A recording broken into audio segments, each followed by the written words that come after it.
Alright guys, hope you're all doing well. Welcome to the SFT. Today we'll be playing the High Elves, and I have to admit, they're probably one of my worst factions, but we're going to give it a good old college try and have some fun, bring some dragons hopefully.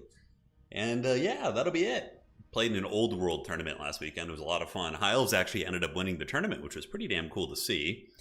It was High Elves, Beastmen, and Warriors of Chaos in the top three. I played Warriors of Chaos, which was pretty cool. Just watched Coast vs. Skaven vid from a day ago. Yeah, Coast can win some matchups for sure. They're definitely probably bottom three factions, but High Elves are more of like a lower mid-tier faction. I would say they're pretty competitive. They can compete if you know what you're doing, and yeah, not going to be top tier or anything, but very, very solid.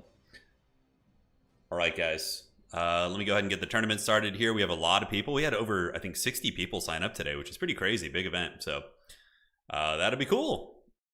We're going to be doing my 4 games, and then we'll be casting the top 4 from there, as we usually do. Right after the tournament at 4 o'clock, so 4 hours from now. We usually finish these in about 3 to 3.5 hours. There is going to be another tournament. So if anybody wants to get back-to-back events, we're going to have 2 of those.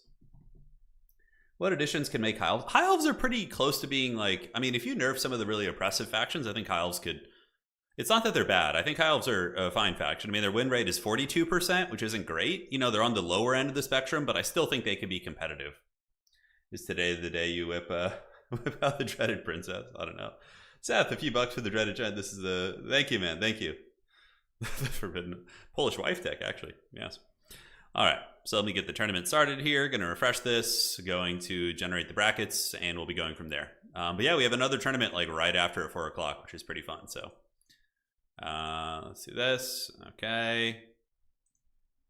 Website's going to be chugging today, I'm sure. Okay, so here it is. Looking good. The stream's going to the book. I know it is.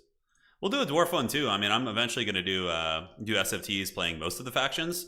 I'm kind of going through them right now. So we had Chaos Dwarves. We had, of course, we're going to do High Elves right now. Who did we have the other day? I can't remember. We played someone. It was Chaos faction. Yeah, it was Warriors of Chaos. That was that. Total War Star Wars. I mean, hey, I'm down. I mean, whatever. Star Wars will be fun if they end up doing that. I really thought it would be 40K first, but I mean, Star Wars and 40K are both kind of like sci-fi settings, so it's an interesting one. All right, so we're going to go ahead and generate the bracket right now. Good luck, have fun to all the players. Let's see who we get in round 1 here. It's going to take a second because we have a lot of people signed up. We probably need to do some optimizing of the website. It's getting a little bit bogged down as our events get bigger. Please no Star Wars, dear God. I wouldn't even care. Yeah, Star Wars could be fun. I mean, if they give us... All I really care about is a proper multiplayer. If we can get any semblance of a decent multiplayer, then I'm down. I'm on board, you know. Grand Cathay. Yeah, I do Cathay. Cathay is a faction I kind of know how to play a little bit. They have some similarities to, you know, other gunpowder factions I play with, so perhaps an idea. A Lithanar. I would consider a Lithanar if I'm losing today. If I'm like, if I'm already have lost 2 games and, you know, we're on the last game or something, I would throw a Lithanar in there. Played my first game multiplayer in the noob tourney last week. Ended up going 4-1. Damn, dude. Sounds like we got a natural. Thanks for encouraging all us new. Yeah, dude, come join the party, man. Join us. Rise. Star Wars would be better with Skaven. Yeah, that'd be fun. That'd be a lot of fun. All right, it's loading right now. Bracket should be popping up soon. Yeah, sometimes the website's really quick. Sometimes it's a little bit slower, you know. Yeah, it's something we need to look at. Okay. Checking here, making sure. Thanks, Frost, for linking the stream. I'm too much of a potato to do it myself, so I appreciate that. Yeah, Lord of the Rings Total War would be sweet. What would be I mean, you'd really, if you were doing Lord of the Rings Total War, you could straight up do the factions from the tabletop game. It'd be more or less fine. All right. So here we are. Ooh, I have a very strong opponent, round 1. The High Elves are being put to the test almost immediately. But if we lose, the good part is we can submarine our way in with a 3-1 record and get to the top 4. That's what I'm talking about, baby. All right. So matches should be up. Let me go ahead and let the goblins know. Matches live. You got 45 minutes. Okay. So we have Aaron is our opponent, I believe. All right, so let me get him. Let me find him. I don't know what he's playing. I know Aaron is, I think, a dwarf player. You know, I think that's in the family there.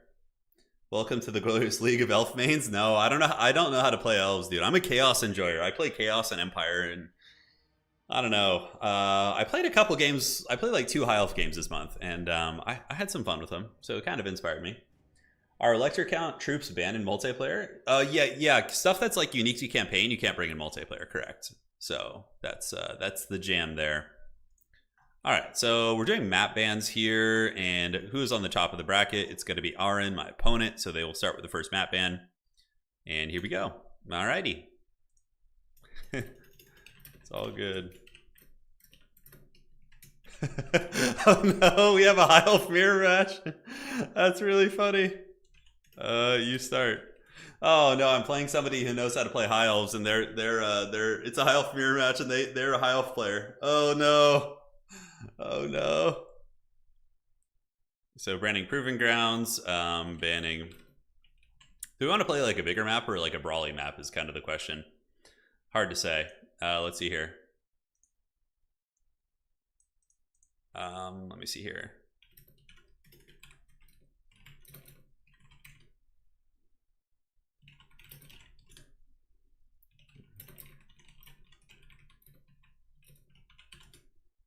Okay. So I got to decide what map I'm going to be banning. Instantly punished with a mirror. I know, dude. I picked High Elves to avoid a mirror match. I was like, nobody's going to play them. Do we want to do an It's a battle and just get it over quickly? Probably. Banning, yeah, that would be fine. All right. Banning border. I'm just going to pick this smaller map, and we're just going to suffer and end this game quickly. That's going to be the game plan. So let's go ahead and do this, and let's fire it off. Yeah, at least, hey, you know what? You guys are getting a High Elf win regardless. So if you're a High Elf fan, one of us is going to win this game. So yeah, at least we'll pick some different banners. Okay, so how do we want to play this? I have a couple ideas about this. Yeah, for sure. Just because it's cool. Yes, good, Anakin, good. I'm going to bring a really fun build that it could potentially be very good. It could also be terrible. Okay, so that looks fine to me. Come on, double Bad Elf. Batman Elf just got nerfed pretty heavily, so you're probably not going to see him as much here. I have a really fun idea, though, which could be super cool. Could be super cool, or I could just get wrecked. I would bring Bad Elf in some matchups. It depends. It depends, I suppose. Okay, so let's cut you. We can get that, and we can get this. I think that looks like a decent little kit there. Bad Elf, I love that. That's so good. Okay, yeah, looks like a nice set of abilities to me. Time to put on some Cypress Hill. Oh man, that's old school. Yeah, Cypress Hill. They got some catchy songs for sure. Okay, so aside from that, we're playing another elf player, right? So let's go ahead and get a couple of you guys mixed in. We're gonna go a little bit hog wild with this build. Now, I could massively regret this, but it also could be super badass and work very, very well. So yeah, we're gonna see what happens here with the old build. Okay. So is there any sense in bringing that? Probably not. I think we have enough there. And for the last one, we can get no. Oh, I hate when it does that. Okay. Now I got to redo my character.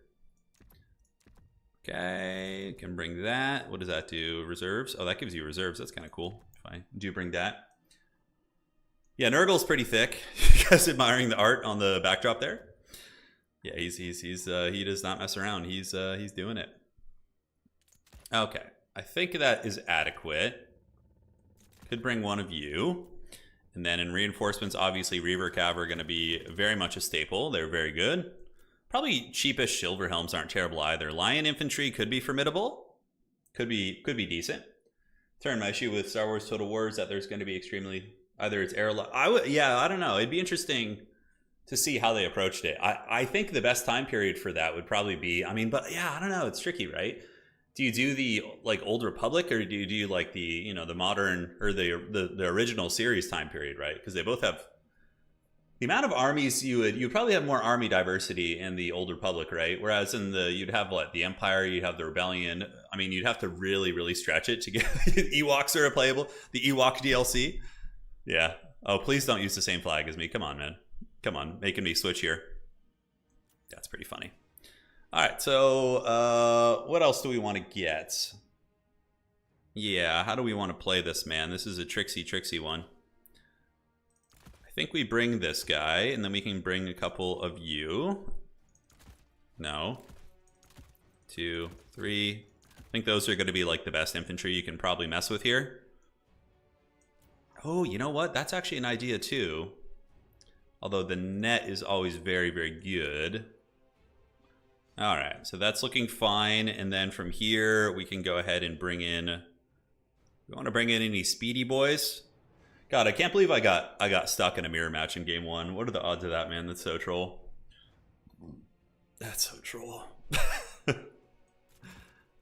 Yeah, that might be okay. That might be fine. And do we need anything else here? I don't think so. A little bit of money left. They do imbue the flammable, which I guess is kind of synergistic with these. So we could do this instead. Okay. I don't hate that. That seems kind of fun, actually. And it's going to be 800, so how can I find any more money? That is really, really nice. I guess this one isn't like super necessary, so we can throw you in and get the... Yeah, no, we have 850, so we get a silver in there. Okay. Yeah, let's see how this goes, man. It's gonna be a wild battle, I can assure you. Oh yeah, of course. How could we not bring those? Those are going to be incredibly good in this matchup. Okay, and then we need to just cut a little bit. So we got 1300. Rangers are kind of a cute idea in this matchup. Certainly not terrible. 475. Elves don't like have many cheap units at all. All right, let's see how this goes, man. I could just get steamrolled here. This guy knows how to play High Elves, and I'm just learning them. Oh god. All right, wake up. We brought a skew build. Oh man. But yeah, man. We played an old world tourney this weekend. We got top 3, which was pretty cool. We've been undefeated with Warriors of Chaos. Played a Tzeentch magic missile list, which was very strong. And the other 2 top 3 players were High Elves. We had a High Elf player do really well. He had a Star Dragon build, and then the Beastmen player who was using like I believe a very chariot heavy build. He just had a ton of mobility, a ton of chariots, all that kind of good stuff. So yeah, it was a lot of fun, man. It's a lot of fun. All right. Yeah, Total War Star Wars. I don't know, man. We get so many like Haggard Saga games and different things like this. I would just be grateful to get. I mean, I would rather a 40K for sure, but I'm not going to complain. It's made up by trolls on the internet. We'll see. Release the Narnia Lions. There will be a couple Narnia Lions. I think mixing in like 2, especially the Rahagir's Pride, the ROR is quite a good unit. So we're just trying to end this one nice and quickly here. Let's check it.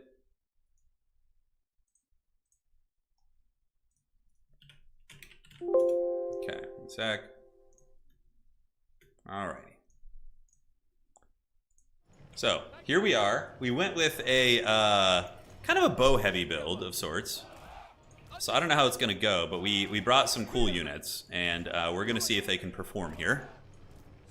So we got you guys, and then in the center we're gonna have these Sisters of Avalorn and Talons of Torquelada.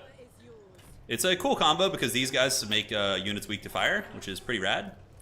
Then we got 2 more basic archers, which we're gonna put on the outside, and we're just gonna like try and focus fire things down and see how it goes. Could be awful, could be really good. You know, we'll find out.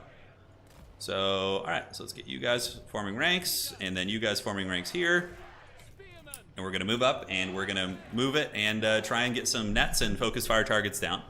My opponent went a little bit smaller, which makes me think there's some monsters and stuff, so I'm hoping I can snipe them with my goon squad here. So we're gonna give it a try.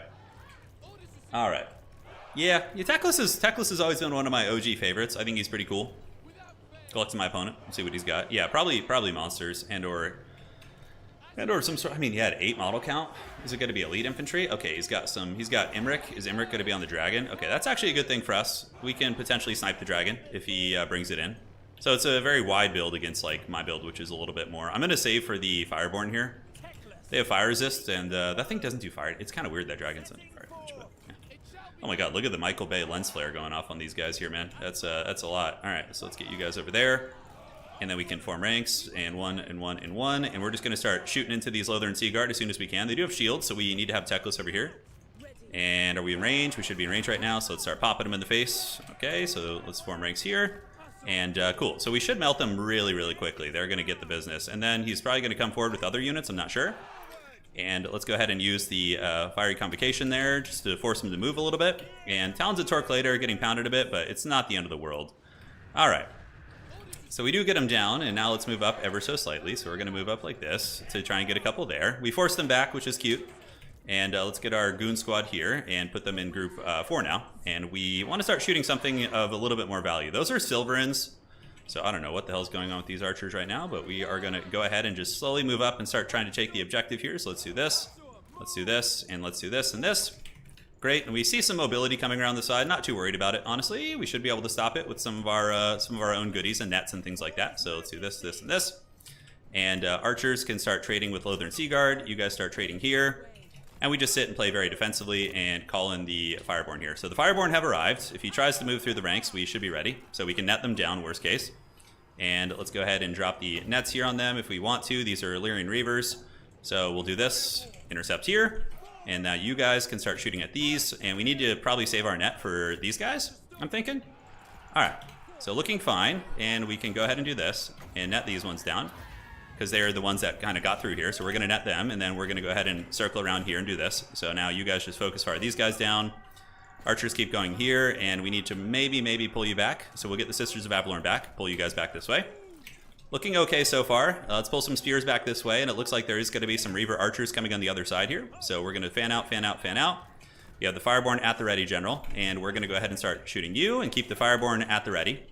And we need to call in some light cavalry to deal with the other mobility coming through here. So we're going to do this. And it is a breath attack on the Sisters, which definitely hurts. More mobility is on its way over. So let's start shooting here if we can. But you can see Homeboy's getting cooked pretty good. So let's do this. Charge those. And we are getting respectable damage here. Certainly not the worst. And the White Lions of Krace can hopefully hammer those guys down. We see big man Imric getting the dirty a little bit. Spearmen go there. And you guys just charge into these. All right, great. Let's call in another light cavalry unit. We'll have another net here in a second. We do lose Talented Torquilada, but the Sisters are doing quite well. So let's, how do we want to do this? Probably net you down to keep you from getting a little bit too crazy here and pull the Sisters back. Fireborn have gotten in. My opponent did connect with a partial charge, but value trading is pretty even at this point. But my opponent probably has a lot of healing, whereas I don't. So that's a little bit tough. Let's get you up on the objective here. And yeah, we're doing all right. I think we're hanging in there. So the Fireborn should crush that position. Imric has taken a lot of damage. We got that point on lock, and a lot of the mobility here is being taken care of. Let's get these Sisters of Avalorn back. I want to save my Winds of Magic for, you know, more effective sniping, if I'm being honest here. Let's get the Spearmen moving in there. Reavers can stay there for a moment. And we need to get our archers to form ranks and start shooting you. If we can kill Imric, it's basically going to be GG, right? That'll be very, very good for us. God, this Michael Bay lens flare is making it really, really hard to kind of see anything here. All right, so we're going to send some white lines up there to contest that objective.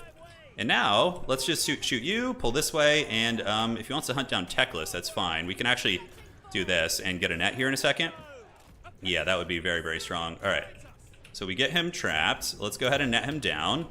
See if we can get this focus fire going here. So he's going to get netted pretty good like. Let's get these archers. And do we have another light cavalry here? We do, so we need to get this right now. Let's do that. All right, great. So we do this, you go there. And now we have the big man here trapped up and getting shot pretty good. Although it's kind of weird, yeah. Is he actually taking damage? It looks like he is. Okay, great. All right, so Fireborn, basic archers. Yeah, let's have you shoot there.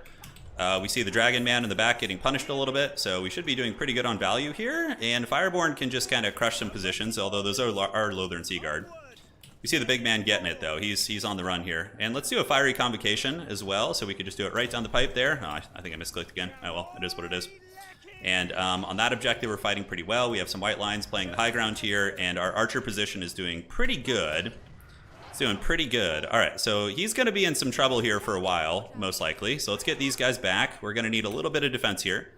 It is just some light reavers in there moving, and he's going to contest the other objective. And now we can start really, really pushing the middle here. Considering how beat up his lord is, that's going to be very nice for us. So these are Dragon Princes. All right, so we need to get our Fireborn back here, actually, and we're probably going to have to use a net on those Dragon Princes right now, so let's net them down. Let's focus fire them, and we can go ahead and do a Flock of Doom over here as well to nail them. I think that's the play. Let's get these guys back. Reaver Cavalry can go. God, this lens flare is awful, dude. It is absolutely awful. Oh, my God. All right, so we got our dudes up on the high ground playing that. We can get some Rahagri's Pride in there. They're just a good unit in general. And let's do this, although a little bit of unsummoning here is going to be prudent. And my opponent's Dragon Princes are getting wrecked pretty damn hard here, pretty damn hard. All right, so let's get our archers. Yeah, his Dragon Princes are probably done for, so we're going to go ahead and intercept these guys. Rahagor's Pride can come in and clean up the infantry here if possible. If the big man comes back in, we should be able to punish him again. We are up reasonably well on value, but my opponent has a lot of healing and I don't, right? So that's a tricky one. All right. So Rahagor's Pride makes it in. We got the war lines here. Do we have any mobility we can call in? Not really. We can call in some more archers, move them up. Okay, so the archers are going to get in there. Fireborn, we need to make sure they don't get breath attacks if possible. So let's get back, call the Fireborn back this way. And now we got Rahagor's Pride coming in from my opponent. All right, so we need to be ready for that. So let's get you guys here. Let's focus fire them a little bit. And let's get the Dragon Princes to run them down if possible. All right, so Dragon Prince in time. Let's do that. And we see Homeboy there. High ground is looking good for us. Let's call these white lines to the middle. And we do punish his Rahagor's Pride pretty hard. And let's go ahead and turn about face, see if we can snipe him if possible. Let's drop a net there. Maybe we can. How are we looking over here? Yeah, we're looking pretty good. We got the Rahagor's Pride all caught up here. So we're going to try and take down Big Man again. We've been trying all game pretty desperately, and it's been a ferocious fight, but yeah, we need to do it. All right, so he's going to get netted there. We're going to get some healthy shots, and we see Rahagor's Pride or more war lines coming over here, so we can counter them with Reaver Cavalry. Yeah, that's going to be fine. And we're going to try and keep Emmerich like out of the fight a little bit. God, this lens flare is awful, dude. Whatever this shit is like, ugh, it's rough. All right, and can we get any more troops? We do have some white lines, which we'll call over soon. We get Emmerich down pretty low. Our own Narnia lines are causing plenty of havoc here. So we need to keep that going and just shoot you guys. How is he doing? Emmerich's very, very low. I mean, we're up in value, but like I said, he's got a shit ton of healing, so that's going to be pretty good for him. All right, let's attack those war lines of Krace. We get him low. Shoot those Dragon Princes here now and pop the Sword of Teclis for a little bit of spell mastery. And yeah, they're going to come in right now. So we're going to go ahead and try and Last Samurai them if we can. Call in a war line of Krace of our own. Move up. I do have the cap here going. I get a rear charge on his dudes. So we get this, and those Dragon Princes do get mowed down. Man, our Sisters of Avalorn are doing pretty good this game. I'm honestly pretty happy with them. Rahagor's Pride. And do we stay on the point? We do stay on the point. That's pretty important here. All right, so should be able to peel those off. And what are these? Some random Silver and Guard? Okay. Emmerich's looking very, very low. We're going to get the middle point. I think we got this game. I think we've done enough to win it. You know, it's a close one, but we need to close this out. All right, so we're going to nail you. And Rahagor's Pride's going to come in here. We got Spearmen. Almost forgot about my Dragon Princes. That was pretty unfortunate. And we're going to just keep sniping you. So we're going to put him in guard mode and just keep ripping shots here. Try and finish Homeboy off if possible. And let's call in some white lions here to move up. Do this. He's almost dead. He's almost dead. It's really, really close. All right. So yeah, unfortunately, my archer line is going to be compromised right now. But we are doing a lot of damage against Emmerich. He's getting it pretty good. All right, so let's form ranks. Dude, this is so hard to see on this map. It is brutal. All right, so some light players are going to move up here and try and grab this. We'll send some archers to go keep them honest. Let's go hit you. In the backfield, we need to get our archers kind of moving this way. Let's keep the Narnia lines doing it, and you guys come across and do this. We got spearman units forming ranks here, and let's go up here to do that. Archer units, let's get you up there. He's scrapping on the points very, very hard here. Uh-oh. I was not paying attention, Oh, God, that could be a throw right there. We'll have to see. Fireborn, let's bring him down. Actually, Fireborn, just go hit those Reavers. Teclis, thankfully, is kind of quick. I didn't bring Potion of Carroy. I thought it might be good, but I don't know. I changed my mind at the last second. All right, so Sisters are basically out of ammo. Teclis, thankfully, gets away, which is pretty massive. Let's lock down those Reavers and just make sure we can get them with our cavalry, if we can. Where the hell are my Dragon Princes? I need to put them in a control group here. All right, so the Reavers are locked down. We have a couple of you guys. Archers are still shooting away. Teclis is still very much alive. And we do get some light cavalry into his cavalry here. Let's keep the fighting going. And yeah, just keep moving up. He's going to run out of steam here in a second. So let's go see if we can hit you. He's got some lions coming in. Let's do some housekeeping here so we can call more units in. We have the Rahagor's Pride, so let's get them over there. Just basic war lines, actually. And Sisters of Avalorn, they can kind of keep shooting into this. Yeah, I think that's going to be fine. Archer's doing it, and what else do we have to call in? Let's get some basic spearmen, even though they're a little expensive because I was impatient. I think it's worth calling in. We got the triple cap at the moment, which is pretty big. I think we maybe have this game on lock here. We'll have to see. Teclis can come over here and maybe net down these lions, which will be helpful. In the middle, it's just a big old blob fight. We can unsummon the Sisters, so maybe we can get them back and unsummon you as well. Okay, let's do that. And do we have enough on the net? It's on cooldown. Yeah, no, unfortunately we don't. So those guys are going to get in. But we do have some Reavers. Reavers counter the war lines pretty effectively. All right, so Teclis took one for the team. I don't know if it was worth it, but it's all good. So let's get the archers to camp here. And they can shoot downtown into the Illyrian Reavers. Imric is probably not going to be able to contest the ground anymore. Oh, we actually almost lose Teclis there. Yeah, I was like, to save those archer units. I don't know if that was worth the leadership bomb I might take, but High Elves are very high leadership, as you would guess. So that is good. Wow, he actually dies to the lions. Are you serious? Okay, well, I guess he is the nerdy brother. You know, it's to be expected here. I think my opponent doesn't have enough battlefield agency to get the objectives back in time. It's going to be a little bit too hard for them, I think. So let's get some white lines of Grace up, move those bad boys. Let's get you guys up to the point. Lions are still duking it out. Archers shooting into whatever they can. Let's kill these guys. And we got spears coming, and you guys can go there. How's this looking? Yeah, we see the Rahagur's Pride getting cut to pieces there. Let's get some basic archers back. Probably a Teclis resummon wouldn't be the end of the world. Emmerich is just hearing no bell whatsoever. Yeah, pretty wild. Let's get up to the point. Spears are arriving here. I just don't think my opponent has enough time to get back in this, especially if I resummon old Teclis. I think that will help a lot. The dragon is going to move. And can I get these guys up here? Maybe. Let's get these sisters. Oh my god, the sisters are still shooting with like a couple models left. That's pretty wild. Okay. Get some Reavers. Run in here. Slam jam, space jam these guys. And hopefully our boys here can hold it for a little bit longer. Oh, why are they running? Holy shit, those Reavers ran to those lines? Are you serious? Okay, so let's get our own war lines of Grace. Yeah, the Teclis thing might have cost us here. We'll have to see. Alright, so we still have some of these. Let's get them on that Mage of Life. Maybe we can get that Mage.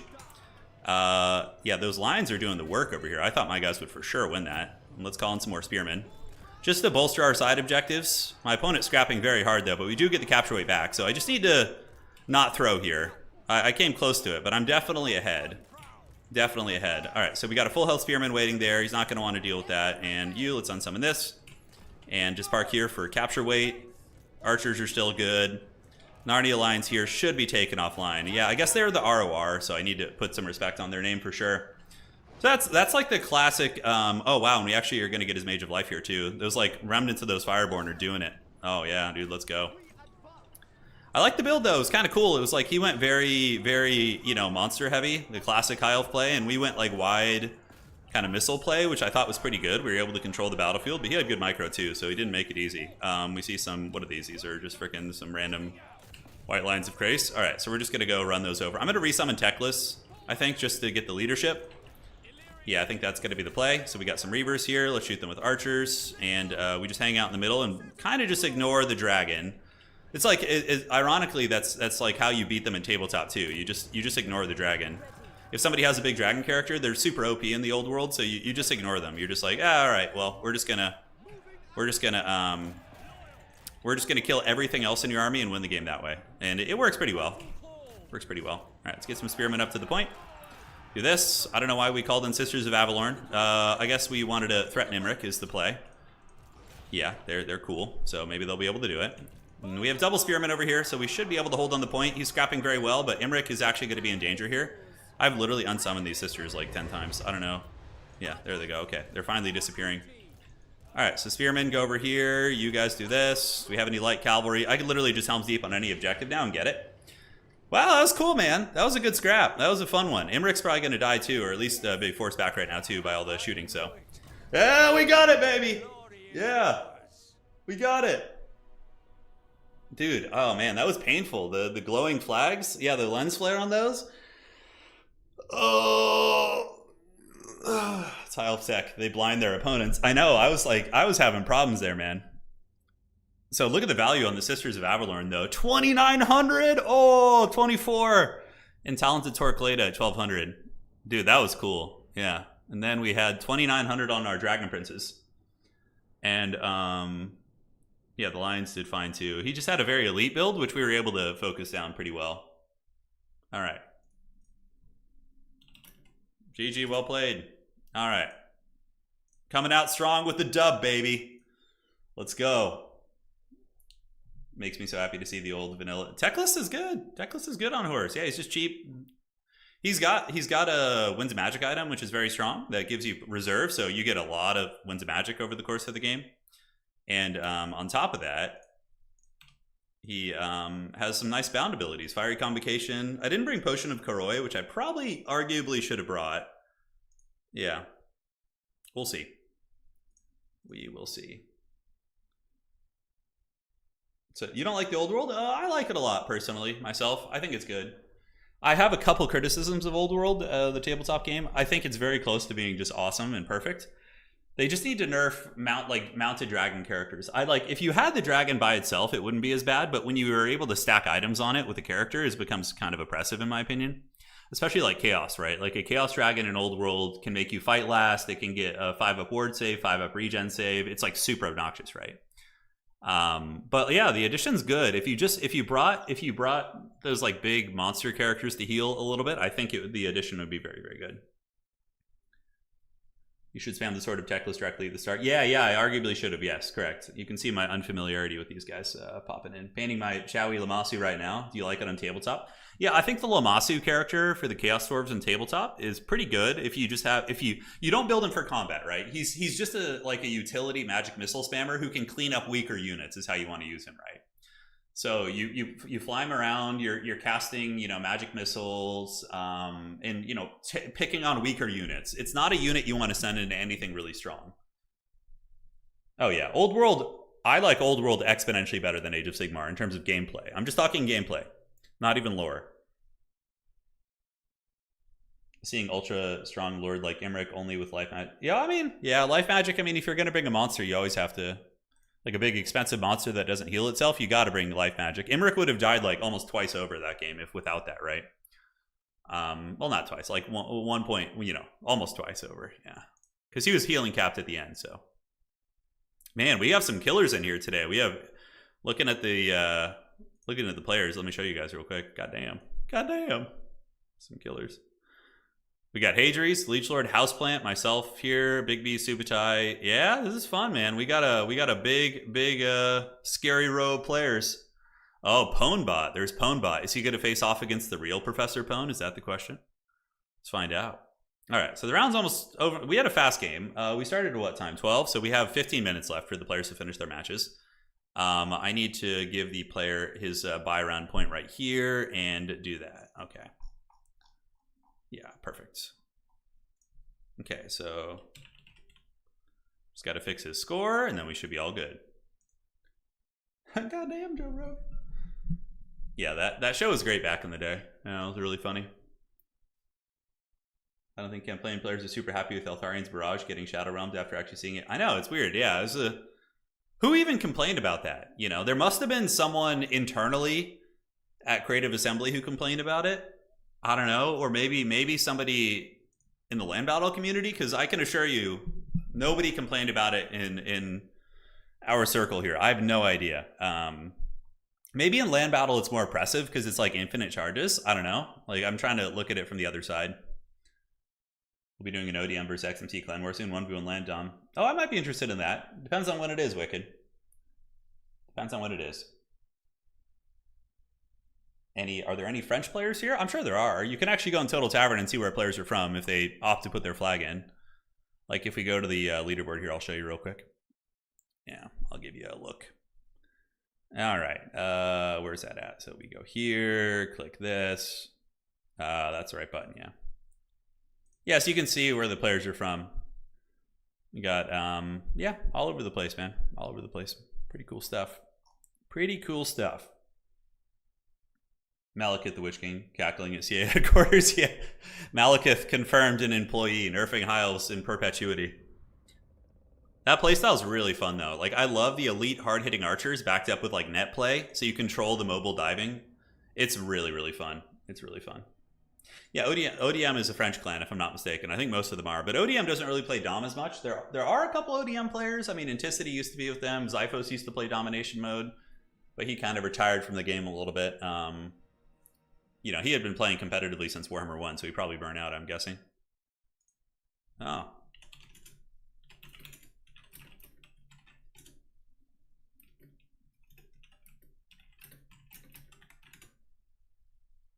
Okay, so we got another 12-minute timer remaining. I don't know how people take like that long to actually finish the games. Yeah. But we do put a bit of a cushion in there. Okay, we have only 4 games left, so people are actually doing a pretty good job. Pretty good job. Yeah, Hitman Hippo and Astro. Okay, cool. So those games should be wrapping up soon. I mean, because SFT, there's no pick and ban process. It's like just get straight into building and get in there and play.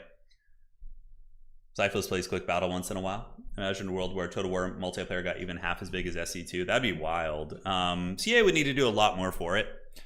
But honestly, it could be a lot bigger. You know, if we had dedicated servers, you know, functional quick battle system where with like a cool rank, like Age of Empires, you know, you get a certain rank, you get Conqueror. If we had all that, multiplayer would be way bigger in this game. And honestly, like you see other Warhammer multiplayer games popping up, you know, like Realms of Ruin, and like they all just do so badly, but like they have a gem here that could promote like multiplayer so hard that if they just polished it, if, you know, Games Workshop and CA just polished it more and put more manpower into it, because there are people who care about it at CA and they're awesome. There's a couple folks, but there's only a couple. And by a couple, I mean probably a couple, right? If they had a full multiplayer team that only did multiplayer balancing and all that, you know, well, not only, but they had more people who also were involved in that among their other duties. It could be pretty big. Anticity is not French now. I think he's Canadian. We're not going to get dedicated servers probably for Warhammer 3. I would bet against that strongly. If we get dedicated servers, it will be for the next major title, which I wouldn't be surprised to see. Yeah. I would not be surprised to see it. Zyphos is the eternally retired, unretired, yeah. Any tips against Tomb Kings as Bretonnia as a first-time tourney player? Yeah, so if you're playing against Tomb Kings with Bretonnia, you want to win the infantry fight, right? While also pressuring with cavalry, of course. But I would recommend, like, if I were playing Bretonnia, let me find them out here. Where are they? Bretonnia, alphabetical order, right? Beastman, Bretonnia, okay. So I would probably, let me just make sure the next round's not waiting on me before I start getting into this. All right. Yeah, still a couple games still going. Okay, no problem. So I would probably go Fey Enchantress like this with Awakening of the Wood and just use this to clear out like low health units and Earthblood. From here, you definitely want Battle Pilgrims, right? Battle Pilgrims are really good. They trade up into the Tomb King's infantry very well. Like Tomb Guard, sword and board will beat them, but if they go sword and board, you can usually kill them with other methods, right? From here, I would probably throw in a Grail Relique and even go wider, right? You could mix in some Foot Squires, I guess. Foot Squires are, you know, they still are bonus first infantry if you're really trying to win that fight. For sure, double Paladin, one of which is going to be Henri Le Massif. So these things, you can sneak them past the Tomb King's lines and have them go after the constructs and different things like that. You only really need Guardian on one of them since you're going to keep them together. But yeah, this would be like close to my opening build, and then from here I would just like mix in some Men-at-Arms and, you know, some just like go really wide and kind of swarm around them, right? I think would be the play. And you're not going to usually have cavalry in your opening build. You could bring some archers, but typically they're just going to get punished. Although having like one peasant archer, maybe even two, would probably be good. You go one peasant, one fire. Yeah. So something like this for my opening build. And then in reserves, you bring the defenders, like two basic shock cav to clear out infantry. Knights of the Realm for sure are very good. You can mix in a one Grail Knight is probably okay. Once the battle becomes chaotic and their missiles are kind of shut down and or compromised, yeah, you could go for the War Pilgrim. Like the philosophy for the build is to give them no good targets, like nothing valuable to shoot at. The Holy Wardens, though, you know, arguably you could call one in reserve like this, because you don't want them to, like, if you jump into a game, a Tomb King's player is going to put all their great bows on whatever your highest value target is, and that would probably be Holy Wardens. So you probably want to call them out when the battle's a little bit more chaotic, would be my 2 cents. And then from there, you could just mix in some more Spearmen or whatever, you know. So you got that, you have these, and then you could do a couple of Ailmen to try and, you know, skirmish and play around. Not a bad idea, honestly, to have like 2 of these guys just to poke. Probably we want to go some more infantry here as well. So just in case, you know, you get a couple pole arms, couple peasants, you know, this is all interchangeable, this last part of your build, but the top plus like this from the cavalry is very much a staple here, right? Yeah.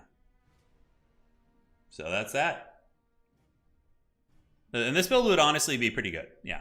Like, well, ironically, you could take this kind of a build in like almost any matchup. And because Bretonnia is they don't have really great build diversity. Their builds are usually pretty, it's like, okay, am I going to go, you know, King Lewin with, you know, a different caster, or am I going to go, you know, I don't know. Their build diversity is definitely not great. That's one of the things about them.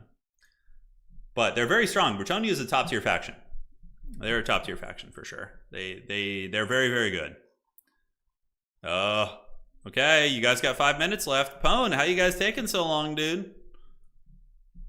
The Pilgrims will beat Tomb Guard. So here's the philosophy behind this. Most of the time, Tomb Kings are going to bring Tomb Guard halberds to fight your cavalry. Tomb Guard halberds cost, I think, like, what is it, like close to 900? 850, right? And you're spending 600 gold on a Battle Pilgrim, which will, like, arguably trade, like, dead even with them, if not win, with healing support. So that's a big win for you. So you cost effectively, your front line is going to be doing very well. Plus, you're going to have a Grail Relic here, which is going to be giving them melee attack and leadership, ITP. You could even mix in a second Grail Relic if you want to, but you're fine. Also, Fey Enchantress is going to be dropping Chalice of Potions on their heads. Awakening of the Wood is going to be going down to do damage to them. You're going to do well here. You probably keep all these abilities, honestly. They're all pretty good. Yeah. Okay, you're all done now? Oh, your opponent was AFK for a while. That's how? Okay, but you guys are done, right? Yeah. Let's see here. Okay, so let me find this. Refresh. See if we're ready for the next round. I want current Blizz to vanish. Yeah, Blizzard is definitely a disappointment. They are, for sure. They've been taken over and crushed. All right, so these guys have another 5 minutes to finish their rounds. Otherwise, the punishments will be doled out. Granted, we did start a couple minutes late, so they technically have another 7 minutes. Yeah, technically. Is there any chance you'll make a beginner team tutorial for new players that want to get into domination? You know, I want to. CA just keeps changing domination mode. I think we're in a really good spot right now with Dom. I think it's very popular. I mean, we had 60 people sign up today. We literally posted it last night. That's huge. That's more than, like, even the bigger Warhammer 2 qualifier tournaments I had, like for ECL, we had like between 35 and 50 people sign up. This is bigger than that. So it's really cool to see that. Yeah, when I think if CA doesn't change domination in their next kind of multiplayer update, then I will start making more guides. It's just annoying because, you know, the guides that I would have made 2 months ago would be out of date by now because of the fact that they changed the way objectives open, which completely changed the meta. So I'm waiting for it to become more on solid feet, which I think it is now, but I just wanted to make sure they're not going to change it again and pull the rug before I invest making guides and things like that. It's tricky. It's tricky. But I do want to, yes. How do you play Slaanesh into wide, cheap Skaven build? Okay, so yeah, this is a good time for questions, by the way. Slaanesh can definitely beat Skaven. I would say it's probably even favored for Slaanesh. But let me just make sure the round is... Okay, we got one game going. Okay, so everyone looks like they're going to finish in time. So against Skaven, you definitely just go for like a cheap combat lord like Sigvald, because he's incredibly hard to get rid of, right? Skaven do not like their chaff will get wrecked by your chaff. So you just want to overwhelm them. So basically, you're going to do this. You're going to go just super wide with 1 million Marauders against them and swarm them. And then your reserve is going to be Hellstriders of Slaanesh. You can even open with a couple of these. These things are insanely good at penetrating into Skaven backlines. You have to have good micro, though. You can't be lazy about it. From here, you maybe just open with one of those and then go triple Marauder Horseman, I think. You could even just go Horseman and then get one more. Yeah, like this build is good, probably. For those, because Marauder Horsemen can not only dive weapons teams, but they also can kill Rat Ogres and other bigger threats. Oh yeah, that's right, I forgot a caster. Okay, so for a caster against Skaven, it's kind of a funny one actually. But let's get a caster. You probably are going to go with Lore of Slaanesh. So I would recommend just bringing Lash and Acquiescence, and then you're going to be spamming the cheaper spells to get the lore passive going, the Blissful Rapture, right? And you can get evasion for him too if you want to be a little tankier. Yeah, this is a good opening here. And now Furies are really, really strong now, so I would probably even bring 3 Furies. I think that would be very good. Max out on the cost-effective Marauders, and then mixing in a couple Forsaken as a late-game sweeper against Skaven, I think is very good. It's very, very good. And we want a Cultist. Arguably, mixing a Cultist in the opening build would be good, but I really like the width. So probably something a little something like this would be the direction I would go, and just throw in another Fury there. This would be a very good build against Skaven, and I would feel confident taking this into most Skaven players. It depends on the map, but this is a strong build, in my opinion. So hopefully that answers your question. What if Sigvald runs into Queek? You just run away from him. It's easy. Yeah, your Queek is 40 speed on Sigvald, and Queek Headtaker is what? And for the record, nobody brings Queek, but if they did, I think Queek is slower than that. Let me check. He's 40. They're the same speed. So with proper micro, you should be able to get away. Yeah. You just run, you know. Because, like, you know, Queek's about the same speed, but... Yeah, Sigvald does lose the Queek in a straight fight, which is really funny, actually. Yeah. Yeah, you just run, and you can just, you know, win with the rest of your army, basically. Because if they bring Queek, they're going to be, you know, bringing a suboptimal Lord, which is going to probably hurt their chances in other regards, too. Could you show a general Zinch build? Yeah, I will in between games. So in between matches, ask me any build stuff, and I can give you guys builds. No one escapes Queek. That's true, actually, Valnir. You raised an excellent point. Truly, nobody escapes the man himself. All right, they got 2 minutes left. Let's check here. All right. 2 minutes left. All right. Maybe there's some lag or something. Who knows? Wonder why all the Mark Chaos Lords lose access to the Dragon Mounts. Yeah, in tabletop, the Chaos Lord can be any mark. You could have a Mark of Nurgle Dragon Lord, which is actually the strongest one. Because he makes he has, the Nurgle Dragon Lord has insanely high weapon skill, so when somebody's trying to hit him, it's very difficult. But you can give him Mark of Nurgle, so it makes it if they roll a natural 6 to hit him, they have to re-roll it, which is freaking brutal. Mark of Nurgle is very good in tabletop. It's very good. Any builds for Cathay, which include the big terracotta stuff? Yeah, in a couple of Chaos matchups, you can go for, where is this? All right, yeah. So you could do a build like this. I was messing around with something, actually, so it's perfect that you ask. But this kind of a style would actually be okay against some Chaos factions. It's not amazing by any stretch, but basically you would just use the, yeah, you would have your big terracottas. Arguably switching to Miao Ying would be better, probably, just to heal the terracottas. So you would, you know, do something like this, and then bring her, and you just bring Earthblood, and, you know, Regrowth is fine, or Talons of the Night. Earthblood's probably fine. Yeah, something like that.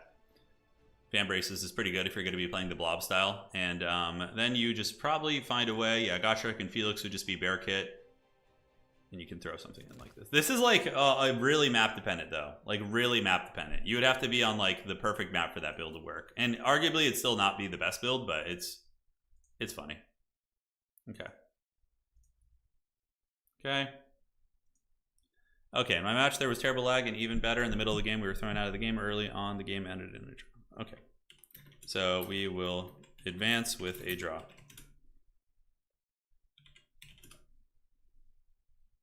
All right, so we're going to advance it. Good luck, have fun. We're going to advance their game with a draw because they said they're both horribly lagging and dropping. So good luck, have fun to their next opponents. Let me refresh this to make sure it's all up to date, and then we can advance on. Are terracottas even worth it anymore since they aren't you know, yeah, they're definitely worse. But like, if somebody was asking specifically about the big monster stuff, so that's like, you know, yeah. Okay, so let's advance the Swiss here. On to the next round of Party Town. Here we go. Yeah, terracottas are definitely not meta. Arguably, the Dragon Twins would be, or the Dragon Triplets, I suppose, would be your best bet for playing big monster play. The Moonbird has some niche applications, maybe. The Jade Lion, or not Jade Lion, but the Flying Lion, whatever the hell that thing is. That thing is a little bit better because it has a leadership debuffing thing, so you can do some cool shenanigans with that. Draw me like one of your laggy Warhammer players. Yeah, I'm a big demons are risky. The big demons are better now. They've been seeing a bit of play. Like we saw Berserk do really well in the last season finals with them. He brought like triple big demon against Tim the Wilder, who was not prepared for it, and it made for some wild stuff. Sorry about the delay, guys. Yeah, I need to work on optimizing the website. It's a little slow when we load the new brackets in, but it should load here in a second. So give it a second, my friends. And we'll be all good. Why am I getting pinged so much, by the way? Jesus Christ.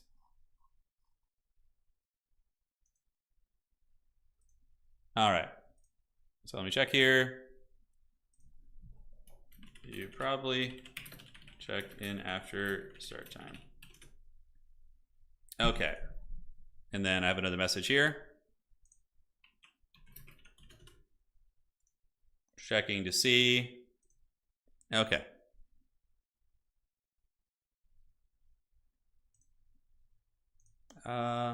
Looks like you guys got it.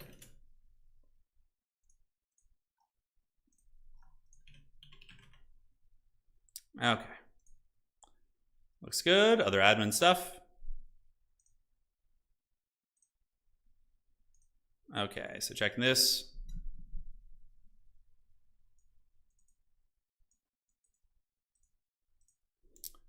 Just advance draw for now. All right. So I think we're good. We got round 2 up. So let's see who we're playing. We are playing Leechlord. Ooh, Leechlord's really good. He's top 5 player. All right, let's get it. Goblins, it's go time. This is good though. Like, you want to run into the strongest players, because even if you lose it, you can still go 3-1, and they give you a very strong tiebreaker by winning. So that's definitely what we want here. And if we win, it's even better, right? So 45 mins, go. All right. So we got Leechlord, which is going to be great. Leechlord's definitely a fun player to play against. Very strong. Alrighty, let's fire it up. Hey! All right. And what are the maps going to be for us, Leech? It is going to be Road to Talabheim, Crystal Lake, and Gates of the Ekrend. All right. Who are you playing? Let's find out who they're playing here. Yeah, aren't you? You've been top 5, aren't you? Did you drop down? I could have sworn you were. If you're rank 6, come on, just give me a break. But you're definitely in the top 15, right? Let me double check that. How many? We're going into our second game right now. Yeah, we're going into our second game. Oh my God, another elf matchup. We got Wood Elves versus High Elves. Okay. All right then, that should be interesting. That should be interesting indeed. Ooh, nice. Okay, so what's it going to be? So we have the maps all set. Did the website just crash again, maybe? No? Okay, looks like we're good. Anakin, I'm too weak. My favorite faction to play these days is probably Chaos Dwarves. I love playing Chowie. They're very fun. I just like the artillery and the trains and the monsters, and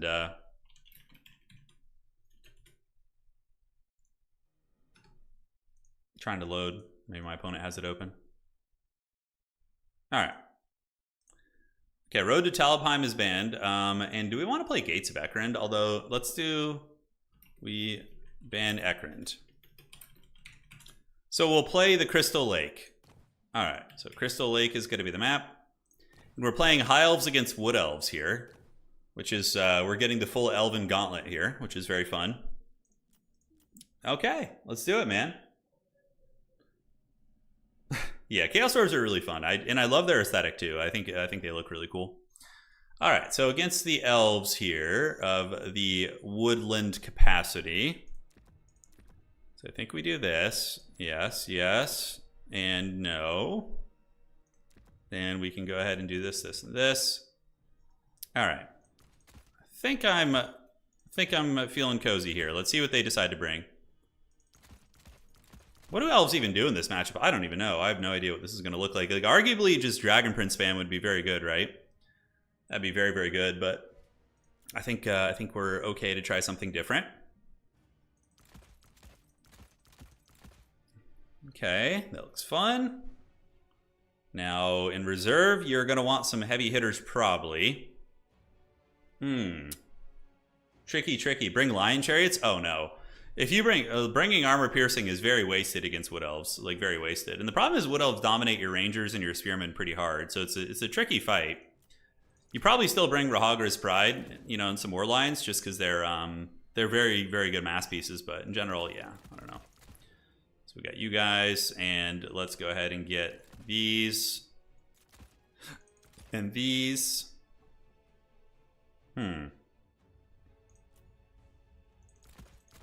Oh man, I like this build a lot. This shit's wild as hell, this build we have here. It's gonna be pretty crunk. The question is, do we have enough to really get away with it? The Reaver Cavalry Archers are pretty good here, probably. They can contest the objectives initially, so maybe we mess with a couple of those. I don't know what kind of range they have. Do they trade well into Glade Ride? I think they have less range than the Glade Cavalry, so maybe not. Yeah, we'll go back to what we were originally doing. All right. Silver helms and archers with armor. I mean, the archers with armor only have, I guess they have a little bit more armor, but even still, I don't know if they're worth the, it's only 25 more, I suppose, if I were to go with basic archers. Silveren's probably going to be the way in terms of like core infantry. Yeah, I think that looks pretty good to me. Can you smell what the rock is cooking? I think we can. Phoenixes? You can get like one phoenix maybe. It's like a little like terror-causing buddy to fly around. Might not be a bad idea. Those are 700, so let's get you. Call it a day here. Yeah, this is feeling a little dodgy. Feeling a little bit dodgy here, my friends. All right. No, I think we just need to max out on these. There's too good not to bring. Gonna be playing some tabletop tonight. Gonna go play my Nurgle list. I made a list of an old world spamming Nurgle units, which is gonna be really fun.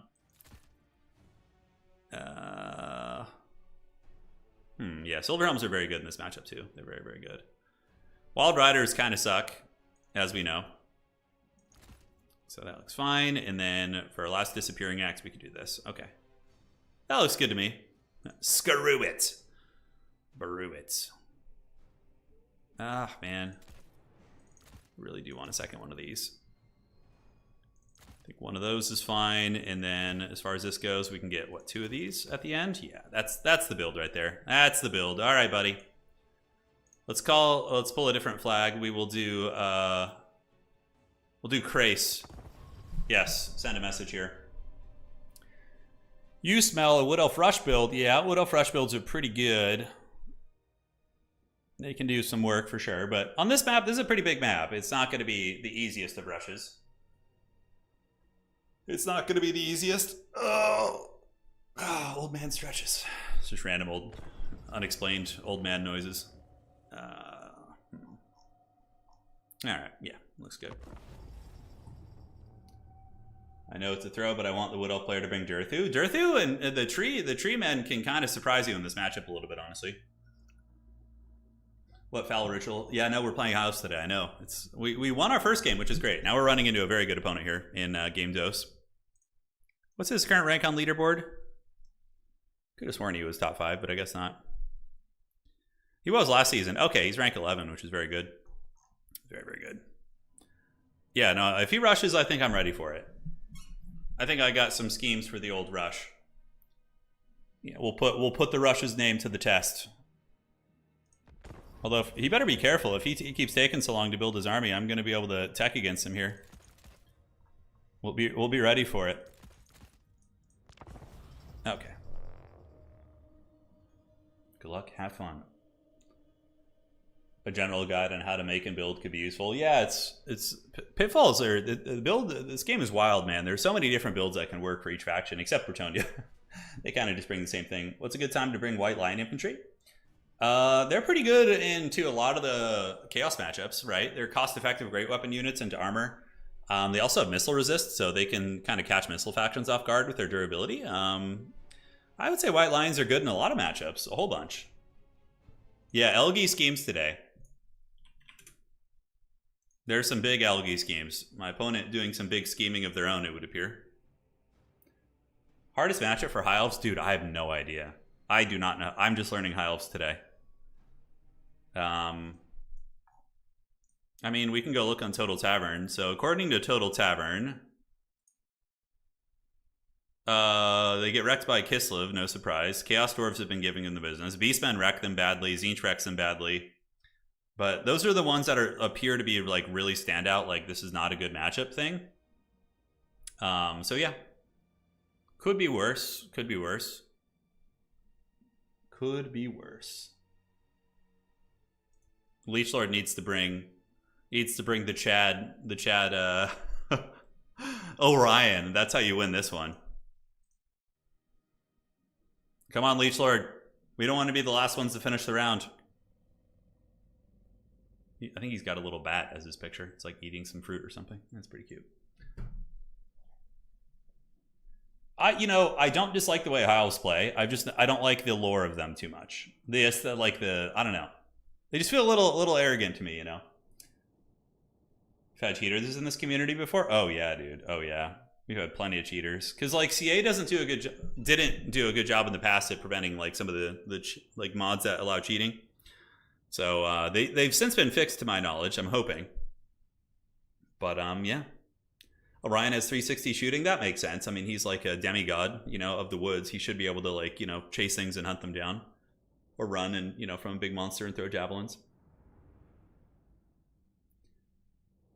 Oh man, high elf lore. No, the lore is arguably cool. I guess it's just the persona of some of the characters, I suppose. Yeah, I don't know. Even Star, yeah, I mean, we basically had people smurfing. That was how we had. Oh, gotta read the Sundering. Yeah, I'll read the Sundering. I'll give it a read. We had people cheating via like smurfing. So you would have 2 top level players enter a tournament on 2 separate accounts. One of them would lose, and if like the really good player, like they would play on each other's accounts to like optimize their chances of winning prize money. Or we would have on Total Tavern, what we would have is we would have, you know, we'd have one really strong player play on like 3 or 4 different, you know, I don't remember how many it was, but like 2 or 3 different accounts. And he would get them all into the top 15, right? So then when the season finals comes around, which is, you know, has a big prize pool potentially, you know, $500, $1,000, whatever. He would get him and his buddies to play, if I'm not mistaken, on the accounts. And yeah. And it would just be very troll. And then he would just play on, like, if he lost, he would just jump on one of his buddies or whatever and get another chance because he was just a really good player, right? So, oh, the blocker? You don't want it? Are you sure? All right, so we have Teclis again. I think he's good here for battlefield control, nets, and we have a old school build. We got some Shadow Warriors here, though, which is going to be fun. So I figured my opponent is going to be expecting the frickin' cavalry spam, right? Like any good Wood Elf player is going to be expecting, you know, 3 Dragon Princes, these mass Silver Helms. So I'm like, let's try, since I'm not very good at High Elves, let's catch them off guard and bring something really unorthodox, right? Like a big old freaking line here. And we're going to get our Shadow Warriors to go capture the points. We got War Dancers up there, which is perfect targets for us.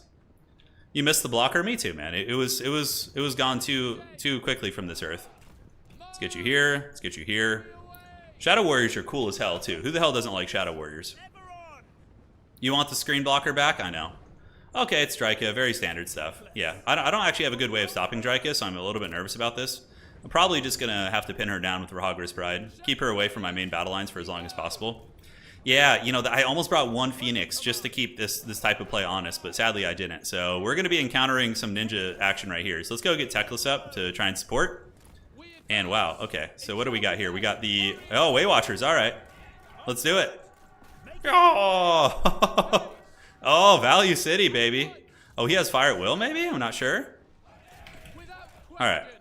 So do we want to net you down, maybe? Dude, look at the Chad Shadow Warriors here. They're just like showing these Way Watchers who's boss. All right, I love it. I love it. So we got some mobility coming in. So first things first, we're going to call in some Dragon Princes. We're going to call in basic Dragon Princes and pull you guys back. Just kind of continue skirmishing here. They're coming after the Shadow Warriors. No problem. Do we go for it? I think we do go for the capture. Try and get as many points as we possibly can. But that was a good trade for us. Yeah, we got to pull back. He's getting on the point now. All right. So we're going to keep the Dragon Princes down here to make sure no sneaky gives us any grief, and we'll keep moving up like so. Teclis doing it, and we'll just kind of keep shooting at these. They do get the missile resist, which is very nice, so it's going to make them very stalwart. Dragon Prince is back. We're hanging out, and yeah, we're getting some damage in there. Some Joe DiMaggio. All right. Let's do this. Pull you guys around. Kind of continue skirmishing here. Let's shoot the Way Watchers. Let's go ahead and get an overcasted Flock of Doom. We can do that right here.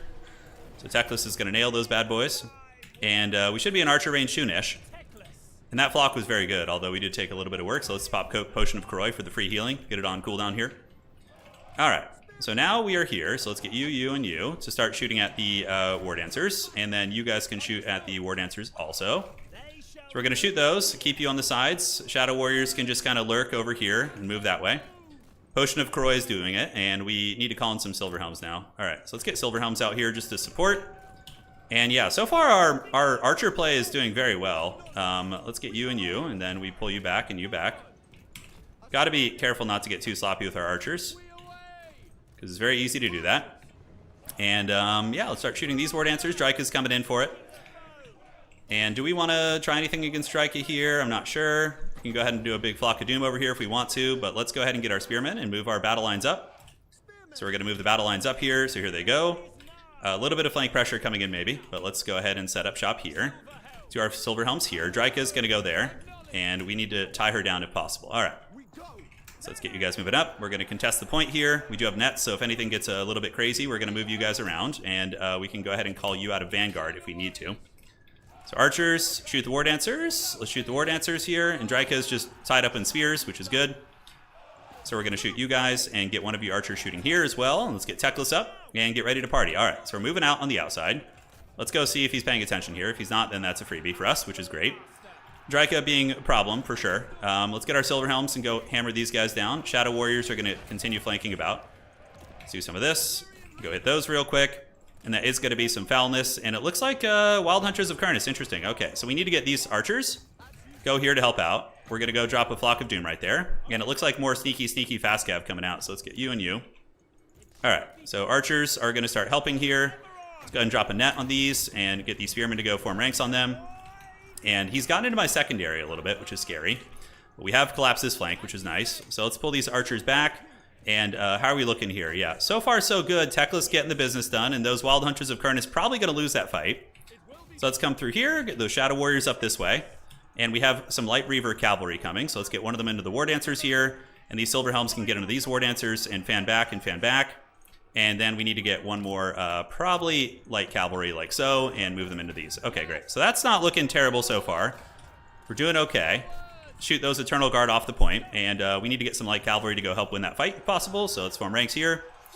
And these guys don't want to stay for too long, so we're going to pull back. And yeah, you shoot here, and you guys go there. Get these archers shooting here, and then we can do this and do this. All right, so the Shadow Warriors are definitely doing a little bit of work. This fight over here is not going super great for us, unfortunately. I should be using the sword nonstop, pretty much, but it's all good. And yeah, now we're just kind of pulling back. The value trading is very even. Like I said, I don't have like a great answer for Drika, which is unfortunate. I really don't have much to deal with her at all. Shadow Warriors are going to move up towards this point. We do manage to get one Waywatcher down, so let's head over here. Very scrappy game though, so far. Very scrappy. So we're going to go ahead and hunt you down if we can with the nets. So we'll net you and get these guys coming up over here. Let's get you to charge into these War Dancers. And you shoot here. You pull back. See, I'm losing a lot of ground on the points though, simply because I don't have a way of dealing with Drika, which is tough. Which is very tough. All right. So I could call in more heavy cavalry, which is probably honestly going to have to be the play. Although Rahagri's Pride can help leadership break some units off. Yeah, which is nice. All right. So we're breaking through here. A lot of the Elven units are, running into some trouble. But yeah, we're trying our best to deal with this. Just keep, pulling Drika into the Shadow Realm. We need to unsummon these spheres to get them back in soon. And the Shadow Warriors are pretty close to stealing the point. Unfortunately, I don't have anything to really help them here. But we have managed to hold on to this one point here for some time. These Dragon Princes are still alive, so let's get them there. Let's go shooting here. Let's pull. Let's get the Rahagri's Pride to attack there. Shoot these guys. Do this, and then do the Primal Roar ability on those. Blast those War Dancers into oblivion. And let's do a little Flock of Doom action there. Looking great. And we just kind of keep pulling back here. I need to get some cavalry to help out. So soon I'll have you. Yeah, which is going to be nice. All right, Teclis, let's pop the Potion of Koroi. And those archers are getting the business. 900 for that. Okay, 900, and here we go. All right. So we need to get you in. Hunt those Glade Riders. Keep pulling you back. Potion of Koroi is active, so let's move up. And Drika is just basically chasing down random ass archers, which is to be expected.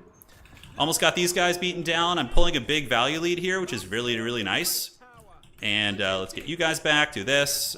Yeah, get these Glade Riders here, and that's going to be just Bread City. That's going to be super good.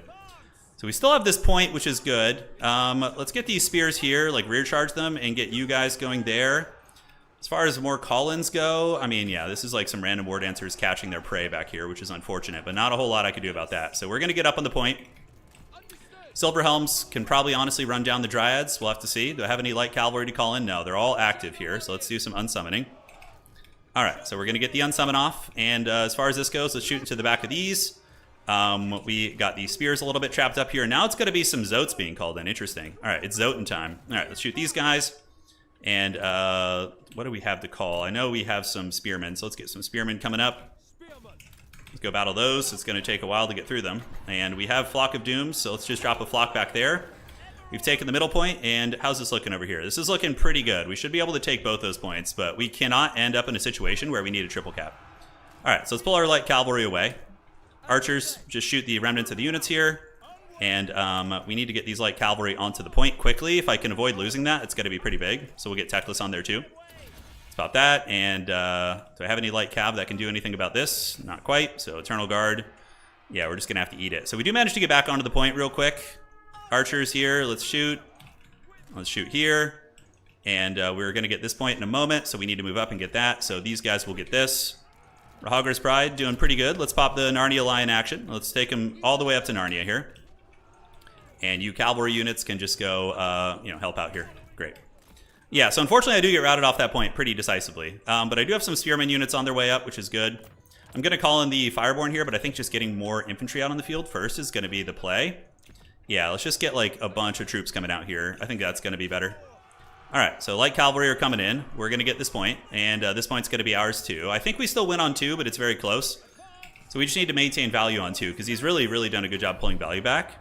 All right, so let's do a Flock of Doom right there. It's Zoten time. And yeah, those Zotes are going to be a little frightening. All right, so shoot those War Dancers. You guys have gotten the point. You're going to come help with this. These Shadow Warriors, you're probably just going to Netflix and chill over here in stealth. Try and bait my opponent into some rough decisions. I have a full health unit of spears here, so we need to get Techless to net these big cavalry coming in right now. Yeah, so let's get the Wild Hunters of Kurnus here, although the Zotes are going to be kind of annoying.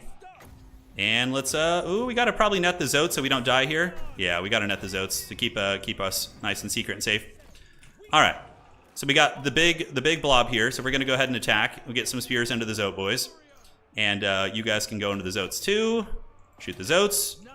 And hopefully our blob can beat his blob. We need to get a Dragon Prince out, so let's get some Dragon Princes. They might be able to save this game for me. They might be able to. It's going to be close. All right, let's do a Fiery Convocation, see if my opponent's paying attention. If they're not, that's going to be huge. All right, shoot the Zotes here. And I think they're paying attention. Maybe, maybe not. Oh, no, we actually cook them pretty good. All right, we get a little bit of cook in there. And great. So the Zotes are getting archered down. And on the far side, we're looking pretty secure. We could move these Shadow Warriors over. I think we might as well. We don't want to be too kind of haggard about that. Okay, let's get these archers back. The Zotes are looking worse for wear. I'm going to get a couple spears up on the point, but we do have layers of archers, and we do not want Dragon Princes versus Zotes. It's a very bad fight. So let's call in some more archers. I'm liking the archer play a lot. I feel like they're very cost-effective. And yeah, now we have the Dragon Princes need to come help with the Dryads. That's right. Draika's hanging in there like a champion. She's doing it well. Let's shoot those guys. We do have the Shadow Warriors still very much alive. Do we hit the Dryads? I think we do. Yeah, we got the archers shooting into the Zotes. They're slowly dying. Let's lure them out this way if possible. We don't have enough for another net, sadly. So I'm going to need some light cavalry here to help out in the backfield. So let's do this. Hunt these guys down. No sneaky up on the high ground, so we're okay there. Let's keep with the Dragon Princes here. Let's do this. You guys keep shooting at the Zotes here. Zotes do have the missile resist, so they're kind of a pain in the butt to finish, but I'm hoping we can. All right, so the Dragon Princes have done okay here, so now we're going to call them around the side, and you guys need to shoot this. I don't know what the hell is going on back here. I could have sworn I called in a light cavalry. I must have, my brain must have slipped there and just called something wild in. All right, so Spearmen, let's just sit you on the side of the point here. And we do break those guys. And can we break the Zotes here with like a big Alpha Strike? Maybe. Maybe. Okay, where did I just call you in? Okay, you're over here. So let's go clean up those Wild Hunters. Yeah, I think we can break the Zotes here with a combined arms kind of push. With that big shock damage coming in. All right, let's get you guys up on the point. I think we got this one, though, which is weird. It kind of felt like it wasn't going great, but now it's suddenly going all right. So I'm like, all right, we'll take it, dude. Flock of Doom, for sure over here. Let's get the spears engaged, and you guys should be okay. The Zotes should lose that fight, although, I don't know, maybe not. It's not going terribly well for us. That's going to be a call-in over there from my opponent, so let's get these Shadow Warriors back over here to go defend that. Let's get you guys back, and we need to call in more light cavalry, I suppose. Let's try and help out. So we can do this. Refresh the charge bonus. Let's get you guys up here. And we can get this Reaver over there to go help out with them. Make sure we don't lose it. Fiery Convocation. How are we going to do this? Yeah, that's not a bad spot right there. That ain't a terrible spot. All right. It's almost Zoten time. The Zotes have almost been punished. Okay. Okay. Okay, let's do that. And just focus fire you a little bit. Great. And we have a light cavalry to send over there. We definitely win on 2 points here. So as long as we don't throw, I think we're okay. Let's do Potion of Croy to get the free healing. Good mel costs there. That's very, very nice. And yeah, archers now just kind of waste into these guys. We're not in like a huge rush here, right? So let's get these guys forming ranks. We're going to try and hammer into Jaraika. And what else can we call in that has some good sustainable presence? Let's get some spears up. Who would have thought that spears and bows would work? You know, the classic high elf formula. Okay, so let's just get you back. We only need 2 points to win, so like let's not be stupid here. All right. And Shadow Warriors, I think keeping them here is probably a good idea. So let's pull you back, shoot these guys. Dragon Princes can come down and hammer if need be, but my opponent's gonna have to for sure move up here soon. Let's unsummon you and call in a spear unit. Let's get a spear unit coming up. So then if he moves to the other points, we're just cackling, right? Is the whole idea. All right, so Dragon Princes are needed up here. The king has need of us. Okay, we're like straight up out of WOM though. It's not gonna happen. So we got archers shooting away, shooting to the Dryads, and let's get the 2 spear units hustling here. So if he leaves that point, you know, we're gonna be cackling pretty good. It looks like here, honestly, we are forcing these units back. Dryads are coming here. So we can try and get them. We can send the Shadow Warriors in to fight here, and then send these light cavalry to distract here, and you guys move up there. I think I just have too much stuff on the battlefield for him now. Shadow Warriors are also respectable fighters. And yeah, we get a fat Dragon Prince charge into those Dryads, and those ones are going to get melted there too a little bit. And this is going to be a column of Blade Riders with Spears, which we shouldn't have any issues with. Let's get another Silver Helm. Let's do that. All right, so moving on up. Moving on up. Looks like these guys get melted back, and let's call these guys in to help with this. Dragon Princes are taking it like absolute chads. Let's pop this and this. Spears and spears. Archers shoot there. And Teclis can, you know, get down and dirty as well if he wants to. Dryads. Do we really need the Silver Helms here? Yeah, we could probably crump that position and get a triple cap here in a moment. Let's move you on to the point. Trika is being tar pitted, so we've kind of just ignored her this game, basically. She's definitely getting the cold shoulder. Yep, just fast cav. Let's bring him up here. Just hold that point. The 2 spear units are getting up there, and we do route those riders off. Let's pull you back in here. There's no way the Dryads are going to be able to stop me from getting this point. I have too much cap weight. I think we just got this game in the bag. It feels like we outvalued our opponent, like worse than it actually looks. Okay, so you guys go here, and the fast cavalry are going to get up there and hopefully deal with that. We get the triple cap here. That's got to just be GG, right, for my opponent. I don't see how they come back from this. Let's get the cavalry here. Did I hear the Black Prince? Yeah, phone. That's a great voice line. It is. It's really good. Yeah, man. Here we go, man. Let's go. 2-0 with the High Elves. All right. That was a good game. It was scrappy as hell. I thought our build was really good, though. It was like, yeah, the Shadow Warriors did good. The Spears and Archer line was very formidable, too. Like, look at the value on these archers, man. Not bad. 700, 900 here. Heavy cavalry are good as expected, but I don't like diving Wood Elves. I like forcing them to come to me. Yeah. Yeah, it was fun. That was a really, really sweaty game. GG, well played. Am I not in? Okay. All right, so doing some admin work. GG, well played to my opponent. I'll take it. Dude, I'm happy. Like, this is good. We're good. I'm already happy with our end goal. Yeah. Next match of Dark Elves? Yeah, no. Complete the gauntlet. All right, so High Elves, and that was versus Wood Elves, right? All right, so that's going to be a victory for the highest of Elves. Teclis is good because he has a net, and he also has Flock of Doom, both of which are amazing spells. And he passively heals, so he's really hard to snipe. There's a lot of stuff he does well. There's a lot of stuff Teclis does well. Okay, so let's drop the Wookiee here. And yeah, he needed to be dropped, no problem. I got you, homie.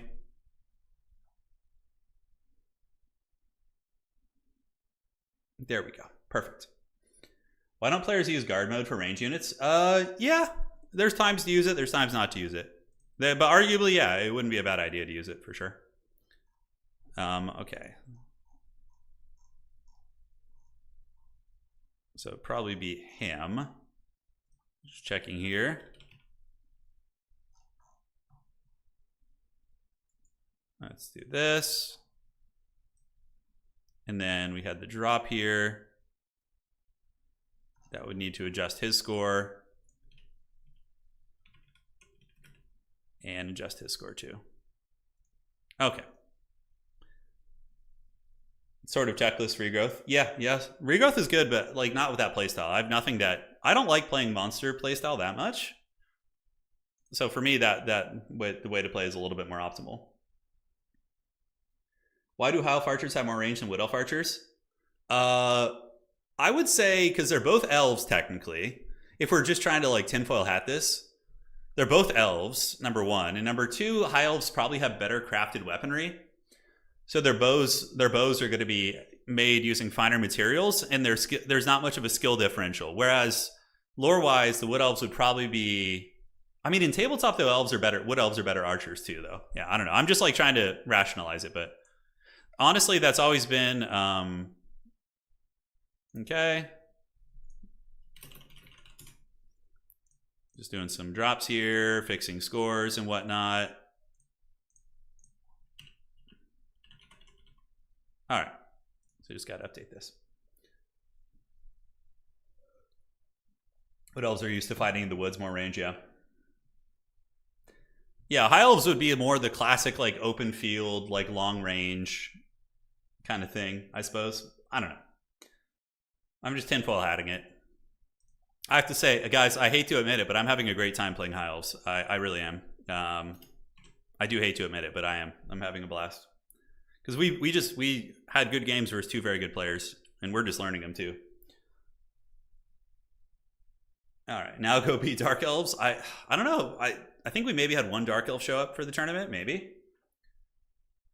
You know what I didn't want to play today though was Chaos. Like I was nervous about playing Chaos factions, which I haven't run into any yet. So that's very fortunate for me.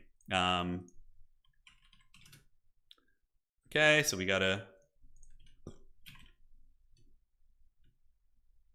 Okay, so we just gotta drop you. Doing some drops. You're just nerding out today, Hadries? Yeah, that's good.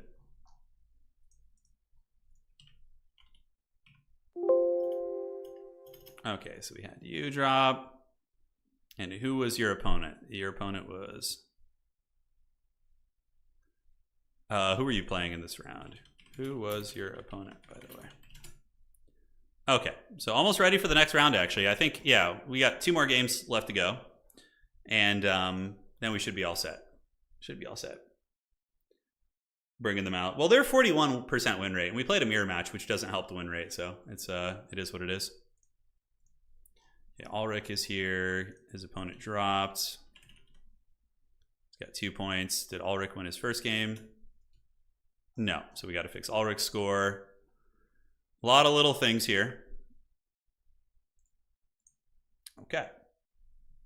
The dreaded window sound, I know. What do you think about the rumors about Star Wars Total War? Man, I wouldn't complain, honestly. I mean, I enjoy Star Wars. It's not my favorite IP, but I like the original Star Wars and, you know, the ones I watched as a kid, which would have been the prequels. But I really am not a fan of the modern Star Wars stuff in general. But I still, to be fair, though, I haven't watched like Andor and The Mandalorian, both of which I hear are very good. So, yeah, they could be very good, and I could enjoy them a lot. Yeah, I had an Eagle Claw in that build. Just in case my opponent came in with like a Tree Man or something, I wanted to have something that could methodically poke them down. Yeah, so that was my scheme there. Okay, sorry, there's a lot of adminning to do there, so bear with me, guys. Sorry if I'm slightly distracted. Do mirror matches bring win rates? Yeah, I mean, it just counts. It nullifies each other, right? Because it's 1 win, 1 loss. So, refresh that. Droid Federation Army. Yeah. Andor is really good. Andor was actually very good. Same with Rogue One. Yeah, I enjoyed Rogue One. So, okay. Almost ready for the next round. We'll see what we got. Yeah, 40K would be, I would prefer 40K. For sure. But like, guys, if they gave me a Star Wars Total War game and I could use Palpatine as my legendary lord, oh my god. Oh god, that would just be the best thing ever. Just imagine him force jumping around and just shrieking and just, oh god, the voice lines. If they actually got Ian McDiarmid to do the voice lines for Palpatine in Star Wars Total War, I would just be full chub, dude. Oh my god. Imagine giving him an order and he's just like, do it. It'd be so good, dude. It'd be so good. That alone makes me want it more than 40K now that I think about it. Forget 40K. Just give me a Palpatine Legendary Lord and I'm good. I'm golden, dude. Do it. That would be the best thing ever. I'll do the voices. If they hired me, I would do all the Palpatine voices. Yeah, I would be terrible. I'm not a voice actor, but that would be very fun. Palpatine cosplay when? Probably when I'm over 60 years old. Yeah, I'll start dressing like him and just going to the store. All right. So yeah, we got undefeated players: Serkia, Skander, Houseplant, Big B, Subutai, Martin, Strategy, Savant. Do they have 2 wins? Or did their opponent drop? Yep, 2 wins. Very nice. And we're all set. Palpatine with Stormtrooper spam and a couple of AT-ATs. I mean, that is starting to sound very fun. Imagine playing the Battle of Hoth. How cool that would be. I mean, we've done it in other games, but I am the Senate. Slayer haircut? No, probably never going to happen. Never going to happen. From what Legend said, is 40K will be first and used as a base for the Star Wars Total War game. So they're like, that seems so weird. Those are like 2 major IPs, right? And you would want them to be down on the same level as Warhammer 3. But I mean, look, if they can manage that manpower, I'm not going to complain. Okay.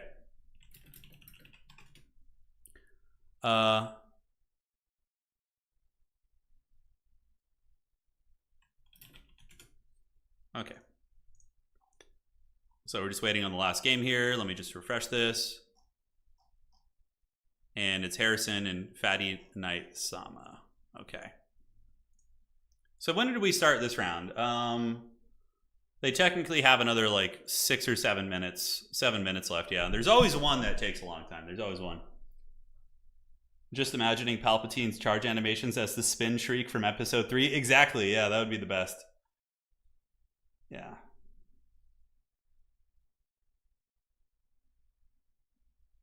Star Wars game will be like 10 plus years from now. Okay, so how old will I be? Like 45? Nice, dude. Hell yeah.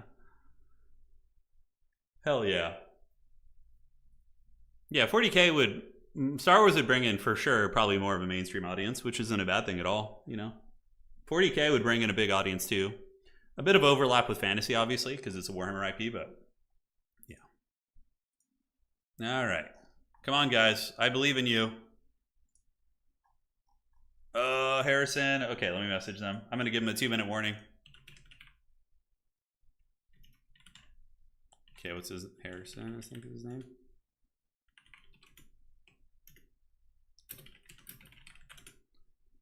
Okay, I messaged them. Am I getting pinged? I'm getting pinged all over the place.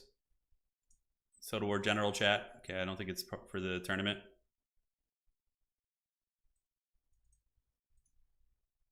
Okay.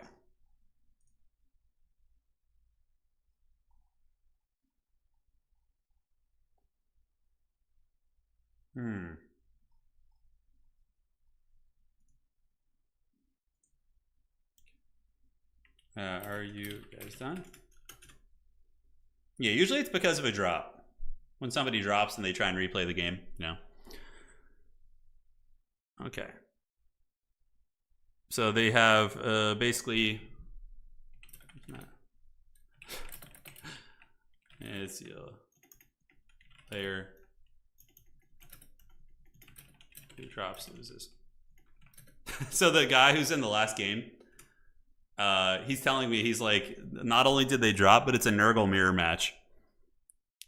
Yeah, so he's going to get his 2 or 3 minutes, and then the person who dropped will get the loss if they don't finish. Lord of the Rings would be perfect for Total War. Yeah, it'd be really fun. I'd love Lord of the Rings. That would probably be my favorite choice. Yeah, I mean, Lord of the Rings, you can do... So while we're waiting here for a second, let me check.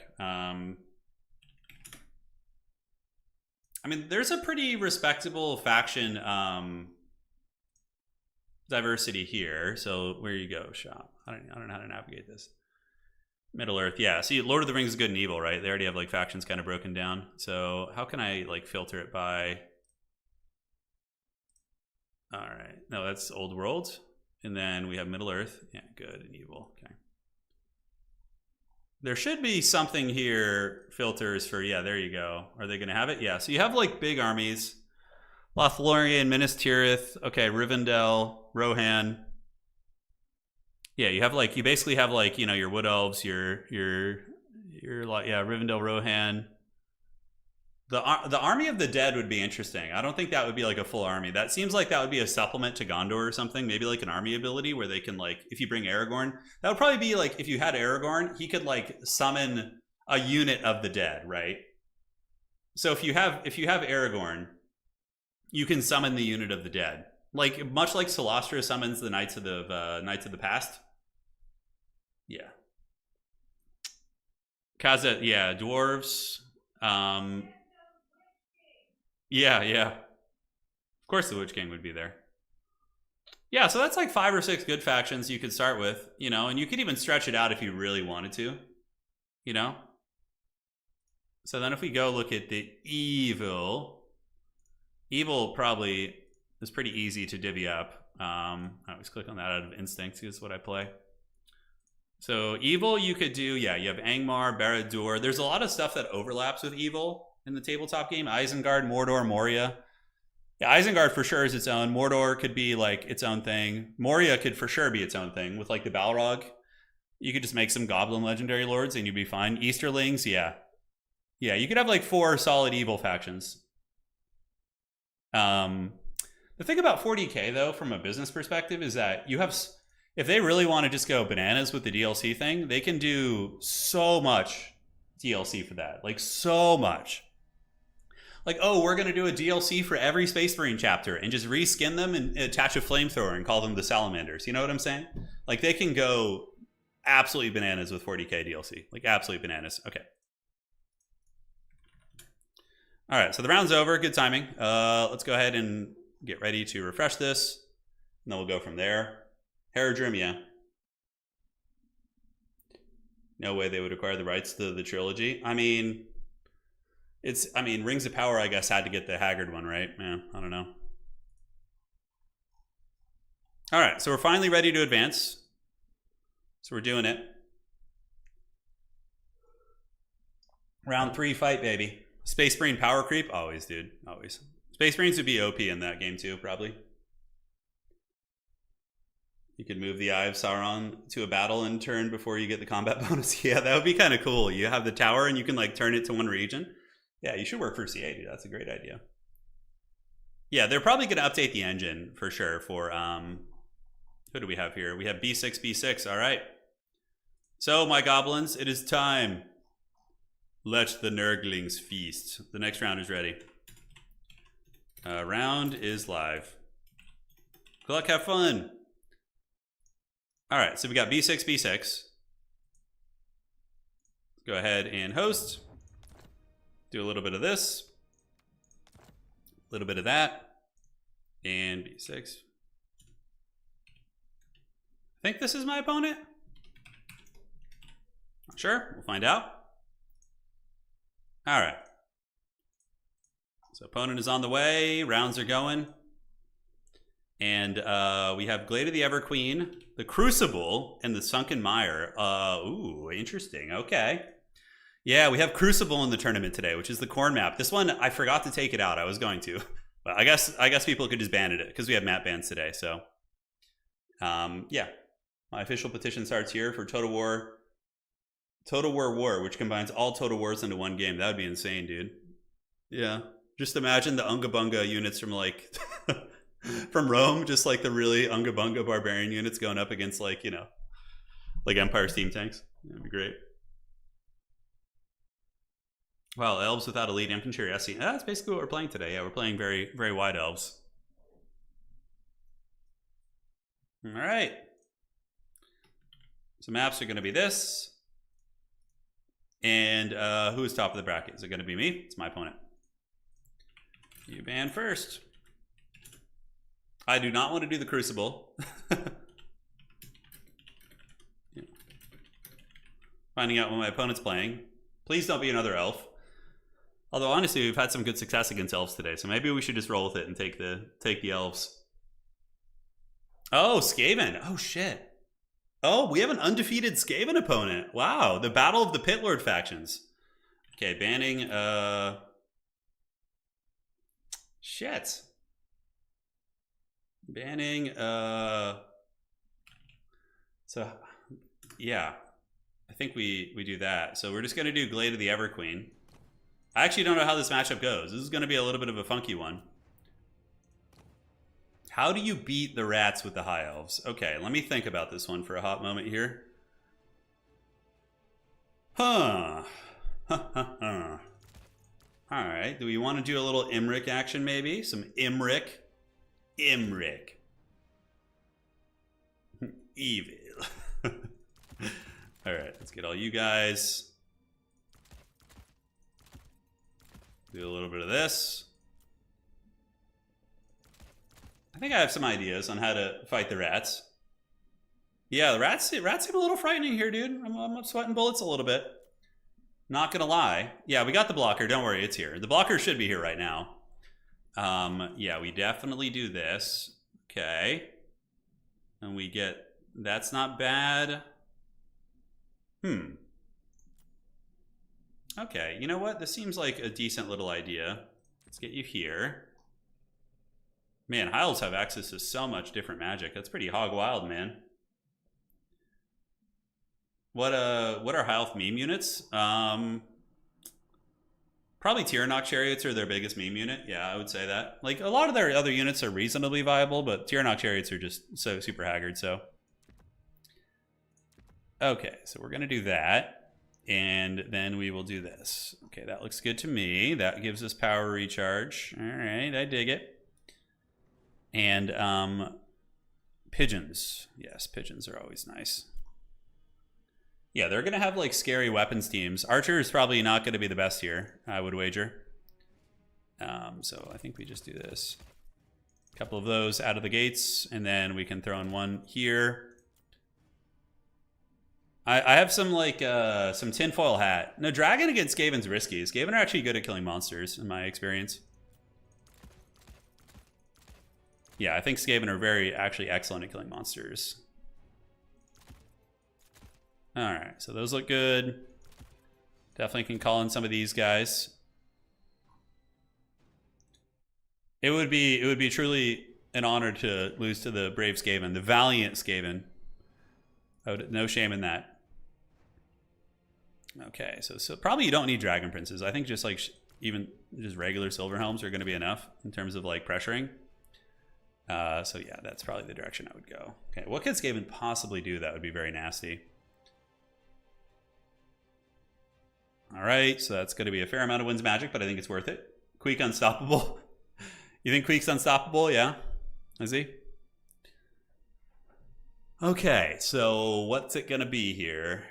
I mean, Burning Head is amazing against the rats. It's very, very good. But I have some other tech ideas, too, that I think would be very good. Probably we need at least one terror-causing unit in the build. Let's cut this and get, like, a... What does that even do? Yeah, unit causes terror. Okay.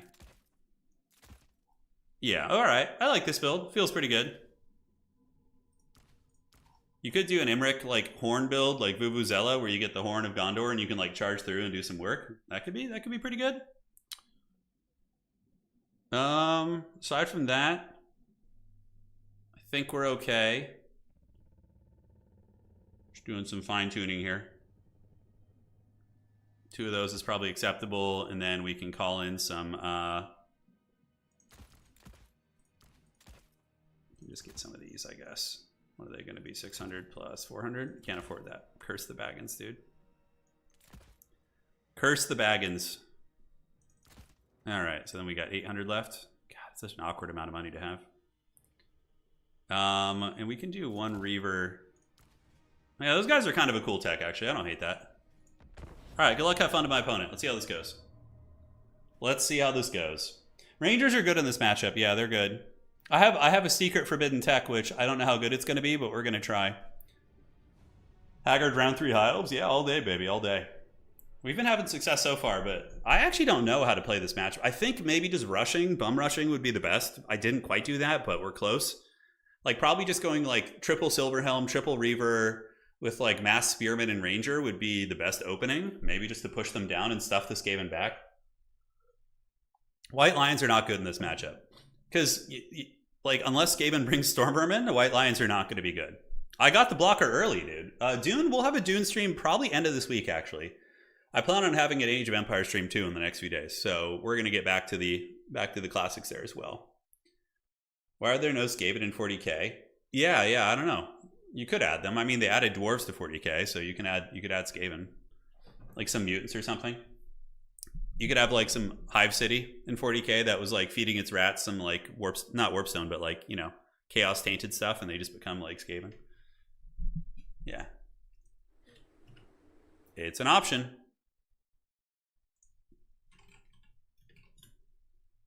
All right, I think we're all set. My opponent loading in here.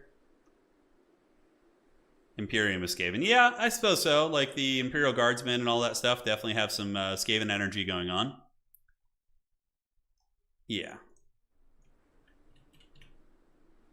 Why are Greenskins win rate in Total Tavern? It's because all the good players stopped playing them. It's not because they're bad. Greenskins are still a very good faction.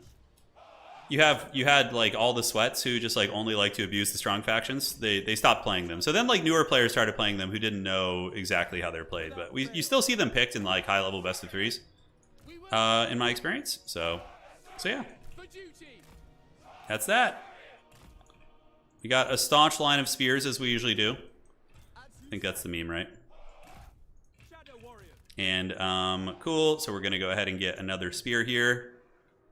The Lions are just going to march up. He can go sit on the objective. You're going to be in the trees here. We have an Archmage of Life with Dwellers below, and I'm going to use this to snipe artillery is what I'm thinking. 4 and 5. Okay, so 3, 4, and we could do 5 on you. So we could actually do like here mostly. Yeah, like have a Vanguard deploy there. That's going to be nice and good like, boy. Yes. All right, I think we're good. My opponent's got a big army. It's normal for Skaven. I might regret not having Burning Head, like, pretty badly. But I kind of felt like Mortars and, like, Plague Claws would be more of a problem, so I just brought Tech to kill those. So we're going to see if that actually works out.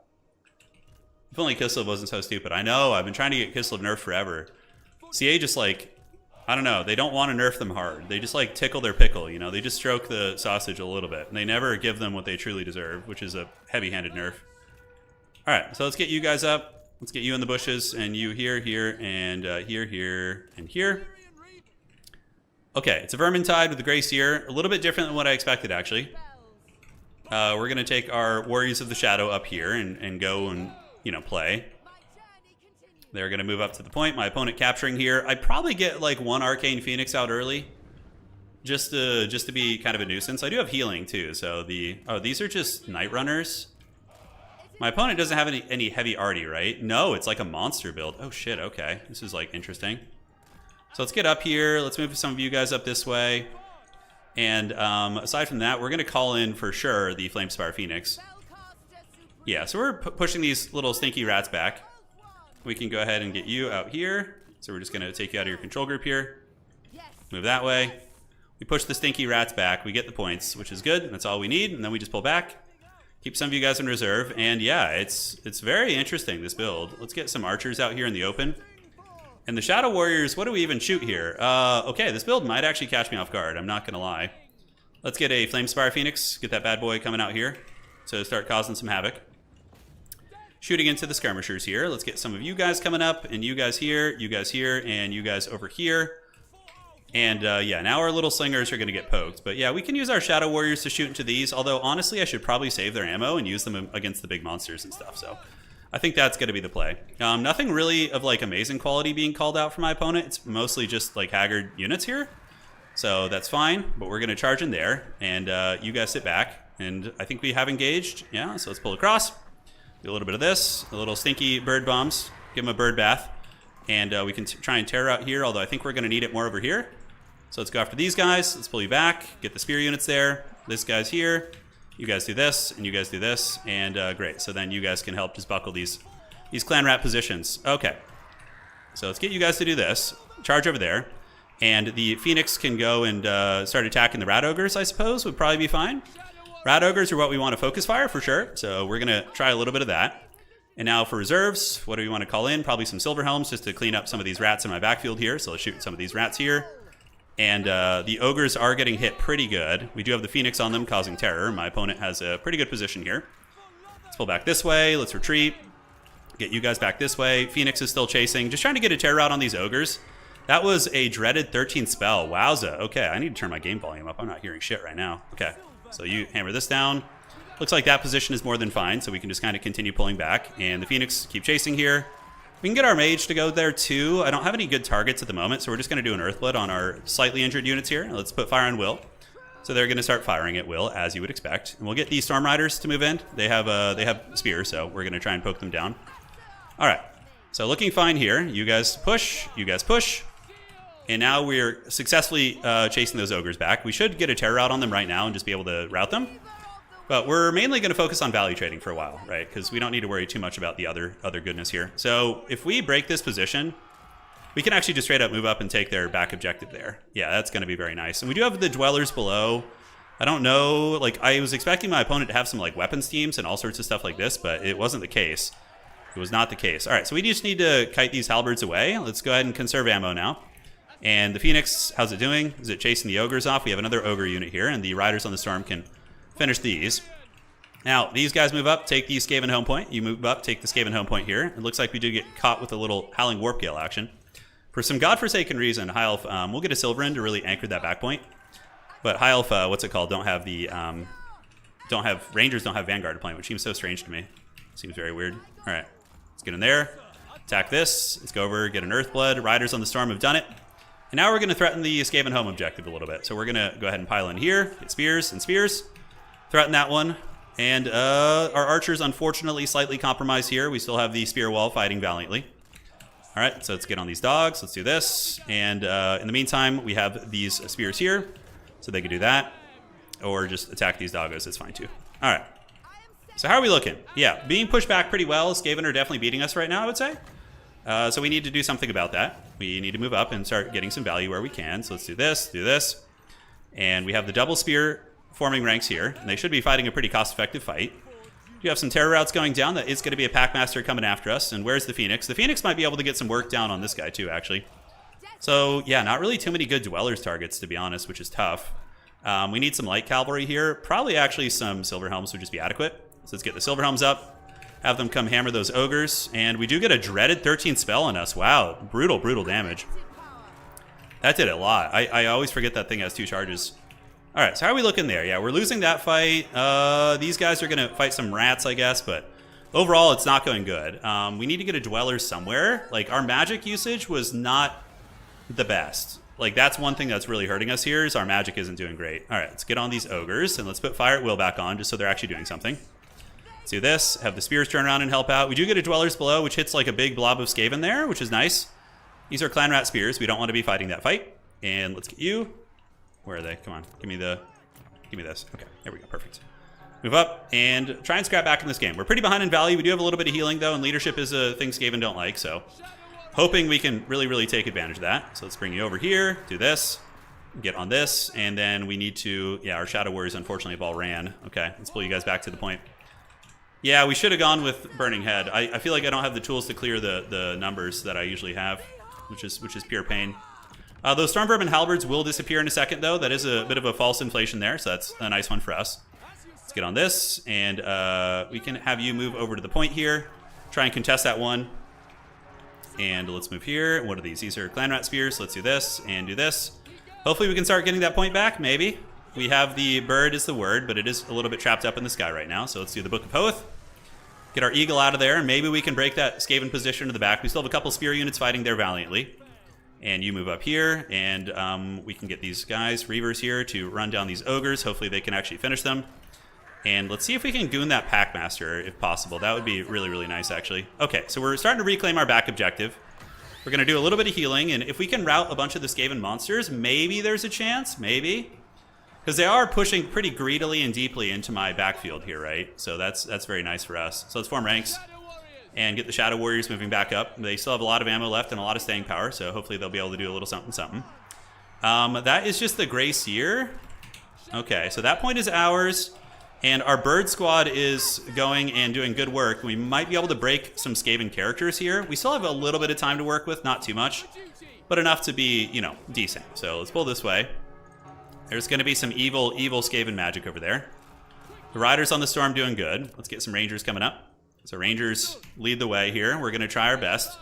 Okay, so we got 1 point, which is a start. And here we do have the Skaven leadership kind of breaking and running. I should be chasing that Packmaster down. Shit. Okay, I need to get that Packmaster like straight up off the battlefield. And we also break this other character, right? So that's good. We need the Phoenix to chase that one. So the 2 Skaven characters are going to be running. We need to really make sure they don't come back, though. So let's go chase here, too. Because that's going to be a lot of the Skaven power, right? If we can get rid of those. And then we just kind of spam Rangers over to this side point. And I think we can maybe come back here. Maybe with healing taken into account. Maybe. Okay, that guy's gone. Okay, that's 1 Skaven character gone. Let's move up and move up here. Yeah, we got to keep the pressure on the little rats, because they still have a lot of points advantage on us. And the Phoenix is going to chase down that Chieftain here. So Rangers and Rangers coming out that way. We got the Shadow Warriors, you know, getting the jacket where they can. I still have some Wild Spearmen fighting there from the beginning of the game, which is pretty hilarious. But here comes the Rangers. They're shooting. We have some cavalry here, so let's get on those Wolf Rats. And cool. So we need to get our caster up. Let's unsummon this Archer, get them back in the pool nice and fresh. And Rangers are going to head up to the point and head up to the point. And we do have some cavalry over here, which is a bit of a nice one, actually. So let's go get those Night Runners off. All right, so we get the charge into those. Let's move up here. And my character is on its way over. It's just flying over the Pillar of Doom. We got to get that guy off. I can't afford to have those coming back. So we have a little bit of time now, which is great. A little bit of time. We're back in this game. It was looking bad for a minute, but, you know, we scrapped. We found some good engagements and, you know, no complaints here. All right, so Shadow Warriors move on up. We need to get another... My magic is, like, almost costing me the game. Almost. Because it's not very good here, but we're still pulling out some tricks. All right, let's get Silver Helms. Let's move up. And we're going to get back on the Skaven's home objective. That overextension might have cost them. So we're going to get a Fat Dwellers, which is going to wreck those Death Runners or Plague Monks, whatever the hell they are. Yeah, it's going to punish them super badly. Okay, that's nice. And we're moving up here. We have a couple Skirmishers looking to get in between. Let's go make sure they don't ninja cap our back point. And some Rout Ogres are coming too. And Rangers probably going to clear this objective and get it eventually. All right, so we're moving up. Pile Spears, Shadow Warriors, capture weight. Shadow Warriors are actually very respectable fighters. So I think once we get a little bit of terror here, we should be okay. And now let's call in the Rahagri's Pride, because they have a leadership debuff. So if we get them up on the point, they could probably bunker bust this Skaven off. And also provide me some much needed AP against the... against some of the other tricksy hobbitses here. Okay, a couple of Rout Ogres are trying to come in. How did that Dwellers not do more damage there? Geez, that was pretty haggard, huh? All right, so yeah, we're going to try and terror route them. I think the back point, my opponent's going to go for a ninja cap, so we need to reinforce that and also get some light cavalry over, although we don't really have any. Rangers doing good, though. We need to get up on the point, and Rahagri's Pride's going to shift over here. We can go fight these ogres and have you help and you help. The Shadow Warriors are slowly getting the rats off the point, and we need to get you in there. So let's fly over. Yeah, there we go, there we go. All right, there we go. That's some nice bombardments right there. All right, so they've been held up. Rangers are getting this point, slowly but surely. And yeah, I don't care if they cost more. We need to get them out there right now to capture the points, because that's how my opponent wins this, is a Helm's Deep, right? So I think we've clawed back, though, because we do have healing. Had a bit of healing this game. Let's unsummon you. Rangers about to get the point. Let's go fight here and get the light cavalry there to make sure we have the cap weight. Looking good, and I think we're going to win this one. The Rat Ogre blob here got melted. Rahagri's Pride doing the work of the gods. Let's run them up this way. And if I can get a triple cap, man, that's going to be money. That's going to be very money. All right, let's knock these guys off if we can. And the Skaven blob here is running out of steam, so let's move up this way. Oh, boy. Did I turn the sound off? Okay, there we go. Turn it back on. I just looked at it. Didn't have the time to really look at chat there, so. Oh, my God, really? We didn't get this point? Are you serious? All right, where's the Rahagri's Pride? They need to come over here and get this point, like right now, dude. Okay, we should get that, right? Yeah, so we got that one. We can just leave this blob here to deal with it. We'll leave the character to help out against the Plague Monks. Rahagri's, let's just chew on these guys and then have you go after the Plague Monks there. And, ooh, a little sneaky rat cap here, huh? We'll call them the Heralds of the Wind. 105 speed. They should be able to move up and contest that. Very good opponent. Very, very scrappy, man. This is a sweaty game. This is incredibly sweaty. All right, so let's charge there. Get the Rahagras Pride into the back of that unit. This is where we fight. This is where they die. All right, we're gonna get another light cavalry. And dude, Reavers are such a good unit. They're so cost effective. They're so good. Their stats are so good for what they for what you're paying. All right, so let's call you over here. Come help out there. Get these spearmen back. Although probably just unsummoning them is gonna be better. Let's get on these Night Runners and get on you, and then call my Eagle character back to come help out. We'll do Armor of the Stars just to be sneaky. And the Phoenix. Let's go get on the Grey Seer here. Just trying to get some terror routes on the position. Rangers can pile in and fight there. We need to get it to a double cap situation, then we could just yield the objectives, right? But yeah, overall our Rangers are doing good. I think we're safe here. And we can successfully just defeat these guys and then push up to get that home objective there. All right, so we need to maybe get a little bit more. Yeah, this is dodgy, man. This is really dodgy. My opponent might be able to get this point back, we'll see. But we're gonna sprint up with our Herald to the Wind. 105 speed of the gods, by the way. And let's rotate over there. So we're just going to keep the Rangers home on this objective, and we'll keep the Phoenix fighting here. And thankfully, we did get there in time with those Reavers. So hopefully they can get there, and you guys come up there too. We might be able to just bunker bust them off this point, even if they do capture it. So I'm not too stressed about it, but yeah, it's still a little scary. All right, so let's charge up on the point, charge up on the point. My opponent has really, really scrappy objective play. It's pretty impressive, actually. All right. Cool, so we get that. High elf speed, though, is also very impressive. So we're going to pull you guys back. My opponent's probably going to switch here, realizing this is a lost cause. Oh, my God. How do we win that game? I have no idea. It felt so bad in the beginning. But, you know, persistence is key. All right, so these guys are hanging. Let's call in some sustainable troops so I stop getting trolled back here for once. We'll get you guys up on the point. And, yeah, we got you guys. You Rangers are here. Let's unsummon you. These are going to be some wolf rats. My opponent completely stuffed in. That's basically it. It's over. It's over now, I think. Yeah, I don't think there's any chances for them to come back. Let's retreat. Yeah, 400 value. Archmage got 1100 value. That's not bad. All right, so you guys are trying, but we're going to swarm in, and we need to call some of the light cavalry over here. So we're going to call you, although there's still a lot of pressure here, actually. So we need to make sure we don't falter on that point.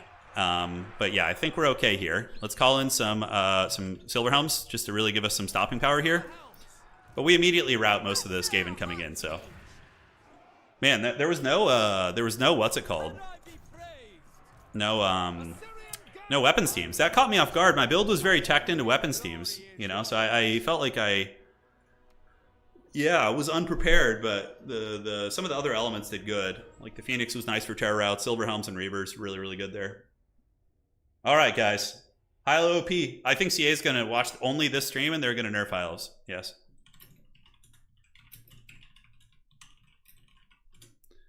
All righty.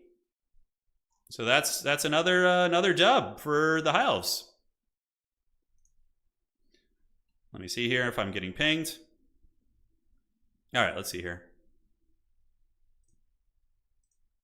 Okay, so let me check with you. You will get win.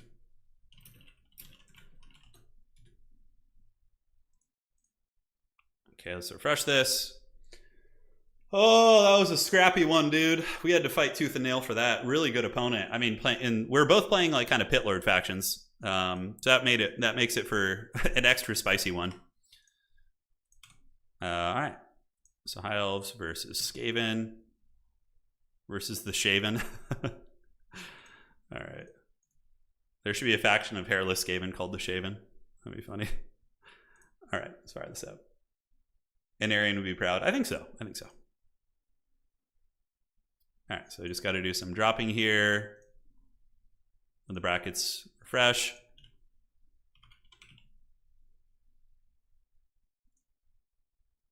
Okay, so we will drop here.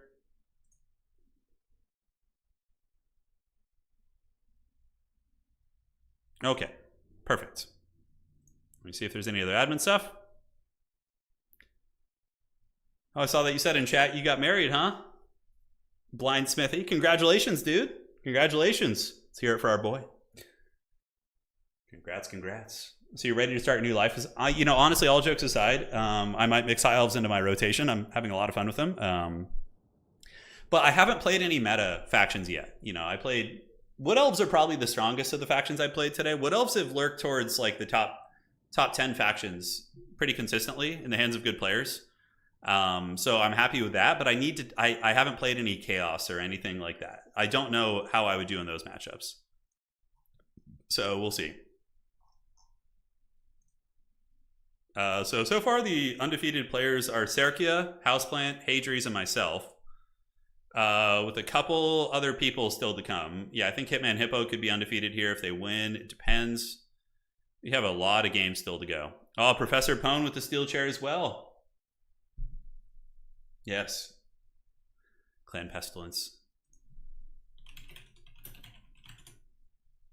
Okay, perfect. All set.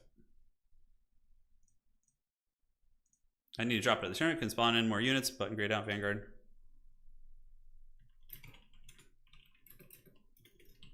Never heard of that one.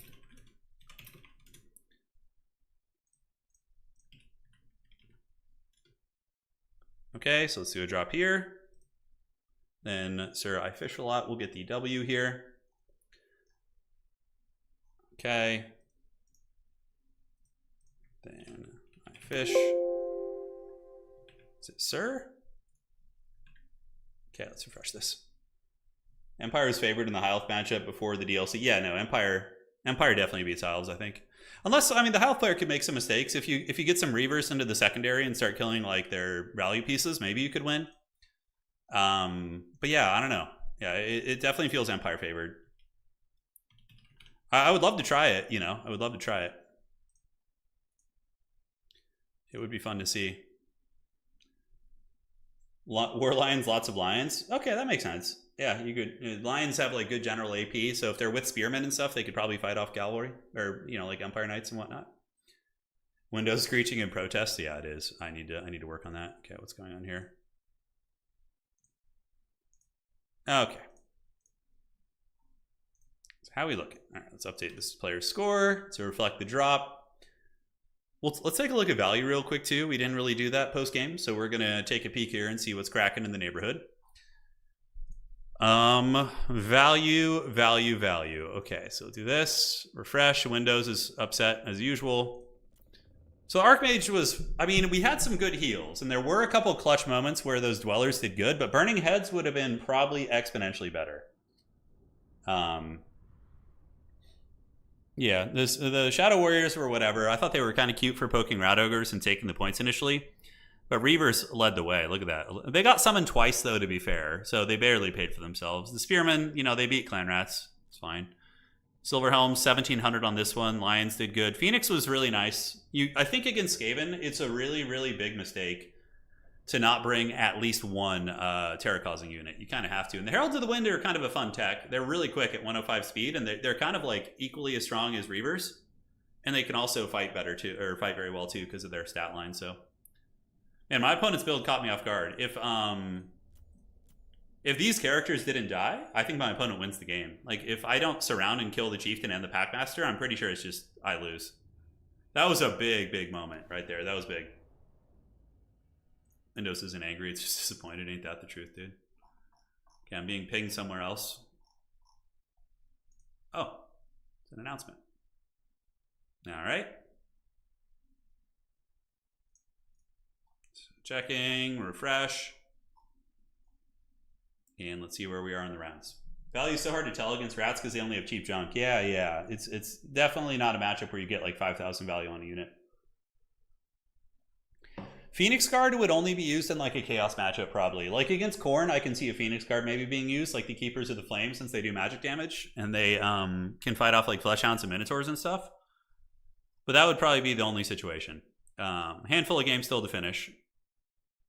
Yeah, handful of games. So let me check you. It's a good thing we finish early, though, so it allows me time to do that. So that should be 2 wins for that player. Yep, looks right. So we have 5 undefeated players. Serkia, Hitman Hippo, Hadries, Houseplant, and myself. So this next round is going to be determining who makes the top 4. As far as the top 5 factions go right now, let's see how this looks. We have, so I'm going to go to the place where they declare their factions and check. Where are you at? We'll take a look at stats after this too, since we have a little bit of time. I think that'd be fun. All right, so Serkia is playing Empire, which would be really hard for us. We'd probably lose that one. It's a hard matchup for High Elves already, and Serkia is very good.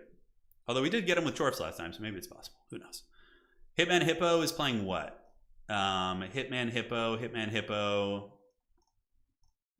coming off some big dubs recently. The recent Chaos Clash. Okay. Where are you? Can't find Hitman Hippo here. I don't know what they're playing. Oh, it's Dwarves. Okay. So we have Dwarves. We have Empire. Hadries is playing. Let's see what old Hadries is playing. So Dwarves, Empire, Nurgle, Houseplant. What is Houseplant playing? So we're getting a look at the top four. We're going to see what it is. I'm High Elves, and some players like to really metagame it, and they'll they'll declare their faction after everyone else. The Chads are always the first ones to declare. Yeah, I can't find Houseplant. He's around here somewhere though. I don't know what he's playing. Anybody know what Houseplant's playing? Where are you, buddy? My old man hand is struggling to click. I'm too weak. What is he playing here? Did he not declare? He must have declared. Hold on a sec. Okay.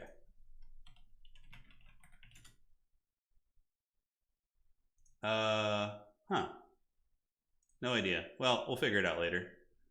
No, Kislev is banned. Kislev is banned today. You can't play. It's just stupid to allow Kislev in these events. They're just like CA did not nerf them properly. There's a lot more nerfs they need. They're just such a powerhouse of a faction. Houseplant's Empire. Oh god. So I have a pretty high chance of playing Empire here. We should probably start like fine tuning a build. Anyways, win rates. Kislev is sitting at 71%, which is really outrageous. Chaos Demons at 60, which is, I think, in the hands of specialist players, they're very good. Empire at 58%, which is strong, but not ban worthy, for sure. But we have limited land chips. Land chips are banned completely. Empire players are allowed to bring one steam tank. That's it. And we got Bretonnia, Nurgle, Tzeentch. Yeah, we got a meta kind of shaping up here. Beastmen are good. Vampire counts at a 55. That's cool. What are they losing to? They don't have a lot of games played. It's hard to tell, honestly. But yeah, Vampire Count's doing well. It's nice to see. Slaanesh looking good. Dwarves looking good. Ogre Kingdoms are fine. Skaven? What the hell is this? Skaven at 50% win rate? Oh my god, look at that. What the hell? Who's bringing the Skaven out of the pits right now, dude? That's insane. Now you guys know why I'm not playing Empire these days, because they're just I'm allergic to strong factions. Yeah, they're very good right now. They're very good. Land chips are banned completely. You just can't bring them. Do you bring a bolt thrower or try and shut down their artillery? It depends on the map. In domination, maps really matter a lot, whereas in land battle, it's a little different because they're mostly open maps. Lizardmen, I think, are fine. I think if like one or two good players start playing them, this is an easy like bring you up to 50%. Somebody's tanking the Chaos Dwarf win rate despite our best efforts. Yeah. All right. The meta is shifting, my friends. Chaos Dowie suffering. I think Chaos Dwarves are good, dude. I think Chaos Dwarves are fine. I don't think they're like top tier, but I've beaten high level players on, good factions with them steadily. I mean, I've gone 3-1 with them in my last 2 SFTs, and had some good games, some good losses too. And it's like Dwarfs seem fine. I don't know why Lizards are still a very good faction. I think it's the same thing. They got like abandoned by the good players. All the sweats went to go play Empire and abandoned the Lizardmen after they barely got nerfed. They're still a good faction in my opinion. Furies are incredibly strong. I haven't had enough experience with them to draw my own conclusion yet. So, would you rather bring a Shredder or an Airship? Oh, Airship is way stronger than the Shredder. Voidstar, thanks for becoming a channel member. Greatly appreciate it. Thank you, thank you. Welcome to the Dukes of Haggard, my friend. Greatly appreciate the support. Yeah, Coast is just awful. I mean, you can win games. Oh, we played Coast. We went 3-1 with them. That's right. But that was the SFT we played. Yeah, we did manage to go 3-1 with them, which is cool. But I still felt like I was like on the back foot. And to be completely opaque about, no, not opaque, but completely clear about that game, the SFT with the Coast is I played a couple newer players, so it wasn't like the best gauge. You know what I'm saying? Whereas this has been good. I mean, we've played several just absolute killers today, and High Elves are doing well. So, how do you feel about Mournfang Cav versus Ogres? Yeah, they're good. They're good. Yeah, I mean, Mournfang Cavalry and Ogre Kingdoms. If we take a look at the Chunguses. Yeah, they're great. Like, Mournfang, like, these guys are super good against, like, Bretonnia, for example. They have, like, high armor, and the Sky Striders got nerfed into the Shadow Realm. They cost 2,300 now. But, yeah, I think just basic Mournfang Cavalry are really nice. I like them a lot. Ogres are good. They're a solid faction. Ogre Lords need a rework, though. They're so bare bones. I feel like Ogres are going to be the Norska of Warhammer 3. They're just never going to get an update. I mean, maybe they will. I don't know. But Greasus and Scrag are both, like, Scrag is a complete joke. Like, what the hell does this Cauldron even do? Like, if this item just didn't have to be built up, if it just gave you, like, a passive base healing of, like, 0.05 instead of 0.20 maxing out, and you didn't need to build it up, it could arguably be considered okay. But yeah. Predictions for the next pack? Dude, I have no idea, brother. I have no idea. Okay. Perfect. And let's look around here. And wow, the round is done. All right, sweet. Round is finished, ladies and gentlemen, and now we are on to the next round. Okay. So advance to Swiss. Let's go get wrecked by Empire. Let's go, baby. But hey, worst case, we have a decent chance at top 4 because of the tiebreaker thing, so that's nice. Oh, we got Serkia. We're getting round 2. All right, so yo. Serkia is number 1 on the leaderboard right now. Very scary. All right, so let's do this. And goblins. Let's ping it on up. Round 4 is live. So this is the last round of regulation here. And then we'll get our top 4 for today, which is going to be super, super fun. All right, baby. Let's do it. Let's invite them on in. Let's see what the maps are. Okay, so the map is set. And we have what? It is going to be Rift at the World's Edge, Imperial Road, or Altar of the Champion. Interesting. Interesting. So we got the maps. And you start. Banning Altar of the Champion. Do we want to play Imperial Road? Thinking about it. Rift at the World's Edge is kind of an interesting one, too. Yeah, the map bans definitely make SFTs a lot better. I'm trying to remember what this map looks like. Yeah, it has like those 2 objectives there. We're kind of shrouded in the woods, which is a little bit tricksy. Let's play Imp Road. We're going to play Imperial Road, yeah. Map has a little bit of flanking potential. Okay, just got to do one admin thing before we start.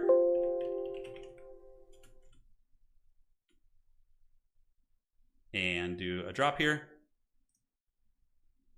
Perfect. And it's go time. So yeah, I have no idea how I'm going to win this matchup. I'm not practiced in it. My opponent plays Empire all the time. It's, oh man, how are you going to win this? Oh. How do we beat Empire with High Elves? With all their new toys. It just feels brutal. Feels brutal. I think we're going to have to go off the deep end a little bit. We're going to have to get a little crazy with our build, you know?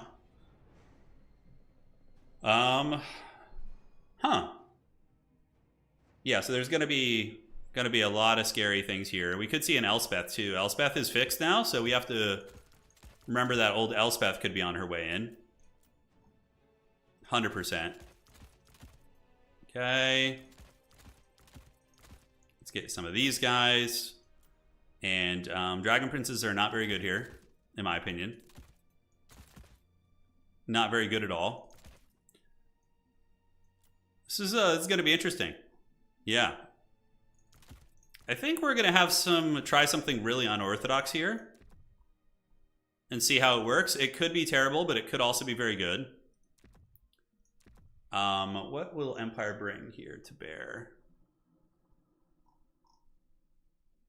I'm trying to think what Empire would bring in this situation. Is it just going to be a Gelton Summon Lord? It could be a Gelton Summon Lord, but Serkia is better than that. Would never dare.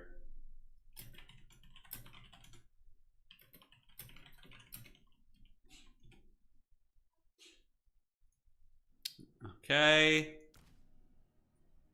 So we're gonna have to deal with the mobility. Hawk and long rifles are a thing, right? They're really quite thunderbolts and lightning, very frightening. Let's get a couple of you guys. Man, they're just expensive. God damn. It's just the story of being a high elf player. Just like everything is just so pricey. Okay. I don't know if I like this lord choice too much. Imric? Yeah, Imric is probably not terrible here. Probably not the worst thing in the world. I think I'm liking this, though. Okay. And yes. Got that. The Ilthamar Steed. My good buddy who I play tabletop with every week is a high elf player, so I'm like, that's all, like literally all I play every week when I practice. Fire Archmage plus Noble and a Chariot. It's not a bad idea. We got some schemes, though. We got some scheming. I think that's fine. Let's mix in a couple of you guys. 1, 2, 3, and then we need to get... What about, like, just a Disruption chaff monster? You know, I wonder if that's any good. Could be okay, I suppose. And then 450. All right. Oh boy, this is gonna be something.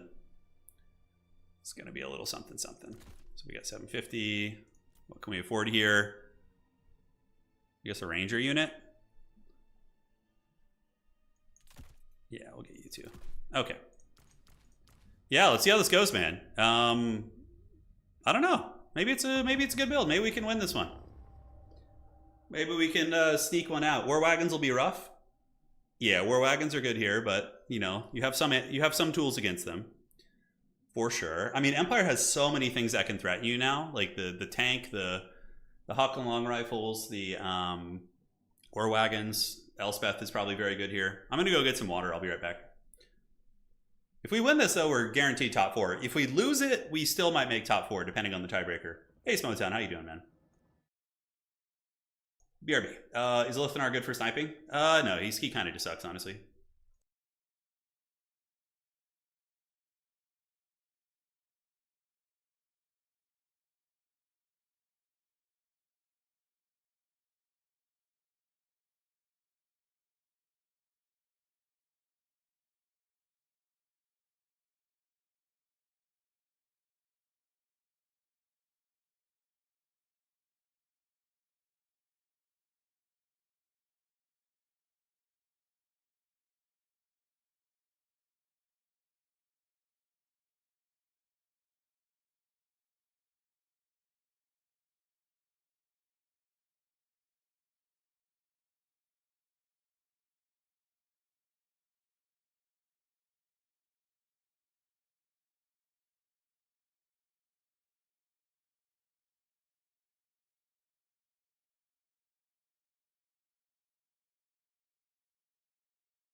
Guardian!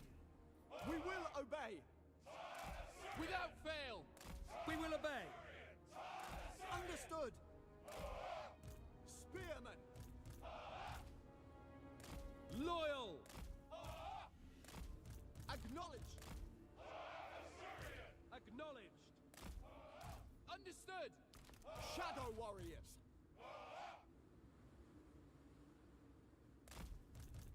Teclis. Spearman. Oh, man, I was talking to you guys for a good minute. Okay. We're good. We are good. No commentary, all Chad. Yeah, that's right. Just play. That would have been pretty funny if I was talking for like, you know, the entire time there with no mic on. Knew it. Do it. All right, let's see what he's got. This is going to be rough, I think, but I'll give it a good old college try. All right, so it's Boris Todbringer. Interesting. Okay, well, I don't have a ton of great answers for Boris, to be frank with you. So, yeah, I'm really regretting not bringing Eltharion now. I literally had him, like, in the build. And, yeah, it feels bad. All right. So we're going to get some sneaky elf shenanigans going. And my opponent's got Hawken long rifles. We got Toddy. What do I actually have to fight Toddy? I mean, I could... Not much, to be frank. Yeah, not much. All right, so we're going to get all the bolt throwers and move them on up. And try and get in range here. We have the sneakiness in the trees. So hopefully they'll come to play. And now we can call out some silver helms, just some mobility to protect. And my opponent is pulling back, so... Okay, so let's just start shooting in spray fire mode. Might as well, you know, maximize the amount of shooting we can get here. Which is for sure the way. Oh my god, what the hell was that? What hit? Oh, is that the mortar wagon for real? Okay. So we got the sneakiness coming. Toadbringer is thinking about maybe charging in, but we do have some mobility ready to play. So we are going to get the 2 points here, and the bolt throwers are shooting. Is there any other good targets? Not really. Okay. No worries. No worries. We see the Toad there hanging out. Got to be patient here. And yeah, I mean, the two artilleries are trading pretty well here. It's not the worst thing in the world. Hawken long rifles are going to start, you know, returning the favor. Let's move up like so. And you know what? Let's get a Great Eagle just as like a weird distraction. We're just going to send it and set it on some Hawken long rifles and see what happens. Yeah, that's the play, I think. The fact that Toddy is sitting over here is very annoying. I was hoping he would move out, but it seems like he's got a sixth sense where he kind of knows where I'm lurking. Yeah, okay, there he goes. All right, so let's move up this way, get real sneaky-like, and just kind of keep trading here. So let's get into combat, and we have the mobility coming here, so we're going to just fly you around the outside. Toddy's coming across now, and these guys will creep up as close as possible, and they do have fire at will off, right? Yeah, we do. Okay, great. So Spearman up on the point. We got a couple Spearmen heading in there. We're going to send the Great Eagle back and see what we can do. And in the meantime, let's get some Reavers and just get real crazy on the charge. So we'll get some Reavers coming over here. And the Shadow Warriors are going to do their Elven ambush shenanigans in a moment. We'll see what kind of work we can get done. Regardless, let's do this. Oh man, I hate when I misclick like that. Yeah. Oh well, it's gonna surprise my opponent. They're gonna not know what to expect with the wild angle that we're taking here. So let's move up a little bit closer here. Fiery Convocation, misclick of the gods. Silver Helms can come. Let's park you there. And now we're gonna go ahead and get in range and start shooting at those Hawken long rifles. We need to get another fast cav up there to help out though. All right, so now we can start wasting these Hawklins, the Harrogate Jaeger Corps, so we're gonna waste those guys. All right, spray fire, and spray fire. We got the Shadow Warriors pounding his Jaeger Corps here, which he hasn't noticed yet, which is good. And the Great Eagle is occupying Toddy. Looks like there's a Free Company militia over there, so we're just gonna use this as a bit of a distraction. Spearmen moving up. Blow there and do this. And we do have some Silver Helms ready to party, so let's charge into here. We've almost got the Harrogate Jaeger Corps dead, so that's really good. That's a very expensive unit, so that's pulling our value back, the dreaded ambush here. Silver Helms, no sense in running them to their doom. Let's call you in this way and charge here. The Great Eagle is on top of those guys. And they have been punished, so now we're going to retreat back into the trees. And what are these? Empire Knights? How does he have so many Empire Knights? Jesus, okay. And let's pull you guys over this way to help out too. So now we just need to value trade a little bit, just be real sneaky. The Eagle got shut down, but we're just going to kind of try and run him off here. And we need fire at will on. So let's get you guys to get on top of the Reichsguard Knights. Ooh, those are no mere cavalry. Those are the Zentler's Reichsguard. Okay. So we're going to keep the bolt throwers shooting whatever we can. So let's shoot here, shoot here, and shoot here. So we're going to try and get our Shadow Warriors away. Unfortunately, they're partially caught. Let's see if we can penetrate through and finish off those units. Teclis getting a little bit crazy there. And now we need to go ahead and get some infantry up to the point, if possible. Honestly, maybe slightly cleaner execution on our little ambushes and stuff, and we could have been okay. Maybe. Where are our cavalry? Okay, here they come. So we're going to go through and get these guys. So let's go get that Jaeger Corps. I think my flank over here was a bit of a blunder. Okay, so let's get you and go bolt throw mode and just start shooting into these guys here, if possible. So we get the Jaeger Corps, so let's sweep on through. Yeah, we're starting to lose the game, dude. Empire, man, maybe you got to do a rush. I don't know how High Elves would beat them, honestly. All right, so let's do another one of these. We got a Fiery Convocation. Yeah, nothing really worth hitting with that. And the Shadow Warriors are caught. We do get on to both of the long rifles there, both of the Hawkland boys. And let's start blasting here, and here. All right, so we're going to hopefully be able to finish them off. We do have Flock of Dooms, so let's get some more quality infantry coming up. So let's get some Lions. I guess they're not infantry, but you guys get the idea. Teclis is getting shot. That's okay. Let's pop the sword. I need to be a little bit better about that sword there. And yeah, we did manage to take down the Jaegers. No, they're still going. Wow, that's really troll. I don't know what mode is better against them. Probably Spray Fire would be, I'm guessing. So let's try and polish those guys off. Let's move up to the point. Yeah, damn. Look at that. All right, we got to just Flock of Doom you and just get you offline because that shit's just super troll. All right, so Lions, the Lion, the Witch, and the Wardrobe. Let's get up there. So that should finish them. I'm surprised they haven't broken yet. Okay, so they're broken now. So let's get you, and we can do 4, 5, and 6 and try and finish off that mortar wagon. I really don't know how I'm going to deal with the heavy cavalry coming in. Seems like a problem. Maybe some Lions, some Narnia Lions would be good. Maybe so. But we do start to push the point back. I mean, the value seems bad, but maybe it's not as bad as it looks. I have no idea. I know there's still a full health Toddy running around, so that's trouble. Let's unsummon you. Do a little bit of housekeeping, and we're able to take those down. So the bolt throwers, let's go here, and here. And spray fire, and spray fire.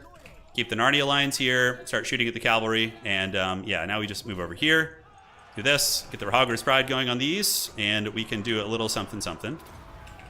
Yeah, it's that weird second click. I don't know how I always do that. It's like something I got to look at. But yeah, we're gonna bunch them here for sure. So we're going to slow them down and get them with the Narnia lines, hopefully. And we have some Narnia over here as well. So let's come in here and clear these. What the hell was that? Okay, I gotta look into how I keep doing that. That's like potentially a game-losing play, right? I mean, I'm already losing, but that doesn't make it easier. Okay, let's get the bolt throwers going. Flock of Doom right here. Like, it doesn't happen with other things. It's only when that happens. Yeah, it's weird. All right, so let's get you guys up. Looks like we secured the back point. We're scrapping hard here. Rahagor's Pride hanging in there like champs. Let's get back and fight here and get Teclis to come help with the big net. That'd be really nice. 5 and 6. So we're going to go ahead and do this. And do it right there. Should catch both of them if he's not microing, which he wasn't watching, so that was really good, actually. That was very clean. All right, let's do a Vanguard deploy. Try and catch him here. Maybe we can repel all the cavalry here. That would be pretty massive. And those are Zentler's Reichsguard Knights. But I just don't think we have the tools to stop everything. We're too behind on value. Although that was a pretty MLG play. That otherwise would have been very good. Would have been very, very good otherwise. All right, so we have a Flock of Doom. Let's do it on the Knights. They're all getting mowed on by the doggies. One bolt thrower is going to get taken offline. We push these guys back. But yeah, this matchup just feels very bad for High Elves. I don't know. They have like so much stuff that's just so good against you. All right, let's get back on the bolt thrower. The bolt throwers felt good though. They felt like they kind of kept him honest a little bit. Look how bad those war lines wrecked those cavalry though. If we learned anything this matchup, it's definitely that's pretty good. All right, so let's call in you. Let's get some white lines of Krace up to the point for a little bit of staying power. Let's have you get on the Hawkland rifles here. It looks like on the side we're completely taken down. That's going to be a random burning head back here. Let's come back and try and get those Empire Knights. Do we have any nets? We do, so let's net them down. Oh no, I thought they were going to charge my bolt throwers. Okay, looks like that was his intent, so that's good. So we actually do get a decent little play right there. Okay. Minus 10 points to Gryffindor for that miscast. Yeah, no kidding, dude. Bolt throwers used all their ammo, though, which is pretty sweet. We do have Narnia Lions still nibbling through the ranks. And we do get the Lions there, so let's go ahead and get a Flock of Doom up on these guys and call in a Reaver unit to flank. So the Reavers are going to flank around the side. We'll keep scrapping, because you never know. Stranger things have happened, right? Like, we could find a weird win somewhere here. Probably, it's most likely not, but, you know, we're still going to try. So we did get a good Flock of Doom from Teclis. The Narnia Lions, unfortunately, are getting beaten down by Toddy. Pop that and that. Let's get you guys engaging here. You guys engaging here. We'll have another Flock of Doom in a second. Let's get the Spearmen in combat. Get you guys back on there. No, we can't. It's out of ammo anyways. So if we lose those, it's not the end of the world. All right, so we fight on the point. Is there any way we could weasel this back? Is there any way? I don't think so. Like, we don't have, like, a good secondary kind of wave of power here. Let's get you guys up. Let's get Teclis in there to help out. We see the Reavers get punished, but the White Lions seem to do well. Maybe the Lord option is like something we change, right? I know we had some high-level players in chat saying that this isn't really a good matchup. Maybe if... I know Catholic is really good. He's a much better high-level player than me. I'd have to ask him. He's beaten Empire a couple times, he said. So I'd be really curious to see what he did. Bolt throwers, arguably, maybe... I mean, 1,000 value is really good on a bolt thrower. They're pretty damn cheap, right? They're pretty damn cheap. So I think we can do one cheeky, like, play towards the back. But aside from that, we'll fight here for a moment longer, but then probably call it after that. So we get some more cavalry coming up. We do have the capture weight. Some units are being nibbled on. Shadow Warriors. The Shadow Warrior ambush was cheeky, but that cost me... It cost me too much, I think. I think the Shadow Warrior ambush was a misplay at the end of the day. So Teclis is going to pop the nerd potion to make him fight like his Chad brother Tyrion. And yeah, we just lose that. GG, well played. A really nice play from my opponent. Very clean. Yeah, this is you get 4 rounds, and whoever has the best scores after 4 rounds will advance on. Yeah, it was a very, very good game from Syracuse, though. All right, GG, well played.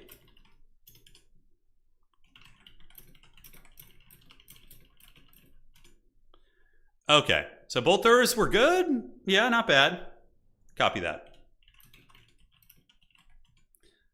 So my opponent says more lions. I think I was onto the right thing with Eltharion. Toddy only got 1,200 value. Mortar Wagon got 1,000. Wow. That's very impressive. That's very, very good. But what did well for us? Let's analyze it. So bolt throwers were respectable. They paid for themselves. Shadow Warriors were, I think, a big misplay. Like, that flank would have been good if I had some ROR Dragon Princes guarding them or something that could defend them. But I kind of just gave my opponent a ton of freebies on the side. You know, I gave him like so much value there. Aside from that, for us, the Lions did okay, I guess. I guess he's saying more Lions, but yeah, those Hawk and Long Rifles generate some good value, but they didn't like do egregiously well. I think it was the fact that I fed him all my units on the flank. Yeah, that was probably what did it. That was what did it. The bolt throwers need to shoot the mortar wagons, and Hawkland and State Troopers aren't worth it. Okay, makes sense. Yeah, makes sense. I did shoot the mortar wagon when it was in range, but he was microing it pretty well on that map. Yeah. All right, GG, well played. Let's see if we still make top 4. I would be very surprised, but it's possible. It's possible. Though I think the map... He's saying the map is really good for Empire. Got it. Makes sense. We're learning the High Elves trial by fire today, boys. So we're going to see what top 4 looks like. My tiebreaker is pretty mean, but I think that there's just plenty of other people. Although, oh no, my opponent hasn't reported the score yet. Okay. Report score. And when the score is reported, it also depends on how my people I beat earlier do. So we need a couple people to win the matchups. You know what I'm saying? We need people we beat earlier to win. Hopefully they didn't drop. Yeah, hopefully they did not drop. Okay, let's do this. Looking good. So the score is going to get reported, and we'll figure it out here in a second. Yeah, I just thought Eltharion would be good for controlling these guys, like keeping Toddy honest. I don't know, though. Like, maybe Soul Quench into, like, wagons? Let's go test that real quick. I'm kind of curious. All right. Okay.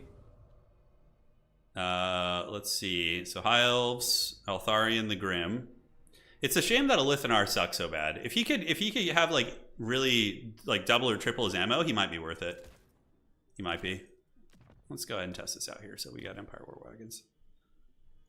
The Empire. Yeah, I like the mortar wagons a lot. Mortar wagons are super awesome here. Okay, let's do that. Let's get a war wagon.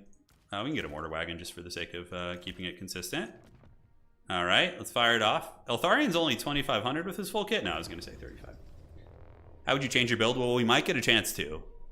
Probably I would keep the bolt throwers. I think that's really a staple. Aside from that, I would cut the whole Shadow Warrior gimmick, because that's like, you know, 2,000 plus gold that just, it didn't do anything really. They didn't even finish off that. I thought they would finish that Jaeger core, but they really didn't. They really didn't. Yeah, Lotharion did get his buff. He has Barrage Shucks, yes, which is a shame because that's like what he's all about. God, yeah, why can't they just like, man? Press the red button like 5 times, okay. No problem.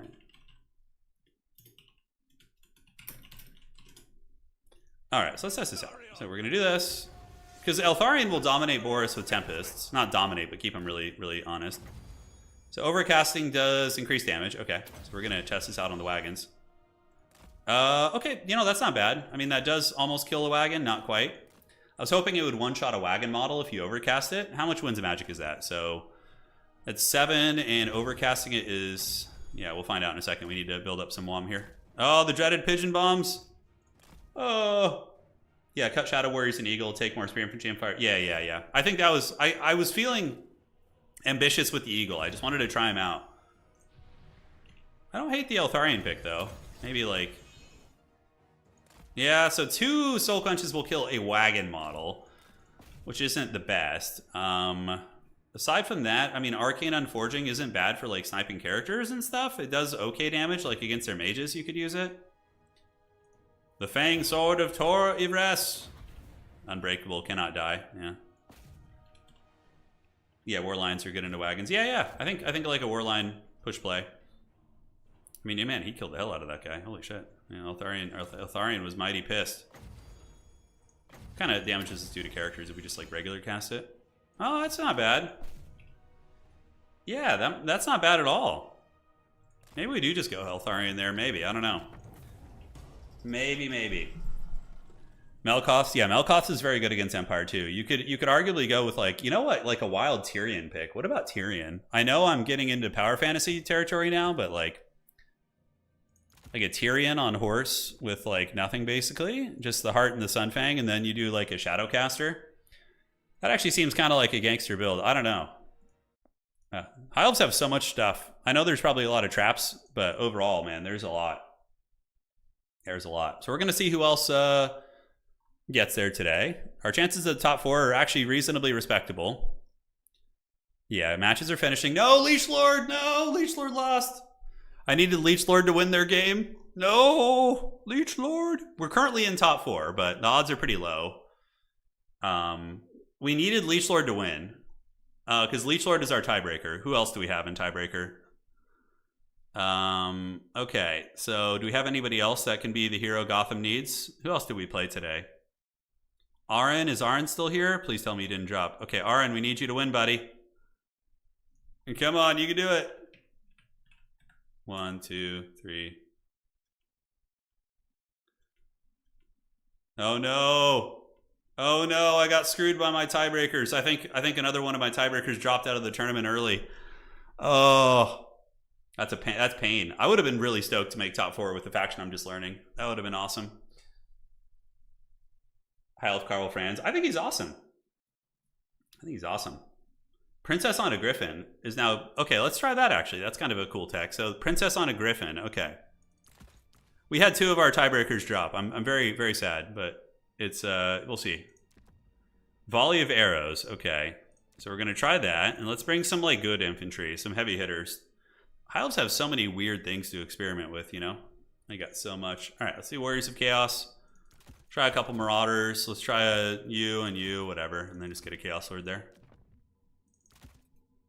She's only 1,800 on the Griffin. You would definitely want to bring that for the damage.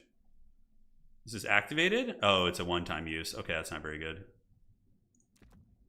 All right, let's try the Princess on a Griffin. I'm begging you, please bring back my Faction Wars. Chaos Dwarves haven't even gotten a chance to play one. I will bring one back. I will bring it back, yes. I will. It's actually, I have something scheduled a little bit down the road for a very exciting Faction War, but you know, it's still in the works, but bear with me. It's going to be fun. Yeah, so for us to make it, we need friggin' Houseplant to lose, which the odds of that happening are pretty damn low. And yeah, my tiebreakers, they didn't get me there. They didn't get me there. Damn. The fact that he dropped hurt. He only played 2 rounds. Where the hell did he go after that? I have no idea. Huh. All right, so we're going to try the shooting on the Warriors here, or the Marauders. Okay, so, oh, it's this ability. It's the volley of arrows you're talking about. Okay. Is it not going to go? Ah, it's okay. I don't know if it's worth it, your entire Lord slot just for that, doing that 3 times. Because her regular shots aren't, like, all that impressive, you know? She's a respectable fighter. Still on a Griffin, 6,000 HP. Yeah, but overall, probably not worth. It's a cool idea, but you would need that to do, like, double that damage to justify that being a Lord. Is Kislev still the #1 tyrant? Oh, yeah, dude. Oh, yeah. Anthony, thank you for the donation. Thank you. Okay, so let's see how the round's looking. We're approaching our top 4 here. Where are they? All right. So a couple games still to take place here. Some really sweaty ones in the works. We see Subuchai sweating against Grombrindle.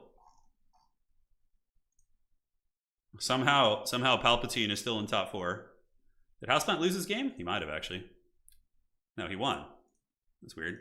Oh, did he lose earlier? Why is his player score? Oh, it's because I didn't refresh the website. Okay. So he should be in top 4 now. So there will be definitely some Empire action. The Spin the Wheel, Autogen, and Legendary Lord tournaments, those were certainly fun.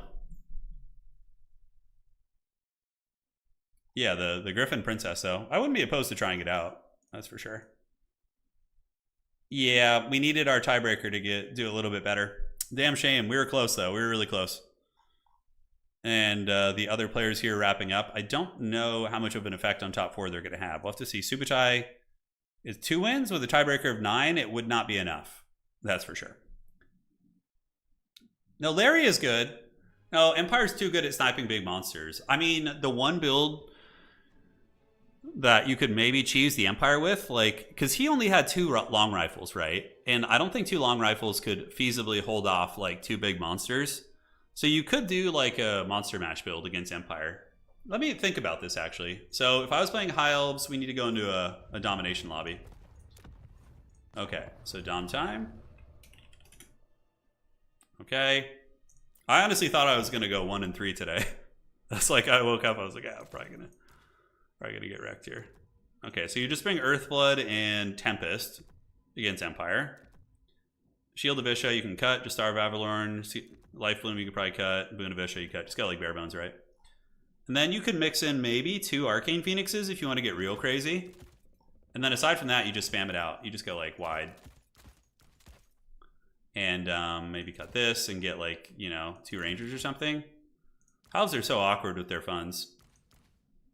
I don't know. Yeah, maybe. If Empire doesn't go like 4 War Wagon build, they could lose to this.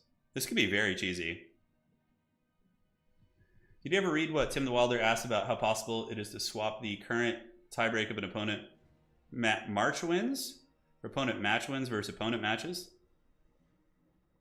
I'm not quite sure if I understand it. I'd have to read his message more clearly.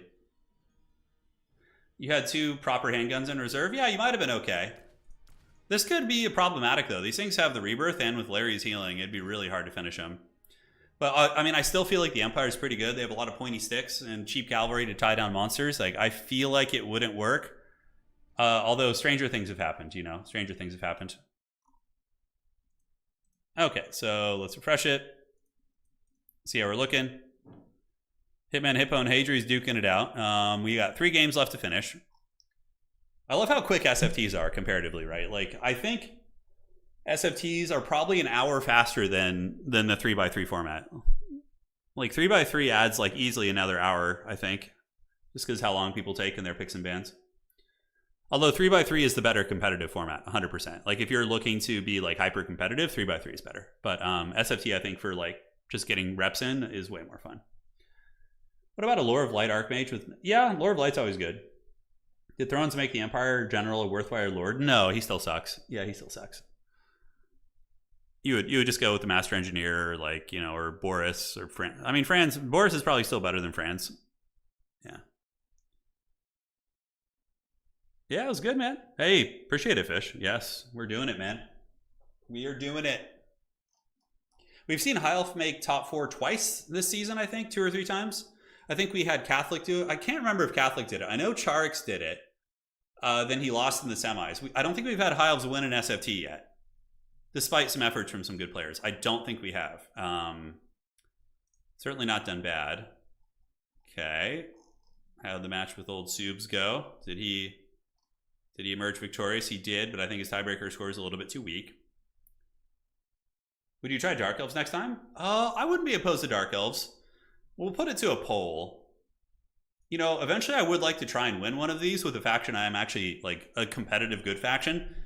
But I think for now, exploring the haggardness is fine. Because, yeah, like, I obviously am handicapping myself by playing factions I don't really know how to play. But, I mean, yeah, I'd probably just go Empire if I wanted to win. All right, so next faction, because I think it's more fun to, like, learn with you guys. We will have Dark Elves in there. Man,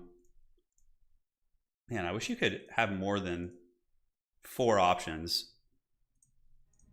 So Dark Elves, who else am I interested in playing? Grand Cathay doesn't get a lot of love, that's for sure. We've done Coast. I don't really have too much interest in Wood Elves. They're very strong already. Not very strong, but they're strong enough.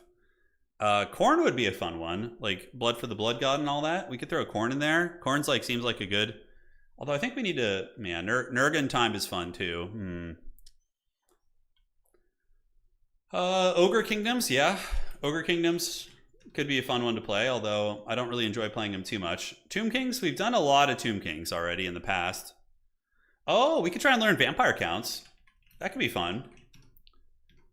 I don't play Vampire Counts ever. And we could throw in Bretonnia too, although Bretonnia is already very good. I want to play underrepresented factions that you guys don't get to see in regular tournaments. The Chunguses are pretty, you know, pretty left alone.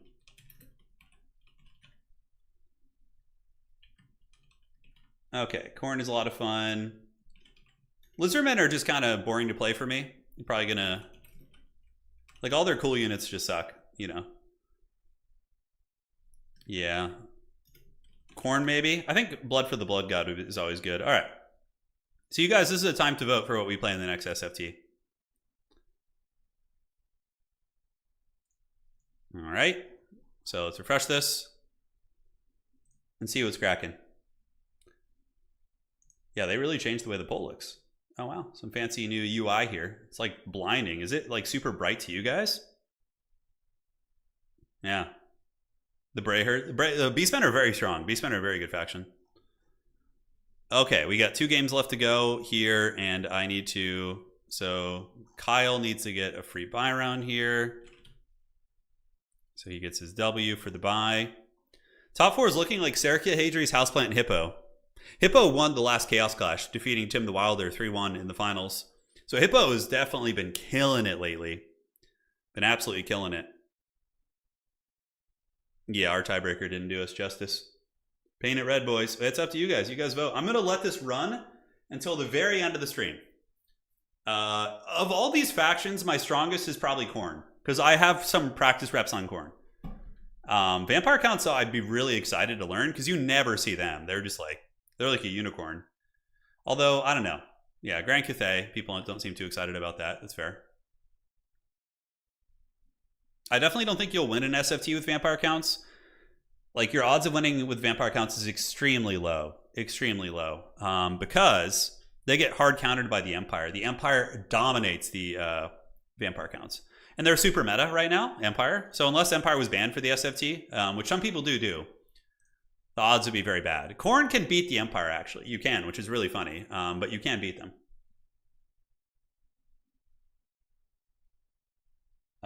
Let's go, Khorne.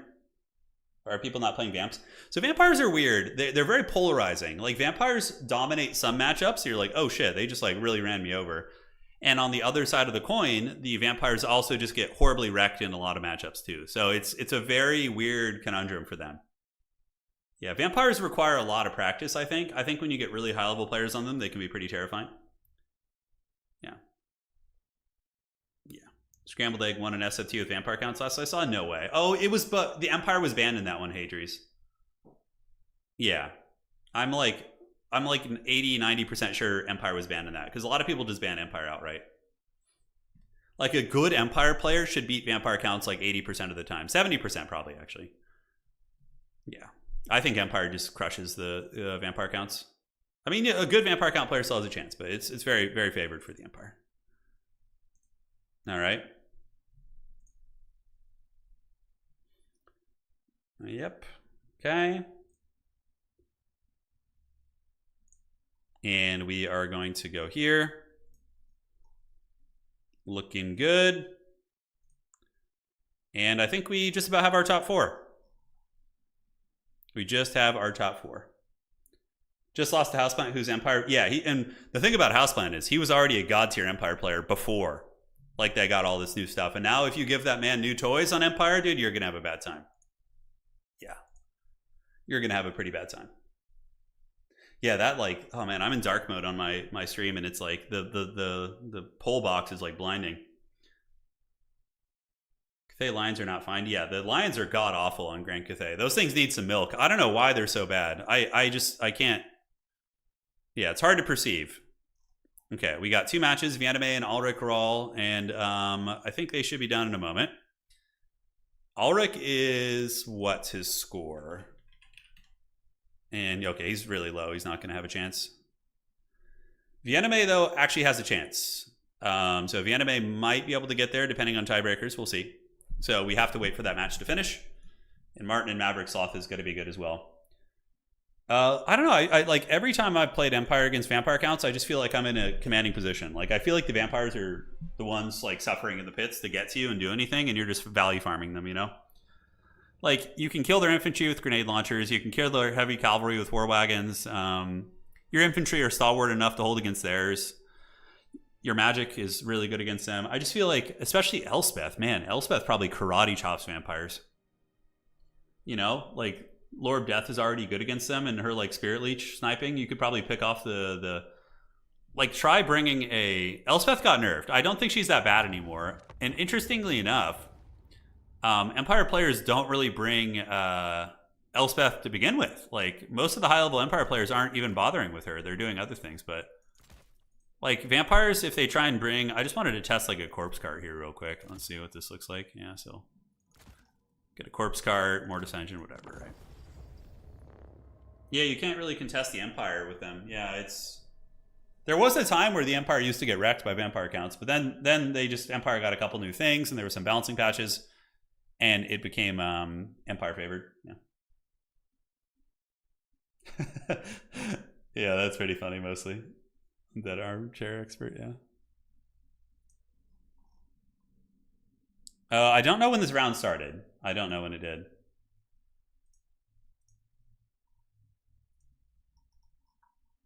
I don't know. I think Marcus is good. Yeah, if you go bare bones Marcus, he's pretty good. Like, he's cheap, he's got a net, he's got armor piercing anti-large, like, what's not to love? So, like, if you're playing against vampire counts with Empire, right, and you bring in Elspeth will probably trade well into most of the, that was a nice little, so we used the Coruscating Blast, right, so we got the Dragon Breath of Doom. It got nerfed, so it's not as bad as it used to be, but, like, I mean, Jesus Christ. Corpse Carts are chariots, so they get double hit by it, I think, is the thing, right? So you just, like, you just get back up and you rinse and repeat. So you could just, like, easily kill those things, right? And then, like, Elspeth can goon characters pretty well, too. Just get in here, give this guy the dirty. He's going to have to imbo himself. Coruscating Blast will be off cooldown soonish. 41 minutes ago, we got a little bit of time. Yeah, the problem with chariots get double hit by cannons and by her breath attack. So her breath attack isn't that bad against regular monsters anymore, but against anything that has like a chariot archetype, it's really, really bad. It's really bad. So like chariots and those type of things. So Elspeth will, and that's not even like, yeah, like this will get wrecked too probably. Yeah, see, that wasn't as bad. Still very good, but like a Star Dragon breath attack would have done a similar amount of damage to that Mortis Engine. But like the chariot type things that have those weird hitboxes.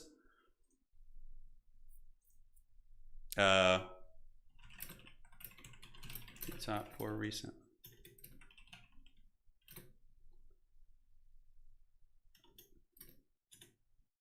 Okay, just doing a little bit of adminning stuff here.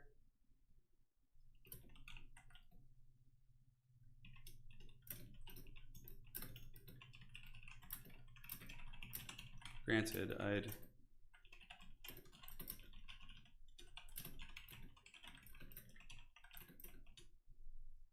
Okay. Outstanding. And wow, you guys want the blood god, huh? Khorne looks like he's creeping in.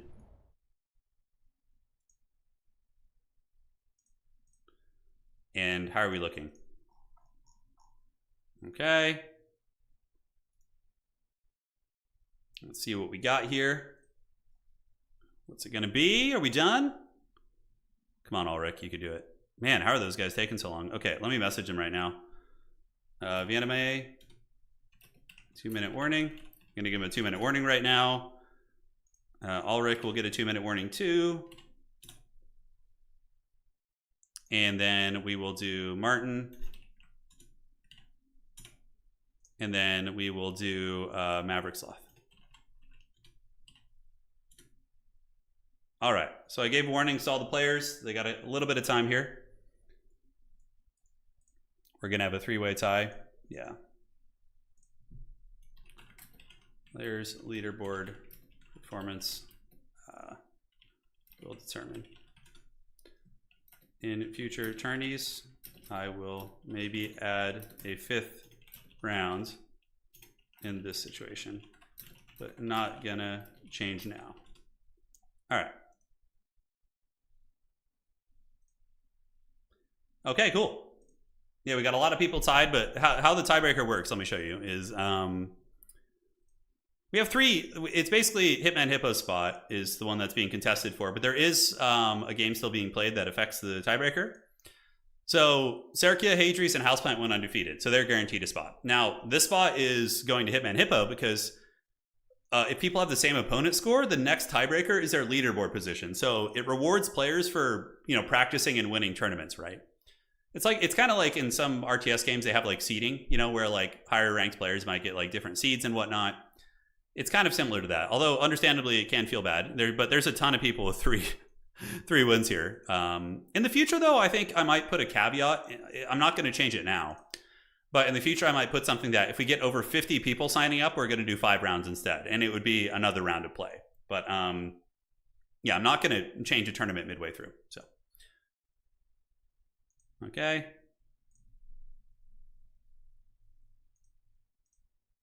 Let's see here.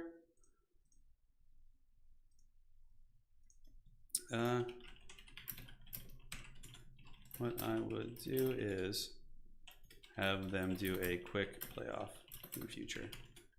Not changing now. Okay, cool. You guys almost done? Come on, a 2-minute warning. Oh, it's just one game. Martin and Maverick Sloth. I don't know if it affects anything. It might. Let me see who Martin played. Martin played... Oh, it actually does affect one game, and then Maverick Sloth. 1, 2. Yeah, Big B's actually has an opponent there, so that could affect Big B's. Yeah, he could jump up potentially. Okay, yeah, this does matter then. Stop the poll. We're not going to stop the poll. It's going to run to the end of the stream. Yeah, we're going to run it to the very end of the stream. Okay, perfect. Okay.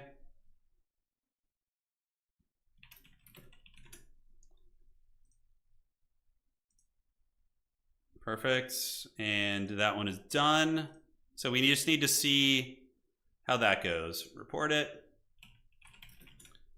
Looks like there were some lag issues, which is weird. Okay, refreshing. God, if we had servers, man. It's really hard. You know, Total War Competitive has been plagued by lag for a long time. It's the big issue being is that a lot, like historically, a lot of the really good players have been in like Central and Eastern Europe too. Like top players. So like you have these huge high stakes events with just like horrible peer-to-peer connections across continents. It's rough. It's rough. Fools think you can beat Khorne. Khorne's winning just barely though. Khorne's at 28, 26, 20, and 26. Okay. Grand Cathay kind of making a bit of a resurgence here. They're creeping back. Cathay would be pretty familiar for me. They have some similar play patterns to the Empire, you know, Giselles and, you know, different things like that. All right. And it's been reported. Oh, it is done. Top 4 is decided. Yeah, we have Hitman, Hippo, Houseplant, Hadries, and Serkia. All right, so advance to the top 4. So we're advancing top 4 right now. We played the Goblins. Top 4 is set. So let me go here, do this, and go to the top 4 of the tournament. So we have Serkia versus Hitman Hippo, and Houseplant versus Hadries. So Hadries is Nurgle versus Empire, or we could watch Empire versus what is Hitman Hippo playing again? What is Hitman Hippo playing? What is it going to be? Where are you at, Hippo? Which game do we cast? Dwarves. So Dwarves versus Empire or Nurgle versus Empire. Unfortunately, we have a poll running right now, so I can't run another poll, but I already did an SFT with Vampire accounts or Coast. I think this is a good learning tool too, like playing these factions. I think it's cool. It's like little miniature guides within a tournament. All right, so the attorney has been set. And which one do we want to cast? I don't know. Nurgle, you guys want a Nurgle game? I think that matchup's probably, they're both fun. So let me get Houseplants. Houseplant, lobby code, please. So we'll cast the Nurgle Empire game. And Hadries, we'll ask him. All right. So we got the lobby here. We're in our top 4. We're in the danger zone now. Join with code. Found it. And spectate. Here we are. Here we go. Yeah, it sounds like you guys want Nurgle. Yeah, so we're going to do that. So here we are. This will be a very good game. These are both amazing players. Houseplant, one of the, arguably the winningest player in Warhammer 3 competitive, for sure. I think he's won the most big events. Hadries has performed very well. When Hadries applies himself, he's pretty much always in the top, top 8 in the world. Very, very strong. Obviously won some major events in Warhammer 2 as well. So this will be a great duel. I see. Yeah, I was playing a Vampire Coast campaign. Yeah. It's fun. All right. Very cool. So where's the Hall of Fame? Did I update the Hall of Fame for the most recent Chaos Clash? I think I did. So that's Total Tavern. Chaos Clash is okay. Yeah. Oh, I never updated that. Shit, I gotta update that right now. I'm gonna do that real quick. Yes, Hitman Hippo won the last one. We gotta give him some love there. So the major events in Warhammer 3 are basically the Tavern Season Finals for me and the Chaos Clashes, which are the CA events. Because they're very competitive. They have big open qualifiers. So those ones are very, very hyper competitive as well. Dead even on the poll? It's a little bit favored for Khorne. Khorne's up by like 2%. So. All right, where is this at? That is going to be Total War Warhammer 3 Hall of Fame. Got to update this. All right. Volume 2 is going to be Hitman Hippo. All right, cool. So the Hall of Fame's been updated. We can go take a look at that while we're waiting. This will be a minute, I'm not going to rush the players now that we're here. So, yeah, Season 1 was won by Voidlaws, Season 2 by Voidlaws also. And Season 3, Houseplant, Season 4, Houseplant. And then Season 5 was won by Berserk. These are the big competitive seasons. And then we have Houseplant won the Summer Championship, which is basically a Chaos Clash. CA has gone through a bit of a process where I should just change these to CA events, because they've changed the name of their event several times, but now they're just called Total War Clashes. So we have, Houseplant, Tim, Hippo, Houseplant. Houseplant's for sure won the most big events. Faction Wars, we'll get back to these. We'll get back to these soon for sure. And the Grand Alliance is probably, I don't know if they need to be here. Those were kind of more casual events. This is like competitive stuff, right? Yeah. We need to see Gorst. Gorst maybe has some applications. I mean, he can summon some stuff. Like, he gets a Graveguard summon, right? Is that, yeah, he gets a Graveguard summon, doesn't he? Shit, I don't know. I don't play Vampire Counts. So, Ragnarok Lair. This is a good map for Nurgle, for sure. But Empires doesn't care. Empire can play that way, too. Gorsemobile. Do you guys remember when Gorse was meta and how annoying that was? Hey, Turin, it's worth playing Total War Tavern tournaments if you're in Australia. Yeah, you give it a try. What I would say for you, Don, is you probably will lag just as much as some of the folks we have in Eastern Europe who tend to lag a bit. But it also depends on who you're connecting to, right? It's peer-to-peer, so you might not have issues with people who are, closer by. I would say yes. Like, come play in tournaments, but maybe join our Discord and play in there first and see how it goes. Like, yeah. Australian internet is pretty rough, isn't it? Yeah, I've heard it's it can be tricky. I mean, but there's people who stream at pretty good quality from Australia, right? Like Legend of Total War is Australian, right? Is he? I have no idea. I think he is. But he seems to not, like, his streams don't seem to crash and seems to be pretty steady and all that, right? I have no idea. What do you want to get at the Skulls event? Oh yeah, is there something coming for us? I have no idea. I haven't followed it. Hadri's on Nurgle? I know. This is going to be a very sweaty matchup, though. This is going to be turbo sweat, which is what it's all about here. So I'm just reworking the Hall of Fame a little bit right now to fix it, make it look a little better. So those are summer championships, but I'm just going to put them all under the Clash umbrella because that's what CA is calling all their events now. So, all right. So let's fix that.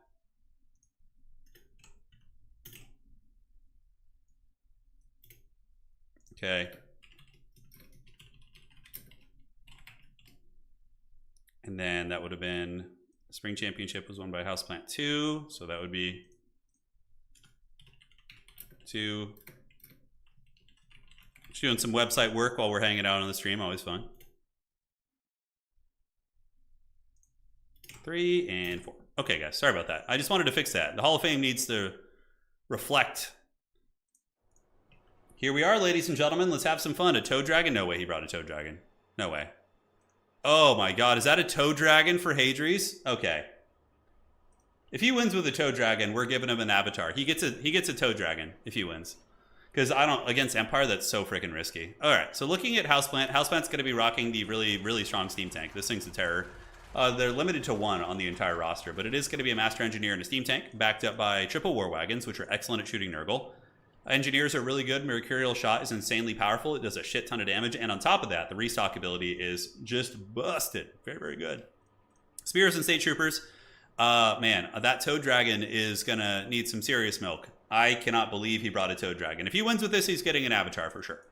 But his whole army is Marauders, and just basically trash units. He's just going to be trying to tar pit Houseplant back and win on objectives, is what I would suspect. It is going to be a Chaos Sorcerer Lord of Nurgle. He's going to be spamming the cheap spells.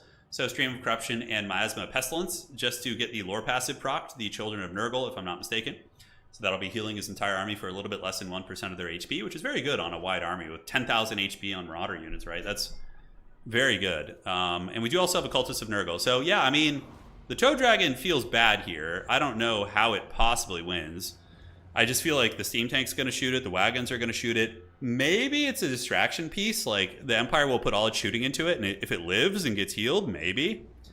Nurgle should be favored in the infantry fight. We do get Plague Toads coming in, and the War Wagons step forward. Like, if Hadri's just didn't have the Toad Dragon and had, like, 2,000 more gold of, like, good units, maybe. We do see the Toad Dragon getting shot by the Steam Tank, or something hit it. I don't know what the hell hit that thing right there. What hit that? Was it attacked by an artillery piece? Okay, it looks like the Empire Master Engineer was able to shoot it. He's going to be switching onto the Toads now. We do see the Marauder Hordes of Nurgle moving up. Toad Dragon probably going to waddle through the trees here, so he'll be coming up this way. Toad Dragons did just get a cost reduction, right, of 300 gold. So they're only 2,100 now. They used to be 24, which is obscenely overcosted. Arguably, they could probably cost like 1,900 to be fine, but yeah. Anyways, we'll see what the Toad Dragon does. So the Wagons move up, and we see the Sigmarite Powder as well as the Master Engineer shooting away the dreaded 73 value there. Objective on the side going to be taken by Nurgle. We have 2 Marauders claiming that one. And Nurgle is really good at taking a pounding early. Like, that's one of their fortes. Hadri's doesn't have, like, traditional healing, like Fleshy Abundance, so I'm a little bit concerned about how that Toad Dragon's going to survive here. But yeah, it looks like he's just going to go for a stuff back build. He's just going to be trying to push Houseplant back to the Shadow Realm and just, claim the points. Oh, the breath attack. Oh, is he doing it? Come on, Toe Dragon. Give it to us, baby. Oh, yeah. The Toe Dragon breath. Yeah, it's a little underwhelming, but it looks really cool. He certainly sent a message. So 1 unit of Toads is in the pits. Definitely got to run those guys down to the side here and try and do this. The objective is taken by the forces of Nurgle. So we do see the Marauders claiming all 3 points, and Houseplant is going to be potentially getting pushed back here. Now, it looks like Hadrius is indeed playing a playstyle where he's going to be trying to basically just triple cap his opponent and hold him at bay. Toe Dragon here, yeah, I really think it's risky to bring the Toe Dragon without proper healing. There is Children of Nurgle and Fecundity, both of which can do some work. Hadrius is going to be sending Cultists forward, and the Steam Tank Commander just rolling through and, getting a little bit of value. He's got about 500. The Terror is what's really nice. He causes some big terror. But yeah, the Toe Dragon should be able to keep that guy honest. And we do get Knights of the Black Rose coming down for Houseplant. So this is going to be Houseplant's attempt to try and secure the objective. But it's not a fight that he wants to take. He ends up moving his Knights of the Black Rose in to fight the Toe Dragon and some Plague Toads with Marauder support. Feels a little bit cagey to me, but we'll see how it goes. Fury's being called in from Hadrius, and Hadrius is going to be circling around with Warhounds. Probably looking to head off grenade launchers, and the dreaded Toad Beast, he's hanging in there. He's killing a lot of the Knights of the Black Rose. They've lost 5 models so far, and Nurgle Furies are now on their way in. Nurgle firmly in control of the other objectives as the Cultists and Marauders push up a lot of the State Troopers. Hadrius has honestly, a really ideal fight here. He's got the trees obstructing a lot of the shooting from the wagons. Here we do see some Hounds coming in to chase down the Spearmen, try and help out the infantry a little bit, and Collins are going to be Pestigores. Pestigores pretty good in this matchup due to their ability to take down the cavalry with some effectiveness. We do see the Mercurial Shot. That ability is freaky strong on the Engineer. Double Engineer builds are very, very good too, but Toe Dragon is going for it.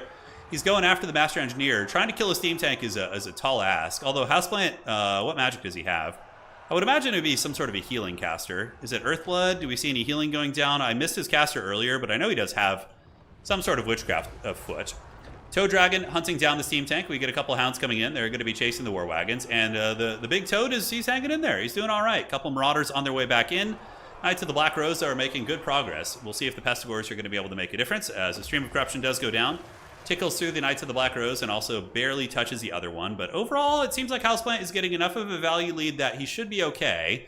Hadrius needs to hold on to the triple cap for as long as humanly possible. But now the Empire is calling out a lot of its heavy cavalry, which is going to be able to cut through the low-quality infantry. Hadrius probably needs some Chaos Warriors or something, although I don't know if that would even matter. Dude, the Toad going after the Master Engineer here, I mean, it's kind of getting some work in there. Toe Dragon at 800 value, which is about as good as you could ask for at this point in the game. Pestigores battling the Knights of the Black Rose, and we do see Empire Knights coming around, probably to try and help out against the Toad Beast. Middle objective looking pretty firm for Sigmars. We do see some Knights of the Black Rose taking a lot of damage from the Toads and Pesties, and a nice stream of corruption there from the Chaos Sorcerer, which is going to be chasing the Engineer. But the forces of Nurgle win on many objectives here, and we do see the big Toad Beast hunting down the Master Engineer. Who would have thought the Toad Dragon would be like a formidable, opponent here?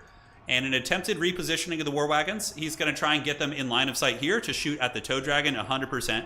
That would be my guess, although they're just kind of randomly shooting as more Toads are being called in from Hadrius. But a lot of capture weight here for the forces of good for the Empire. I wish the Empire was this good in tabletop. They're actually the worst faction in the old world, so it's a big shame. But yeah, looking pretty good. Hadrius better get back here. He doesn't want to blunder that. That would be a shame to give Houseplant that one for free. 600 points here, and Nurgle's still fighting for this objective. The Toe Dragon's, he's raid bossing it. He's up to 1,000 value, which, man, I feel like Hadrius really needs that, the big healing here. We do see Curse of the Slug going down to try and slow down those sleds. Maybe saving for Fecundity could have been a little bit stronger, but we do see the objective here flipping to the Empire. But aside from that, Nurgle's hanging in there. Chaos Sorcerer Lord is very, very damaged. He's battling Knights of the Black Rose, which is pretty terrible for him. That could have been a misplay from Hadrius, having him back here. Although there are Toads helping out, and we're going to see if that Nurgle Sorcerer can survive. Side objective owned by the Empire, or excuse me, by Nurgle. 2 by Nurgle as well. And now Nurgle holds the objective. That is super clutch. That is really, really clutch. The Chad Dragon, though, he's still going. Hadrius for sure gets an avatar if he wins this. This is very impressive, because not only is he playing arguably the best player of Warhammer 3, but he's also using a complete meme unit and performing pretty well with it. But I think that Houseplant's going to find a way to get the middle here. Hadrius did kind of overextend off the objective, and Houseplant's going to roll his Armored Brigade over there to try and get that. You need to rotate these units here to try and stop that, call in the Hounds as well. if you're Nurgle here, you cannot let the Empire get these objectives, because that's how Nurgle is going to win this game. Is going to be on points, right? They've had him triple cap for a long time. There will come a breaking point where the Empire probably can cackle and not care. Wagons are getting close to capturing it. Knights of the Black Rose and Hounds are moving up. Beautiful charge by those Empire heavy cavalry. Marauders going to get wrecked here as the Knights of the Black Rose. Nuln's Chosen will do very well. Spearmen here in trouble, and the Hound units did arrive and are tar pitting some of the wagons. Pestigors are on their way up. This objective is in flux. Down here, it is a firm control for Nurgle as Knights of the Black Rose are being left to their own devices and will be cut to pieces by the Pestigors probably. Pestigors will AP through them. And Nurgle, once again, holds on to the objective as well, and that is going pretty good. Master Engineer is coming in, and it is a Jade Wizard. Okay, so there's a Regrowth Caster in the back for the Empire, and his only job is just to heal the Steam Tank. Dude, the Toad Beast! It's causing havoc this game, dude. It's absorbing shots. It's got 1,300 value, 25% MR, and yeah, it's doing a little bit of work here, man. Pretty cool to see. Pestigors are up on the point. The objective is in danger of flipping here, but Nurgle probably will reclaim this. It depends on what a Hadrius has coming in. It looks like he does have some Pesties. When the Pesties arrive, it's going to flip the cap weight probably, and it does. So the capture weight is flipped. Pestigors are going to be able to fight it. Low ground objective is owned by Hadrius. The Chaos Marauders are anchoring it pretty well. Now, this would be a better matchup for the Empire if they had a home objective, but here they don't. The low ground objective is a little bit undefended. Hadrius barely holding on to the point. Everyone's kind of throwing everything at it right now. Very close. The Toad Dragon still causing some damage, but I think it's going to flip back to Nurgle potentially, even if the Empire does get it. So Hadrius potentially in a Helm's Deep situation here. He's got some Hounds and Infantry doing some unsummons on the Pestigors, so a little bit of housekeeping going. And you can see the objective is in flux right now. It's flipping back and forth.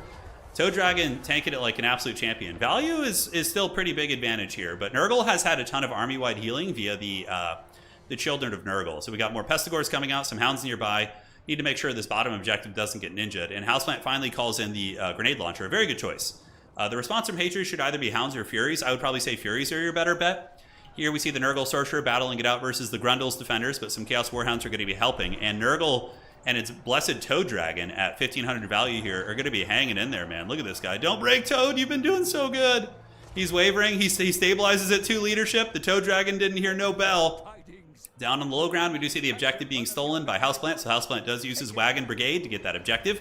There's going to be a Pigeon Bombs going down here, which is going to be very strong. Toad Dragon sitting at 1,900 value. It does get healed via Children of Nurgle, so that's quite good. And Hadrius has got more Pestigors coming up, trying to get out of the Toad, not Toad, but the Pigeon Bombs. And this Toad Dragon is at negative 46, so it finally breaks, but not before it did some considerable distractions, for sure. Low ground taken by the Wagon Corps. Very, very strong. Wagons are like unintentionally just very, very good at stealing objectives. But Nurgle does have its clutches on this. Definitely need some Furies to shut down these grenade launchers if you can. Looks like Hadrius is going to be trying to get some Hounds around the side. His Empire, what are they calling in? A couple idle units around the map. This is for sure a Helm's Deep situation, and we do see some Furies coming in. So Hadrius just needs to hold on to these 2 objectives for a little bit longer. Yeah, if you're watching, apparently you need to nerf the Toad Dragon. Grundle's Defenders get nailed. Hadrius using that army-wide healing. And honestly, the Toad Dragon's probably going to rally and come back and still make a difference. But Pestigors have been the big MVPs. They have been pounding the Empire Heavy Cavalry in sustained combat. Normally, Nurgle would have had to use Warriors to do that, but oh, look at that. The new Furies with the Hounds catching the grenade launchers. That could seal doom for old Houseplant here. As we do see the Pestigors moving up, and the Toad Dragon is back, baby. Where's he going to go? Is he going to come back here? Yeah, looks like the Toad Dragon's turning around. Middle objective is potentially flipping to the Empire here. Hadrius needs to just Helm's Deep right now, but really good play here by Houseplant, using the Demogryph Knights with Halberds to try and ninja the bottom objective. That's a very, very clever play. Hadrius doesn't really have the tools to respond to it too heavily right now, and we do see the Hounds moving down for a ninja cap on the side. The Toad Dragon needs to be utilized and come down here as well. But Nurgle arriving with several great weapons, and honestly, they're looking pretty beat up. Hounds move down here. The Toad Dragon, this is potentially a misplay that could cost Hadrius the game. Hadrius just needs to capture an objective here. We see Marauders with great weapons moving down here, and capture weight Hounds. Capture weight Hounds will have the same capture weight as Demi, so with good micro, you should be able to do a little something, something. Steam Tank Commander is going to be heading down here. We see the Toad Dragon on his way, so Hadrius has rallied his Dread Beast as the Pestigors and Marauders continue fighting. Insanely close game, by the way. But it looks like this one is probably going to flip. Curse of the Slug here would be pretty gods here, but the Toad Dragon's going to provide its capture weight. And we do see the Hounds. This is a really, really good play by Hadrius, using the Hounds to just mitigate the capturing speed here. But it looks like he's going to be piecing out here, letting the Demis hold the point, and sending his Hounds to go help on the other side. And this is going to be his new Helm's Deep. Oh, he better not move off that objective, though. Curse of the Slug. He did do it. So he slows down the wagons, and the Hounds are going to be grabbing objective 3. Wow, what a clutch play. That is intense. And the middle objective is going to be going to Nurgle as well. Man, the Toad Dragon. This stream just became 1,000,000% better. Oh, I love seeing it. I love seeing it. The dreaded Toad Dragon. And it's not like... It worked! And he gets it. Hadrius goes to the grand finals with Nurgle, defeating the Empire Steam Tank with a friggin' Toad Dragon. Oh my god, dude. I can't believe he won that. I saw that build and I was like, it's very good, except it has 2,100 gold of, like, haggardness in it. But this thing got 1,800 value, man. And that, I can't believe he won that game. That is insane. Well played to both players. Houseplant's so scrappy. You can see him just always trying to find ways to win in the fourth quarter. But Knights of the Black Rose, amazing in that matchup too. I really like them. But yeah, dude, the Pestigors trading in sustained combat was really good. And dude, I can't believe he won with the Toad Dragon. Valnir says the greatest Dom win I've ever seen. Yeah, of course for you it is. Yeah, you love your Nurgle. The Toad release. It's Total War. I know, dude. Oh man, that replay was so freaking good. That was so good and tasty. Wow, GG, well played. Insane. All right. We're going to give that man a Toad Dragon avatar after the stream. There goes my Toad hero, if he wants it. Toad is 1,800? I don't think it's 1,800. It's 2,100, isn't it? It's 2,100 for the Toad Dragon. If it was 1,800, that'd be a steal, but it's not. All right, so let's do this and see who's in the grand finals now. Get that man a player card, yeah. I can't believe he won with the friggin' Toad Dragon, dude. That's insane. Yeah, distraction Toad effects.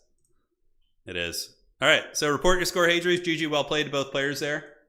The dreaded Toad Dragon meta is upon us. That was a good Nurgle pick on that. Nurgle, like, Hadrius picking and banning and getting to that map. That map is pretty good for Nurgle. Empire likes having a defensive objective, and the fact that they didn't have one allowed them to be triple capped very, very easily. So that was the same kind of problems Cathay would run into. They'll be talking about this win in Total War Age of Sigmar. Oh god, I might just like rip that off the stream and just re-upload that individually because that was so good. All right, so where are we at? What do we got? That was so sweet. Vote for the counts. You guys want me to suffer with vampire counts? I don't know how to play them, but I would learn happily. Turin, apologies if you've already answered this, but why are Skaven so low? They're very flimsy and unforgiving is probably the best way to describe it. Like, my opponent earlier was beating me until they just made one misplay, and then they just lose the whole game because they lose like either their weapons teams or their characters, and they're really affected by leadership as well. Yeah. All right, so what do we got next?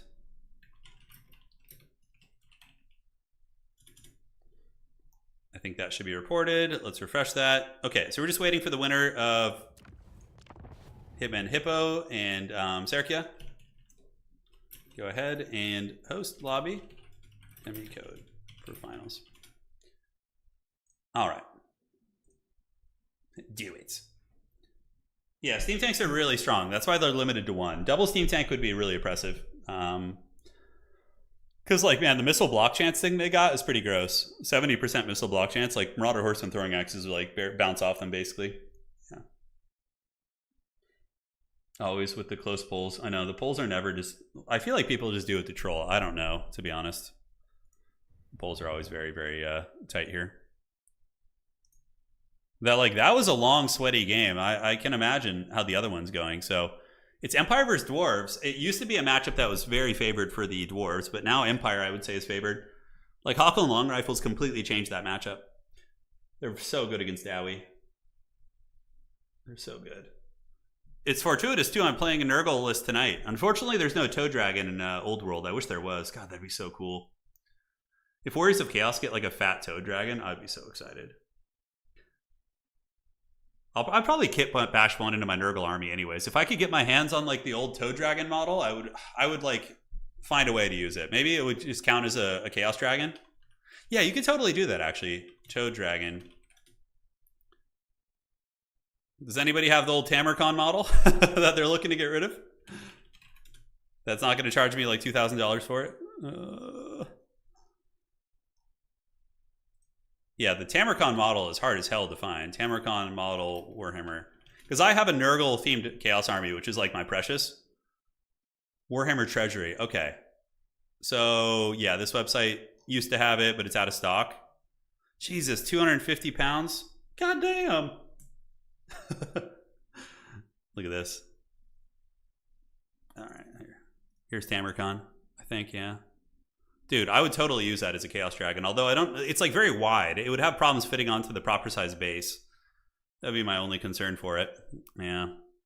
Maybe they'll give it proper rules and add it someday. That'd be really cool. Can bring vampire counts. I think I could safely go 2 wins and 2 losses with vampire counts. 3 and 1 is a bit of a stretch. I feel like they have too many polarizing matchups and I don't know how to play them. Vampires have a lot of fun characters though. They've got a lot to explore. But with the Empire being so prevalent now and being played by so many people, it's just like, oh, that matchup feels so bad.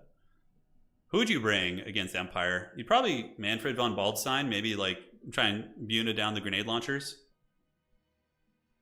Do you also do some... I'm not doing too many Age of Empires tournaments these days. I might get back to it at some point when they add new factions. For now, I'll still do Age streams, but it'll be a little bit more casual. But we do have beginner tournaments. Yeah, we do have beginner tournaments. Let me see if Hadrius has got the key. Yeah. Okay, let's get into the lobby with old Hadrius here, the OG. All right. So he's got his lobby. Oops, I need to join as a spectator. So refresh. Give it to me, baby. Yeah, we do have a lot of beginner tournaments, though. We have like a community of hosts, which is... What is it? Why is this lobby not appearing? Usually it will appear. Is it battle? Is it this one? Rift at the World's Edge, battle for Itza. It has a password on it, I know that. So this one has a spectator slot. Is it this one? No, it's not that one. I don't know why I'm not seeing Hadri's lobby. Slot. And what is lobby name? Can't find it. All right. Yeah, I actually want to do a Company of Heroes stream. I've been playing almost every day with Phone. It's extremely fun. And, you know, I'm too much of a pit lord in that game that the balance issues don't really come into play because everybody's just so Bronzodia, you know? Like at the ELO I'm playing at in Company of Heroes and team games, it's like you see Ranger blobs. Just like one dude playing US with like literally like 5 Army Rangers stacked on a blob just running around. It's like that's the kind of stuff I'm playing against. Hadrius used to be the Lord of Skaven. He did. But they're very hard to play and punishing, like I said. Yeah, it's a rough one. All right.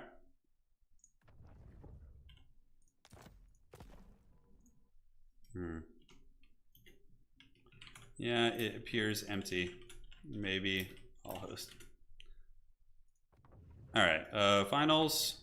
Host game and spectator. Do this. Hadri's in there. And see how the other side's looking. All right, outstanding. How are we looking? We got Khorne winning. Vampire counts at 26%. Vampire counts are pretty awesome in tabletop. They play very fun. Like what's crazy is with your necromancers, you can raise the dead, but like you can raise zombies and skeletons, sure, but like having a necromancer following a unit of blood knights and resurrecting blood knights, like full blood knight models that have like a 2-up armor save is really strong. And the Vampire Count's Zombie Dragon is also pretty badass in tabletop too. Graveguard aren't bad for infantry. They're really good resurrect targets as well. Which company am I playing? I play everything, honestly. I can play every faction and co. I'm not great at them, but for the British, I like RNC, an armored battle group. For America, I like Airborne, Spec Ops, and Rangers. Yeah, those are the ones I play mostly. For Africa Corps, I usually play the Pastatori. Yeah. Are 4 Zinch units and 5 Pestigors tournament approved for Beastmen? I think you gotta... Do the Pestigors not have... Yeah, Beastmen can spam them, I think. I'd have to check. Yeah, because you can bring... Do Beastmen use the same mark system? I don't think so. I think they're just part of their core roster, the Zangors and the Pestigors. 100%. Okay, so let me see how these players are doing on the other side. It must be just the most sausage matchup ever. Let me know when done. And message the other two. They're still within time. They're within regulation, though. So it ain't no problem. Okay.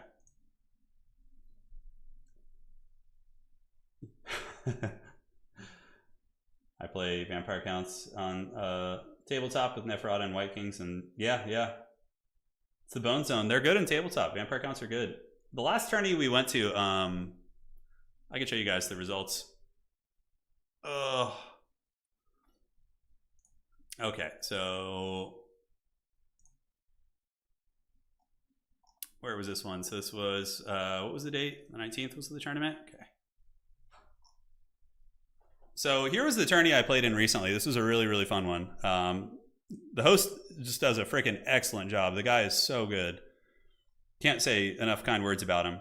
But here was the last tournament, the Old World Warhammer RTT I played in. It was a couple days ago. So you have the placings. Do we have the placings? No, that was... He's hidden the placings? Oh, there they go. Okay. Wait, no, this is the round. For some reason, we can't look at the...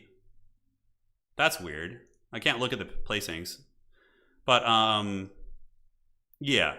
So you can see my game was down here. So I won my first game. No, that's game round 3. Okay, this is weird. It's not... Can we go to round 2 and round 1? Okay. So round 1, where was my game? Maybe I'll be able to look at the list, which would be fun. I was like, BCP is so weird. He's like, the buttons just don't work and shit. So haggard. And then it goes to round 2. How the hell do I get to the second page of this? Like, these buttons just don't work. Look at this shit. Can we do all? Huh. It's weird. Okay. Oh, yeah, here's my game. So, game 1, I won a Warriors of Chaos mirror match. Yeah, so I won that one versus this gentleman here. He was using a dragon list. I was using a Tzeentch list. And then game 2, I played against the... Is it here somewhere? I don't know. I don't freaking know. Yeah, I beat Orcs and Goblins tribes. 12-8. So I played the Orcs and Goblins in the second game. That was crazy. He was using like a mass chariot list. It was crazy. Look at this thing, if we're able to see it here. Yeah, so homie had a Black Orc Big Boss. He had 2 Goblin characters on chariots. Goblin Wolf chariots, Wolf Riders, Orc Boar chariots, and a Black Orc chariot. His like whole army was like just straight up wild hogs, dude. It was nuts. And then round 3 in the tournament, we'll go to the top. We played against the Tomb Kings, and we were able to defeat them. That was more of a decisive victory. We had a 13-7, which is... I won by about 500 points. So that was a good match. Here was my list for the tournament. So I had a Sorcerer Lord of Tzeentch, a Demon Prince of Tzeentch, an Aspiring Champion. He was like anchoring with the unit. And then an Exalted Sorcerer. So I had 3 wizards. We had the Infernal Puppet. This item's insane. It basically makes it so enemy wizards have to roll 3 dice instead of 2, and they take the worst result. It's really good. We had 2 Chaos Warhound units, a brick of Tzeentch Warriors. So what's really cool about Tzeentch Warriors is if you have a unit that has unit strength 10 or more, and you put your wizard with them, he gets bonus to cast. So it's like a cabal of casters that buffs your casters up. Double Gorby's Chariot, and then a Chaos Giant. So that was my list. I had 2 Gorby's Chariots are freaking awesome. They're really slow, but the beasts on the front, the Gorbies, they have a killing blow rule where they can like basically just rip something apart. It's really good. So what we did is we just sat back with our wizard castle. We would get within 18-inch range of my opponent and just unleash like 7 magic missiles. We get like a blue fire and a fireball on like my 2 level 4s, and then a ruby ring and a blue fire. It was brutal, the amount of magic. And then when my opponent comes up to me, what we do is we charge them with the 2 Gorby's Chariots and just run them over when they get close. Yeah, it was very strong. We went undefeated, so we still didn't win the tournament because there was a player who crushed his opponents worse. But we did place in top 3, which is cool, with an undefeated record. A Tzeentch musician, he just has a horn, you know. He just has a horn. But I'm going to be trying a Nurgle list next, which is a lot of fun. But that list is very strong. The Tzeentch Magic Spam list is insanely good. The only thing it struggles against is big monsters. But you kind of struggle to kill dragons and things like that because all your magic missiles are strength 4 and they're toughness 6, which is like you wound them on 6s, which is awful. So Tomb Princes have My Will Be Done in the old world? They do, yeah, they do. It's really good. It makes your unit move faster, have better stats. Tabletop channel in July or August is what we're aiming for right now. Yeah. We're making good progress on the armies, for sure. We're making very good progress. I don't know what the hell's going on in that other game. That shit, like the Houseplant Hadri's game was really close. There's got to be some lag or something. I have no idea, dude. Well, if you guys have questions, now's a good time. Thank you guys for sticking around. We have another tournament starting in 20 minutes. If I didn't have a crippled hand, I would do 2 streams back to back. That'd be fun, but sadly, it is what it is. I think all is struggle against monster spam. Yeah, the game 1 in that tournament, I played against the Chaos Dragon, like the overpowered Chaos Dragon. He had like Enchanting Aura and Mark of Nurgle and stuff. And I just literally tar pitted him with a warrior unit, and I just killed everything else in his list. I killed every single unit he had except the Chaos Dragon. And then I just barely won. Because I had like, I don't know, 900 points left, and he had his 600 point dragon left. So it was like, I won by just like 200-300 points. It was really close. And he misplayed too, because he charged his dragon into my Zinch brick, and I just tar pitted him there for like 3 turns. Yeah. Shouldn't we end the poll? Frost, that's funny. I said we're going to the end of the stream. Yeah. We're going the distance. All right. At the bottom right. Oh, thank you, Frost. This might be worth looking to after the stream. A lot of people in chat playing sudden flashbang and cave trolls it. Let's see. Okay. Got it. Okay, I'll take care of that after, Frost. Thank you, man. No, my hand's hurting. I need to get off the computer. Plus, I have a old world game tonight versus my buddy at in a couple hours, so I gotta jam for that. Jesus, dude, how are those guys taking so long? Like, it's impossible. I guess it is a dwarf game. It must be a laggy dwarf game, like laggy and dwarves, just like the power combo. Because that game with Hadri's and Houseplant was like not fast. Yeah. Hadri's voted for Dark Elves. Of course he did. Dark Elves would probably just be partying with the Medusa, bringing... I like Dark Elves, actually. They're fun. They're really fun. I was thinking about doing an unranked tournament on the Discord where it's like you play and it doesn't count towards leaderboard, but you get a random faction every single game. So every round you get a different faction rolled up on the randomizer. I don't know how you would do that, but it'd be... I guess you would just pick random on the army picker thing. Oh, Old World is a great game. It's really good. Worst faction in the game? Are you talking about Old World or for Total War? For Total War, it's probably Vampire Coast, I would say. Yeah, they're really hard to win with. Yeah. You can still win with them. I mean, they're not like... The discrepancy isn't that drastic, but I would say they razor out the worst faction just barely. But again, like, we see people make top 4 with them because if a player's good enough, that's what's cool about Total War, is you can make it happen. Yeah. Foot Manfred. Oh god, that's so bad. Manfred needs to be on like a Hellsteed flying around because he's got insanely good magic. So you need to be effectively, roaming around the battlefield. Single player, you would guess ogres. Yeah, ogres are pretty haggard in campaign, aren't they? Like their whole meat mechanic is awful. Like the way their bases work, it just feels bad. Ogres will probably get a rework. It's a dwarf staring contest. Well, it's Empire versus dwarves. Worst faction in Dom is Coast, and worst faction in land battle is Slanesh. I would probably, yeah, Slanesh is not great in land battle. Land battle's weird, because like the problem is Slanesh and Dom is good because they can, you can't just sit in one spot against them. You have to play the objectives, which I think is very healthy for the game. Whereas in land battle, someone can just sit in a box or a defensive position, and Slanesh has to crash into it and die to a Mortis engine, or like to just a shooting box, whatever. I don't know what works against them these days, but yeah, Coast is fine though. Like, even though we say they're the worst faction, it doesn't mean they're awful. Okay, Jesus, they just finished. Okay, getting the score reported. We need to find out who won. Corner bust. An ogre guy was data mined. Chances are he'll come somehow. Yeah, I'm sure he'll come at some point. Yeah. Norska needs an update, man. Their Unga Bunga is really outdated. It's really, really outdated. Norska's roster just looks like it's from another time. And ironically, it's still quite good. Like, Norska has some great units. Oh my god. They tell me they're done, but then there's no response. Oh. That must have been a lag fest, dude. I really hope it's not a portent of what's to come here in the grand finals. Yeah, Slanesh is good at domination, yes. I was googling to find this YouTube channel and top suggestions was YouTube. That's pretty funny, Eric. Yeah. I'm not surprised. That's pretty normal for the world. Okay.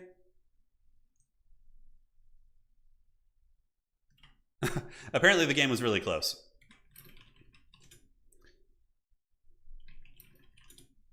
Okay. So we have Hitman Hippo here. It's going to be dwarves.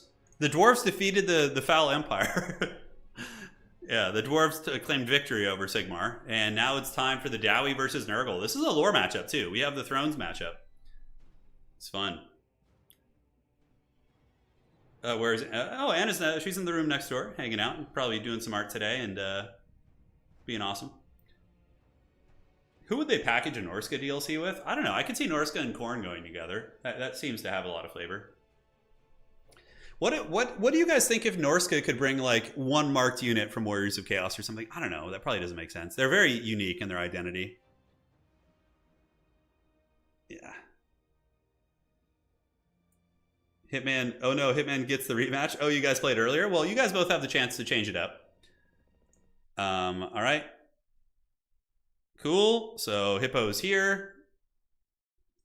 Let me know map after bans. All right, so the players just need to let me know the map after the bans are all done, and we go from there. Nurgle's back, baby, and he's pissed. Dude, we had a Toad Dragon last game. I feel like we should be grateful for that. This is like peak competitive play. We had like some of the best players in the world playing today in today's tournament. And we saw a freaking Toad Dragon in a hyper competitive match. I mean, you can't ask for much more than that. The Norskin Steam Tank is just like it's a modified Goblin Pump Wagon with like javelin throwers on the sides. Sirtha Ek versus the Tomb Kings. Tomb Kings and Norska would be an interesting one. Like Norskin Raiders trying to plunder some relics. That wouldn't be out of character. All right, baby. We got the Dwarves versus the Nurgle.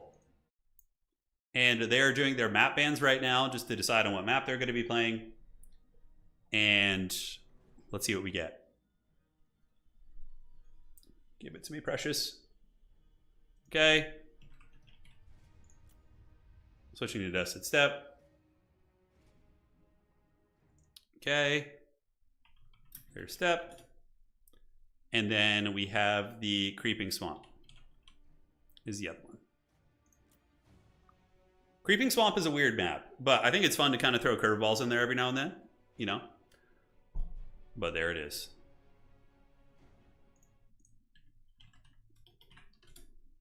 Okay, let's see what they decide on. Then they should be loading in pretty quickly. This vote is really close. Wow. Hey, Misha, how you doing? Hope you're doing well. Hope you're doing well. Turin, do you go for airbrush or hand paint? I hand paint everything. I don't know. Airbrush is never called to me. I know they're very good. Like, airbrush models look really clean, but I'm a brush painter. I'm so indecisive with painting too. I'll paint like half of an army and then I'll decide I hate the scheme and then I just finish it anyways and I just look at the army loathingly with a side eye. It's like, that's just how I am. Yeah. Norskan war wagons, but it's javelins and throwing axes. I mean, I feel like Norska could figure out how to do that. They know how to chop down trees, right? And like, you know, hammer nails and stuff. All right, so we are on the Steppe, the Dusted Steppe.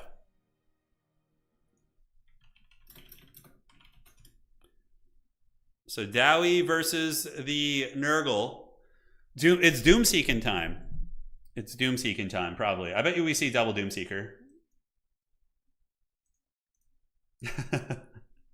Look at Frost hyping up the Khorne versus Vampire Counts duel we have going on in the vote. I've been into 40k since 2007, and I've never finished painting an army or played a game. Damn, dude. Damn. Yeah, the lore is fun, though. Like, if you just enjoy the lore, it's all good. Is he playing Bretonnia or Dwarves? Are you Bretonnia or are you Dwarves? Oh, Borderlo is the map. Okay. Or Brett.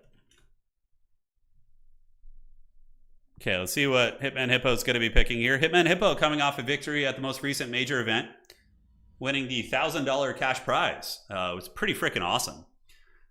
So he was defeated Tim the Wilder in the grand finals for that, which was pretty intense. It was a really, really sweaty series. And Hippo is very fun. He plays really off-meta factions. Like, he was picking Chaos Dwarves and, like, other, you know, factions that are considered off-meta and winning with them, too, which is very fun.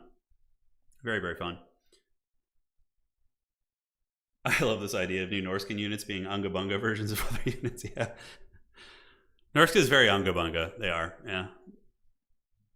They try their best.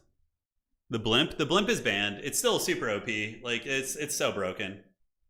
It'll probably never be allowed in tournaments. It's just so stupid. Like, Nurgle just couldn't. Although with buff Furies, maybe.